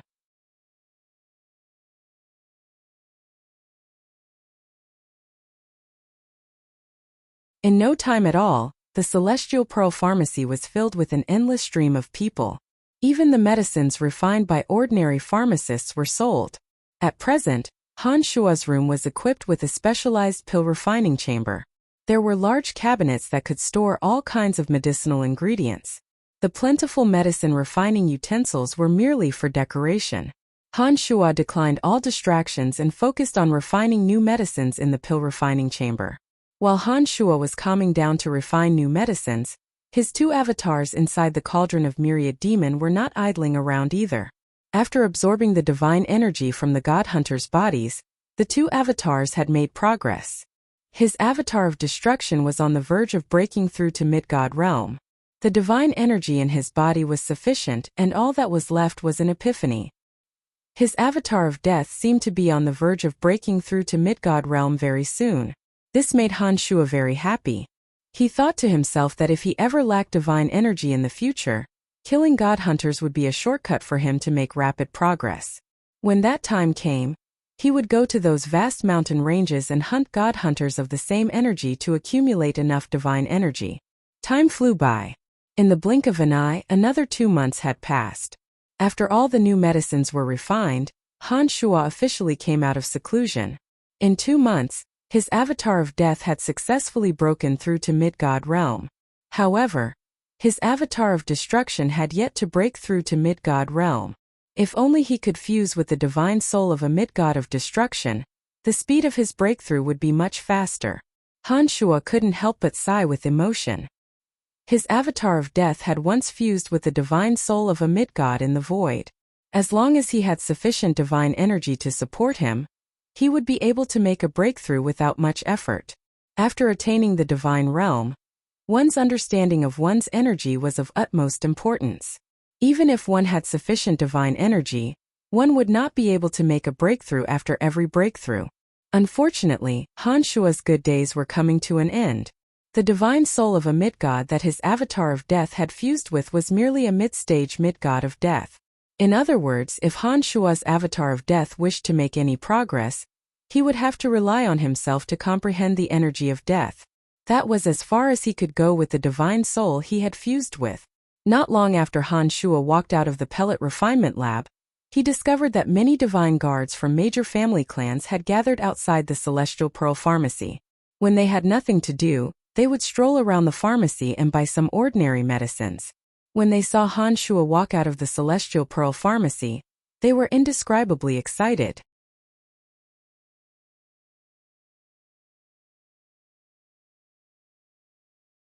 They hastily rushed over to Han Shuo and saluted him, expressing their eagerness for Han Shuo's medicines on behalf of the higher-ups of their family clans. In 3 days, the medicines that I personally refined will be on sale in the Celestial Pearl Pharmacy. Tell your family clans to buy them, Han Shuo said loudly when he saw that a dozen divine guards had surrounded him. Upon hearing those words, the divine guards retreated one after another and disappeared from the Celestial Pearl Pharmacy. It seemed that they were in a hurry to return to their masters to report the situation.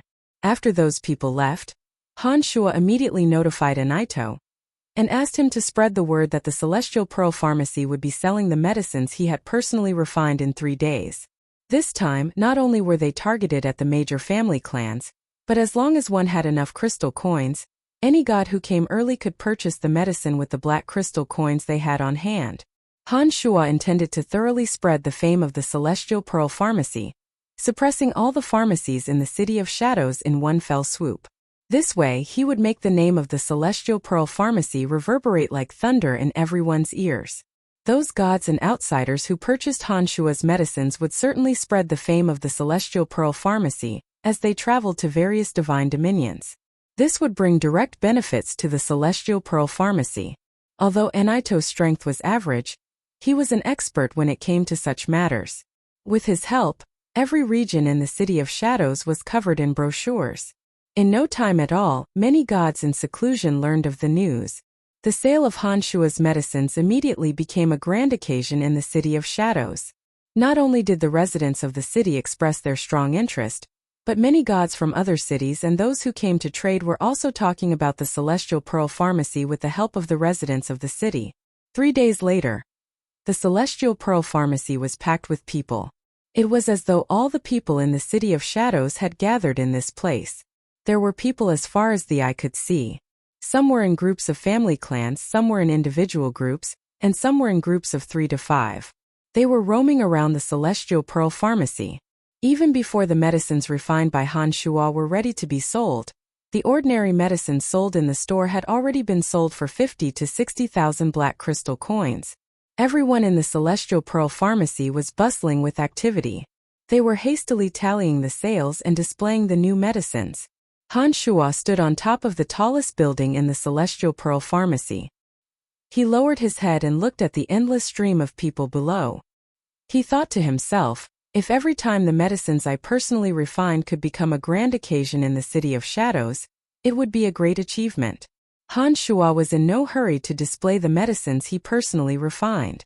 He continued to wait patiently. When it was noon, Han Shuo instructed Guli, "It's about time. Put the medicines I personally refined up for sale." "What about the people from the large family clans? Don't tell me they have to queue up like ordinary people?" Guli hesitated for a moment before she asked with uncertainty. "Of course not. Go and make the arrangements immediately. Bring the leaders of those large family clans to the banquet hall where the pharmacists' gathering was held. These people from large family clans naturally have to be treated differently. After all, they are the main purchasers of my medicines, and on a long-term basis, Han Shuo instructed smilingly. Guli nodded after hearing Han Shuo's instructions and replied, I understand. Guli called out to the crowd before she left.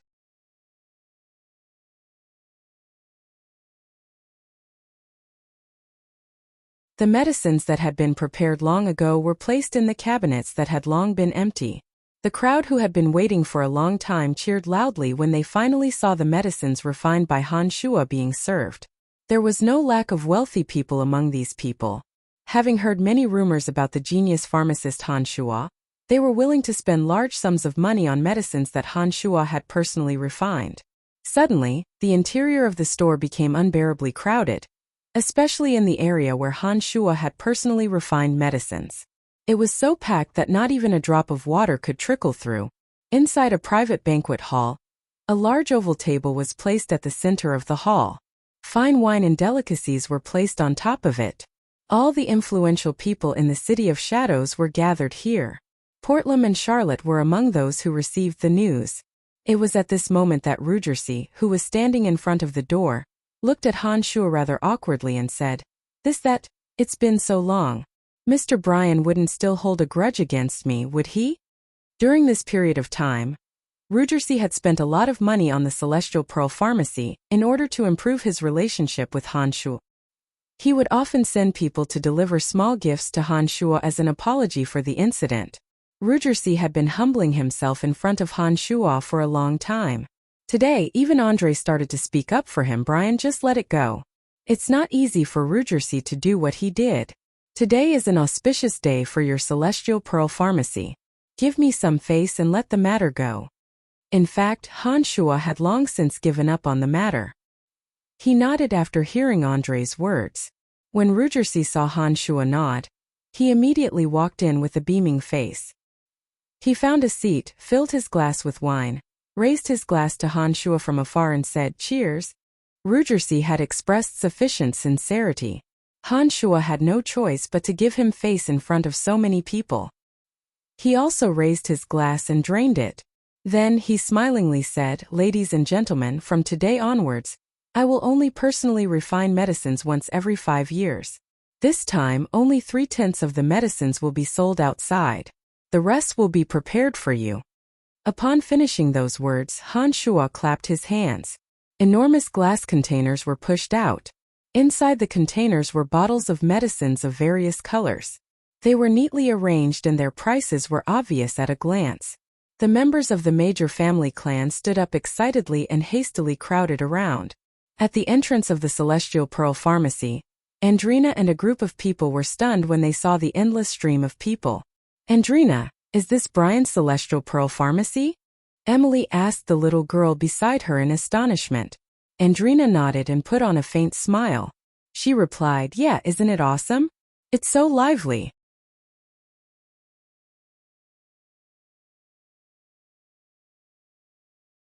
It's as though everyone in the City of Shadows is here. How did Brian do it? How did he attract so many people?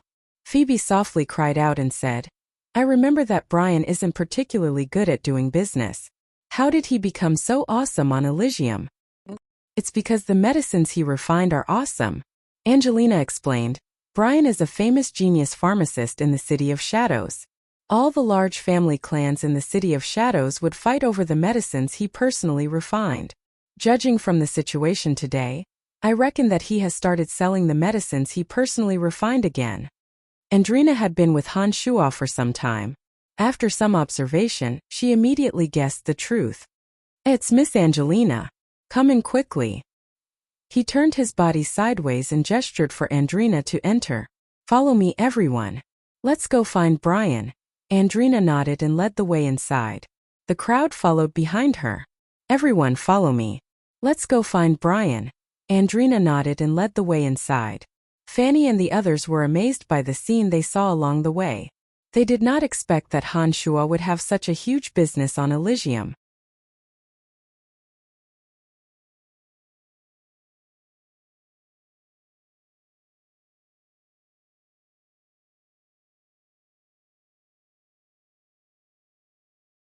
Chapter 735. Andrina could be considered as half an owner of the Celestial Pearl Pharmacy. Everyone here recognized her. Anaito forcibly parted the crowd and led Andrina and her party straight into the center of the city. Anaito sized up Emily and her party behind Andrina in a rather puzzled manner. As a mid-god, Anaito could tell at a glance that these people possessed meager strength. He could not understand why Andrina, who possessed unfathomable strength, would bring such a group of people with her. "Hey Andrina, you're back." Akeley, who was standing lazily in front of the entrance, saw Andrina among the crowd and shouted from afar, "Where's Brian?" Angelina waved her hand at the people behind her and walked over to Akeley's side. She immediately asked when she reached Akeley's side. "Brian is in the banquet hall with the members of the major family clans. He should be distributing the newly refined medicines. Are you in a hurry to find him?" Akeley asked. "Got it."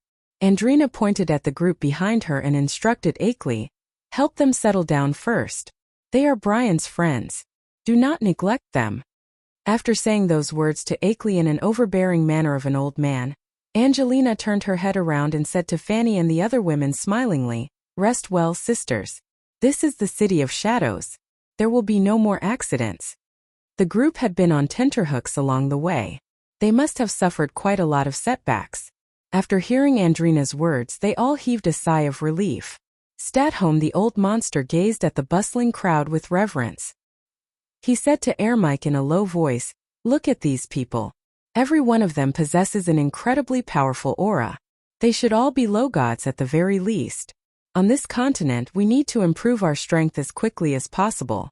Otherwise, even if Brian were to take us in, we would not be able to do much without sufficient strength." Ermike nodded in agreement and replied in a deep voice, "That's right. We are not like those girls. We don't have such deep feelings for Brian. If I become his burden, even if he doesn't chase me away, I won't have the face to stay." These characters, who could summon the wind and summon the rain in the profound continent, were obviously agitated by the intimidation of so many experts. Although they had also been agitated along the way, they had never experienced such a scene where so many experts had gathered.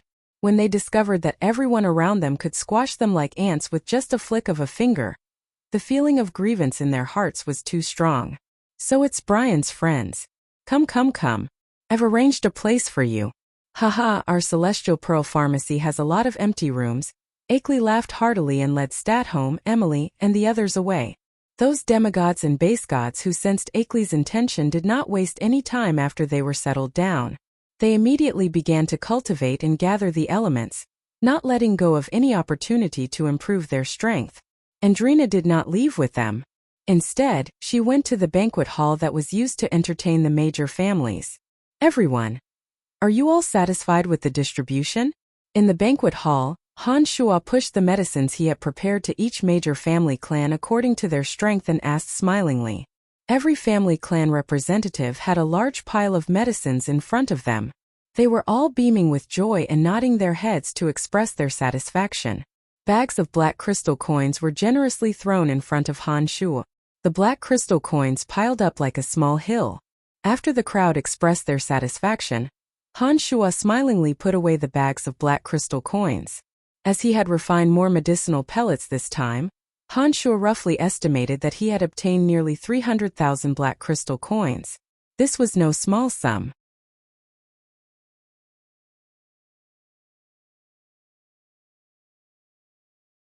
"Everyone, since everyone has obtained the amount they are satisfied with, I propose a toast to celebrate."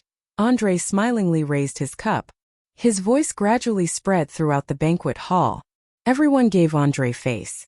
Upon hearing Andre's suggestion, they all smiled and raised their cups, indicating to Andre and Han Shuo. Cough, cough. Suddenly an untimely cough was heard. It was as if someone had choked on alcohol. The people who were smiling and drinking turned to look at the source of the sound. They saw Portlam coughing nonstop. His face was flushed red. It seemed that he had indeed choked on alcohol. He was patting his chest and looking in the direction of the door with a rather unsightly expression. The crowd was puzzled. They followed his line of sight and suddenly saw a little girl with a frosty expression standing at the door. "Andrina!" Han Shuo cried out in pleasant surprise. "It's great that you're all right. I've been worried about your safety. I heard from Carmelita that you seem to have met with an accident on the way here. What happened? Andrina did not immediately answer Han Shua's question. Instead, she looked at Portlam coldly and walked towards him step by step. She was brimming with killing intent, and anyone could tell what she was about to do. The people present were no fools. From the expressions on Andrina and Portlam's faces, they could immediately guess that there was a grudge between the two, especially Han Shua. His face immediately turned dark and his cold gaze swept across Portlam's body. I don't know his name, but on the way back to the City of Shadows, he was the one who coveted the beauty of a few older sisters. When he saw that our strengths were weak, he tried to rob us. This man also has an uncle with extraordinary strength. With him and a few divine guards, we nearly lost our lives. Andrina looked at Han Shua and said in a cold voice after walking to Portlam's side. Han Shua's face turned unsightly. His eyes were like unsheathed swords that shot straight at Portlam.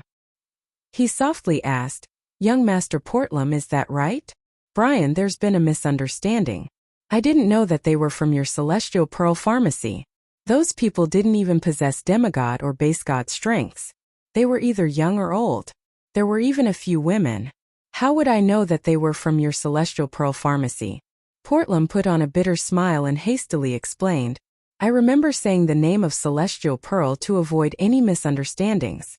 As a high god, how could you not have heard it?" Andrina raised her brows and shouted coldly.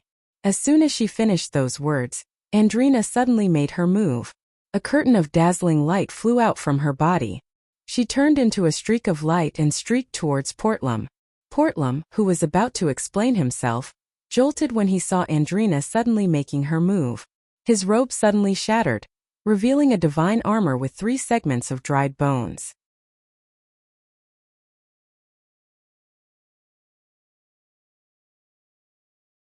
Portlam knew that Andrina possessed extraordinary strength. He immediately defended with all his might. He poured his divine energy of death into the divine armor. The divine armor turned the color of bones and formed several layers of defensive force fields. At the same time, Portlam waved his 2 hands. His divine energy of death condensed into a white bone shield that covered everything in front of him. Bang! The dazzling curtain of light that Andrina made her move collided with the white bone shield. Andrina's strength was much stronger than Portlam's. Crack! The white bone shield completely shattered. Andrina seized the opportunity and pressed her tender little hand on Portlam's chest. Pow! Pow! Pow! Portlam kept retreating. His face was sickly pale. Crack!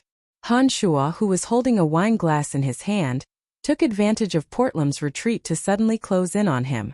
The shattered wine glass pierced into Portlam's back and sent him staggering forward. Angelina's sudden attack and Han Shua's sneak attack happened in the blink of an eye. There were quite a few high gods in the banquet hall, but unfortunately for them, none of them expected that Angelina and Han Shua would be so impulsive. They attacked the moment they disagreed with each other, and they did not even care about sneak attacks. Stop! By the time Andre cried out, Andrina and Han Shua had already launched their attacks. Portlam took the opportunity to retreat to Charlotte's side. A trickle of blood flowed out from the corner of his mouth. His face was pale and unsightly. His calm demeanor was nowhere to be seen. His eyes were filled with viciousness. Whoosh! Angelina took advantage of the situation and thrust herself into the gap between Charlotte and Portlam. She raised her hand and struck at Portlam. Han Shua wore a callous face. His body swayed a few times and left a long and narrow blurry shadow. He too did not listen to Andre's instructions and attacked Portlam from the side. Brian, calm down. Let's figure out what's going on first. Andre shouted in a deep voice and pounced at Portlam. Andrina and Han Shua remained unmoved. They kept their eyes fixed on Portlam. However, Charlotte, who was on the other side, suddenly made a move to help Portlam stop Andrina. The two were fully prepared. They faced Andrina's attack as though they were facing a formidable foe. They completely ignored Han Shua's sneak attack from behind. In the eyes of Charlotte and Portlam, Andrina was the truly terrifying character. As for Han Shua, he was the kind that could be completely ignored. Han Shua's sneak attack did not leave any serious injuries on Portlam's body. The trickle of blood from Portlam's mouth was left behind by Andrina. Charlotte and Portlam were focused on attacking Andrina alone. Their backs were wide open and they paid no attention to Han Shua's arrival. By this time, Andre had already pounced at Portlam. His goal was to stop Andrina and he paid no attention to Han Shua. The corners of Han Shua's mouth curled into a sinister smile. He stretched out his hand at lightning speed and pressed it against Portlam's back. In an instant, Cauldron Spirit's energy surged into Han Shua's body. A terrifying energy violently blasted into Portlam's back. It was the same position as before, but this time, Cauldron Spirit's energy was added. Pow! Portlam's body suddenly flew into the air. He spat out a mouthful of blood. When Rugersi saw that Portlam was flying towards him, he hastily extended his hand to intercept him. Suddenly, an enormous force assaulted him. Rugersi was startled. He took a few steps back before he came to a halt. "Boo, Brian!" Rugersi stared at Han Shua as though he had seen a ghost. His face was filled with disbelief. When Rugersi caught Portlam, he experienced the terror of that energy. Naturally, he knew that the energy did not originate from Portlam.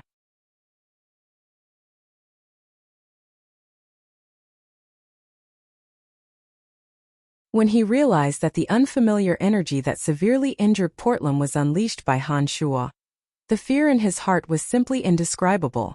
In the eyes of everyone in the City of Shadows, Han Shua was a supremely talented pharmacist. However, no one had ever treated Han Shua as an expert because Han Shua had displayed the strength of a low god of death from the very beginning.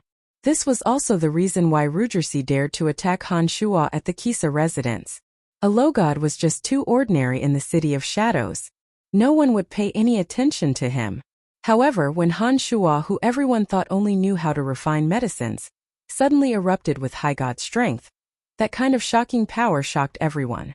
Although the crowd could not directly sense the terrifying energy of Han Shua's attack as Rugersi could, they knew that the one who sent Portlam flying and spurting blood was not Andrina, but Han Shua. That was because Andrina, with Andre's help, did not have the chance to land her attack on Portlam. The banquet hall was dead silent. It was as though everyone had just met Han Shua for the first time. All of them were stupefied as they looked at Han Shua, who was charging at Portlam with a callous face, completely unaffected by his surroundings. At this moment, Han Shua's face was devoid of his usual gentle smile. There was only an indifferent coldness to life. The imposing manner of someone who had walked the path of slaughter didn't need any reminders. Everyone present immediately realized it. This fella has killed a lot of people. The crowd thought to themselves. It was also at this moment that they suddenly came to a realization. They thought to themselves, so it turns out that the warm smile of that kid all along was only a brilliant disguise, and the domineering, cold and bloodthirsty appearance at this moment seemed to be his true face. Rugersi put on a bitter smile. In his heart, he rejoiced that Erebus and Andre had coincidentally arrived at the Kisa residence. Otherwise, when faced with an unfathomable little monster like Andrina and a Han Shua, who hid his strength even more deeply and attacked even more viciously, wouldn't his provocation back then have been akin to seeking death? Rugersi wasn't the only one who thought that Han Shua was even more terrifying than Andrina, a person who could conceal his strength so that everyone would overlook him, and then suddenly strike a fatal blow without stopping for anyone. This forbearance, this tenacity, this insidiousness, and this sudden eruption of terrifying strength was enough to make one's scalp go numb just thinking about it. "Brian, give me some face. Don't kill him," Andre shouted. He was firmly blocked by Angelina and had no way to stop Han Shua.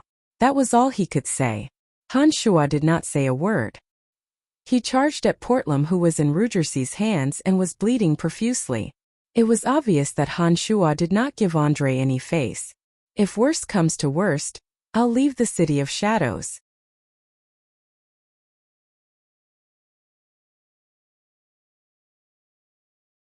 "If worst comes to worst, I'll go to another dominion and start over.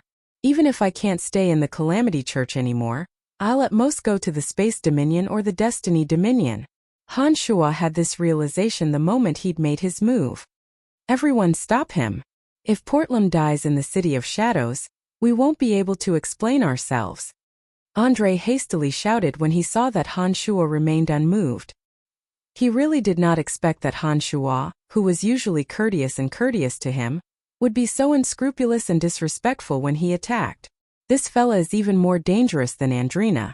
I've been with him for so long and yet I didn't notice it. How frightening. No wonder Avery failed to kill him twice. This fella is even more ruthless than Avery, Andre thought to himself. His loud shout woke up everyone in the banquet hall. Portlam's family clan was renowned in the Death Dominion. If he were to die in the City of Shadows, the House of Saint would be put in a difficult position. Therefore, those who were stunned by Han Shuo hastily tried to stop Han Shuo. Brian, calm down. Brian, let's talk this out. Everything can be discussed. Everything can be discussed. They were shouting and yelling. Portlam was thrown away by Rugersi. When those who caught him saw that Han Shuo was charging at them, they immediately threw Portlam away. Blood was flowing out of Portlam's mouth. He was dizzy from being thrown around. When he saw that Han Shuo was chasing after him, the fear in his heart grew deeper and deeper. God damn it, is this fella a lunatic? He knows who I am and yet he still dares to attack me so recklessly. This damned fella is too treacherous. He didn't even use his full strength in his first attack. Otherwise, I wouldn't have been so defenseless. Why are there so many lunatics in this Celestial Pearl Pharmacy? Portlam's head was spinning and he screamed in his mind. Brian, your body can't hold on much longer. Cauldron Spirit transmitted to Han Shuo's consciousness. Han Shuo sighed helplessly in his mind. He suddenly stopped and shouted, Andrina, stop! Why? Andrina glared at the two without turning her head. We can't kill him. Han Shuo said helplessly. Andrina coldly groaned and retreated to Han Shuo's side. She stared coldly at Portlam, who had returned to Rugersi's hand, and said, I'll remember you. Lord Andre, what do you plan to do? Han Shuo took a deep breath, looked at Andre and asked, You scoundrel, I don't even know what to say to you. Andre said hatefully. His face was filled with embarrassment. Andre waved his hand and ordered Rugersi, bring Portlam to the Saint residence immediately. Wait, tell him to leave my medicines behind. I'm not doing business with him. Andre casually threw a bag of crystal coins and flew towards Rugersi. Rugersi looked at Andre with an awkward expression and asked, and you? Another bag of crystal coins was thrown out and landed right at Charlotte's feet. Charlotte's expression was extremely ugly. She cursed Portlam in her heart. She wanted to say something, but when she recalled how shameless Portlam was, she could only sigh helplessly. She took out the potions she had kept and silently placed them on the table in front of her. She picked up the bag of crystal coins and walked towards Portlam. She asked Portlam to take out the potions as well. Then she left with Portlam and Rugersi. If it weren't for the fact that I can't hold on for too long, don't even think about leaving here alive. Han Shuo coldly groaned in his mind as he watched Portlam leave. Brian, I think it's time for us to have a good talk, Andre said with a bitter smile.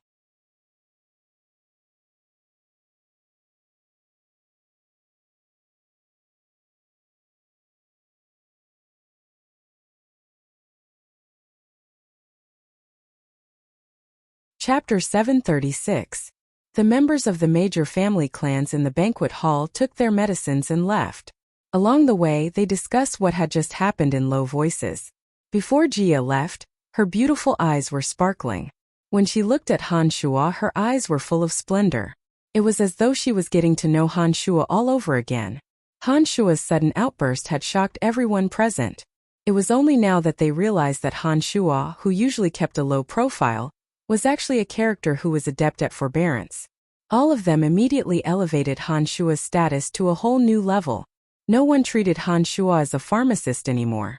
On Elysium, although pharmacists were also respected, they were not as intimidating as a high god. The respect people had for a genius pharmacist was only because they had a favor to ask. The respect was not from the bottom of their hearts. However, the respect they had for a high god was genuine and sincere. How unexpected! That youngster possesses such strength at such a young age. What's frightening isn't his current strength, but his forbearance and low profile. If it wasn't for Portlam's violent actions, I'm afraid none of us would have thought that he possessed such strength.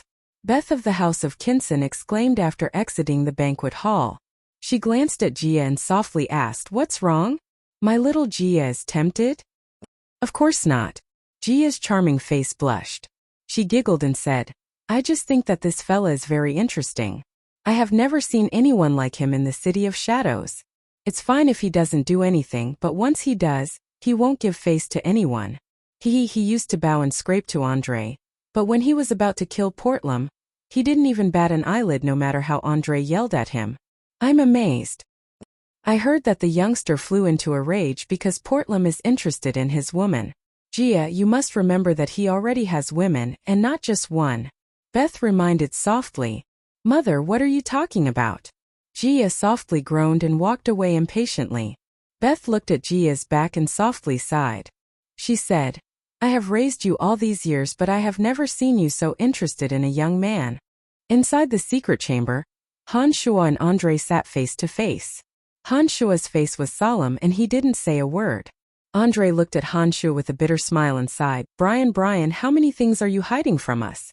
Last time it was Andrina who suddenly flipped out. This time it's you. Who else in your Celestial Pearl Pharmacy will show their prowess next time? Lord Andre, if the City of Shadows doesn't welcome us, I will immediately leave with my men. Han Shua suddenly said after keeping silent for a long while. That's not what I meant. Although you have been deceiving us for a long time, you bear no ill will toward the House of Saint. Besides, you have saved Carmelita twice and helped me expose the Godswamp Pharmacy. No matter how you look at it, the House of Saint owes you a favor. Andre hastily explained when he heard that Han Shua was about to leave. However, the Portlam family possesses great influence. His uncle is here in the City of Shadows to discuss some matters with my elder brother on behalf of the church. If anything were to happen to Portlam in the City of Shadows, the House of Saint will not shirk the responsibility. Lord Andre, I understand your position. Han Shua first expressed his stance.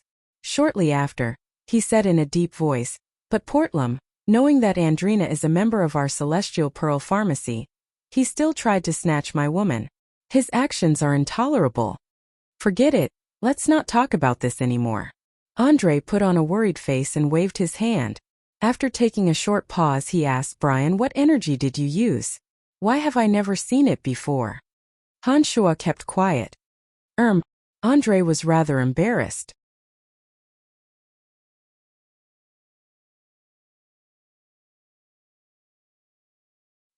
He said, you and Andrina are very strange.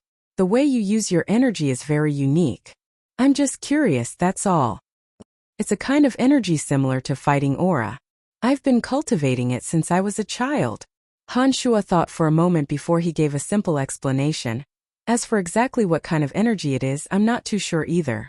My master didn't explain it in detail when he imparted it to me. He only said that this energy can only be cultivated by those with special constitutions. An average person wouldn't be able to understand or practice it. Han Shua continued to lie. That's strange. Andre said in astonishment. Master, what you're doing today is inappropriate. If the Exalted Demon Lord's enemies discover that you're cultivating in demonic arts, they will definitely kill you before you become strong enough. Cauldron Spirit transmitted to Han Shua through his consciousness. I know, but I really wanted to kill Portlam today. Han Shua said to Cauldron Spirit, this universe is so vast. The chances of me running into that person are very slim, especially when my strength is so weak. That kind of person wouldn't pay attention to me. I think there won't be any problems for the time being. You better be more careful next time. Try not to use demonic arts unless absolutely necessary. If you use it too much, you will inevitably attract the attention of others. Cauldron Spirit kept silent for a moment before it said to Han Shua, based on my speculation, that person hasn't recovered from his injuries yet. Although the Exalted Demon Lord has completely dissipated from this world, the Exalted Demon Lord must have inflicted serious injuries on that person before his death. He probably hasn't recovered even now. But we still have to be cautious. Got it, Han Shua replied. According to his original plan, Han Shua wouldn't use demonic arts rashly. If he did, he wouldn't let his opponent live. However, today's situation was special. When he heard that Fanny and the others had nearly fallen into Portlam's hands, Han Shua couldn't control himself for a moment. That was why he acted recklessly. Although Han Shua knew that doing so would bring him some trouble, he didn't think too much about it at that time. The only thought in his mind was to kill Portlam. Now that it had happened, Han Shuo could only learn from his mistake and try his best to make up for it. But after hearing from Cauldron Spirit that the person hadn't recovered, Han Shuo felt a little more relieved. Forget it. Since you aren't willing to say anything, I won't force you. Andre shook his head and sighed when he saw that Han Shuo was silent. He stood up and continued, but don't worry. As long as Portlam isn't dead, there is still room for negotiation. Brian, there are actually some benefits to you for suddenly displaying such formidable strength. Han Shuo stared blankly for a moment and asked, what benefits? With this, my elder brother will value you even more.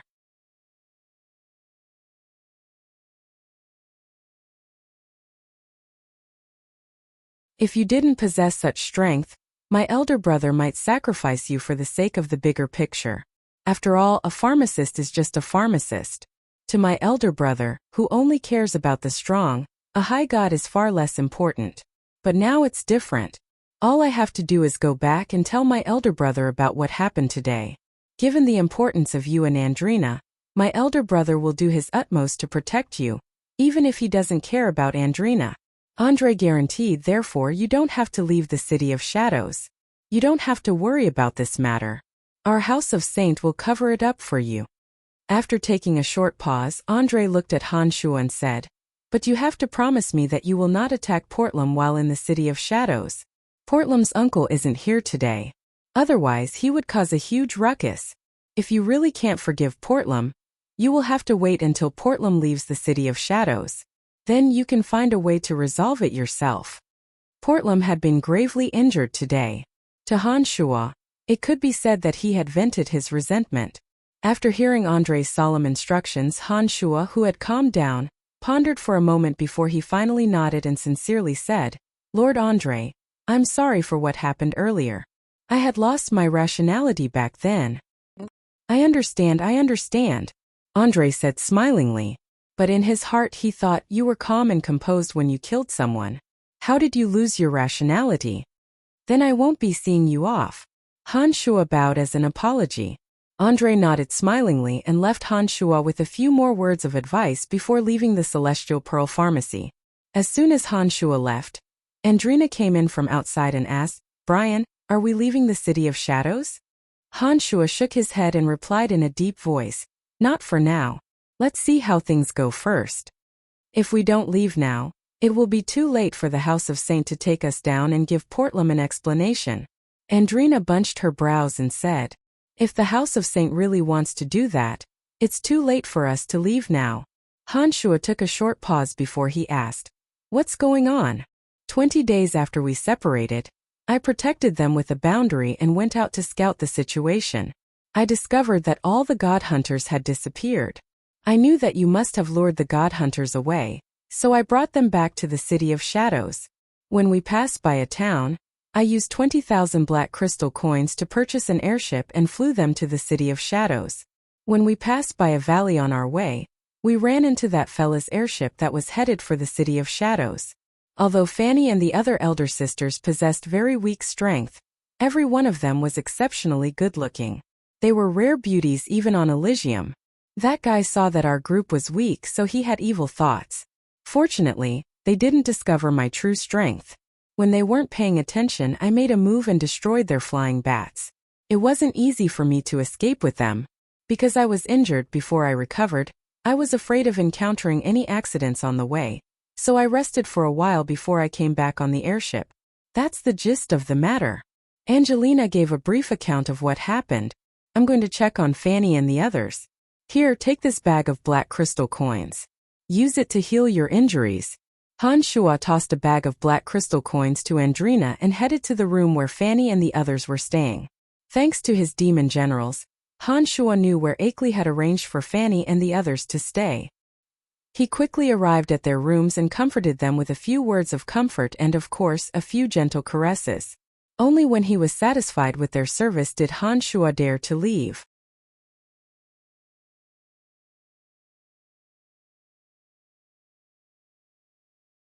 The next day, Han Shuo brought Phoebe, Emily, and the others to introduce them to Gu Li, Akeley, and the others. He also told them about the situation of the Celestial Pearl Pharmacy. Phoebe was an expert in management back on Profound Continent. She was very interested in the management of the Celestial Pearl Pharmacy. Han Shuo knew that Phoebe was an expert in management, and therefore recommended to Gu Li that Phoebe intervene in the management of the Celestial Pearl Pharmacy. Although Emily wasn't as good as Phoebe in management, she was also talented in recruiting and recognizing talents. The fact that she was able to climb to a high position in the Dark Mantle was sufficient proof that Emily was a capable person. When she saw that Phoebe wanted to intervene in the management of the Celestial Pearl Pharmacy, she volunteered to help Han Shuo. Han Shuo really wasn't an expert in management. Therefore, when he saw that the two ladies were eager to help him and he understood their capabilities, he naturally arranged some duties for them. Fanny had never been involved in management and had no intention of doing so.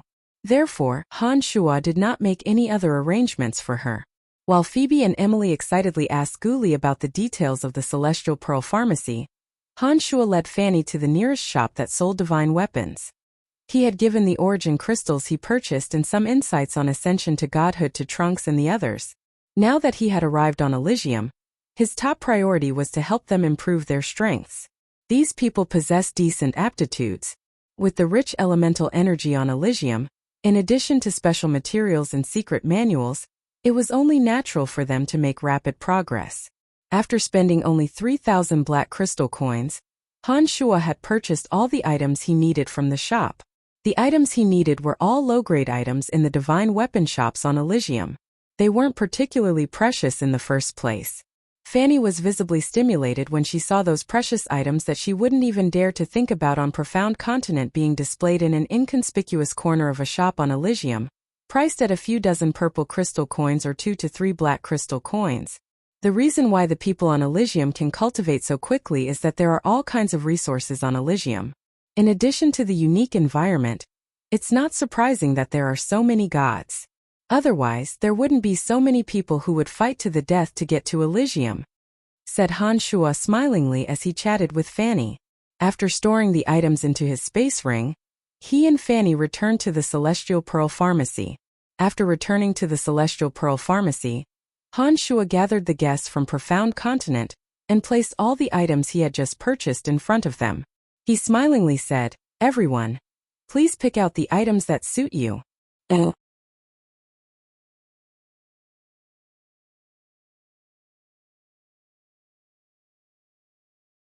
Origin crystals, fluorite used to condense a body of element, detailed methods to advance from demigod to base god, basic steps to advance from base god to low god. The crowd was dazzled. After Han Shuo finished his words, after learning about the uses of the items in detail, they picked out the treasures that suited their cultivation. After thanking Han Shuo, he impatiently returned to his room to cultivate and digest the treasures that were coveted by everyone on Profound Continent. It was only after arriving on Elysium that they realized how insignificant their strengths were.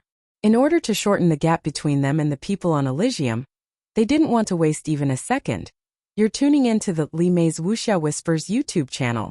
We're so grateful for your support, and don't forget to subscribe to join us on this incredible journey through captivating stories. Your generosity through donations truly makes a world of difference, as it's the primary source of revenue that allows me to expand and enhance this channel for you. Thank you from the bottom of my heart for being a part of this adventure.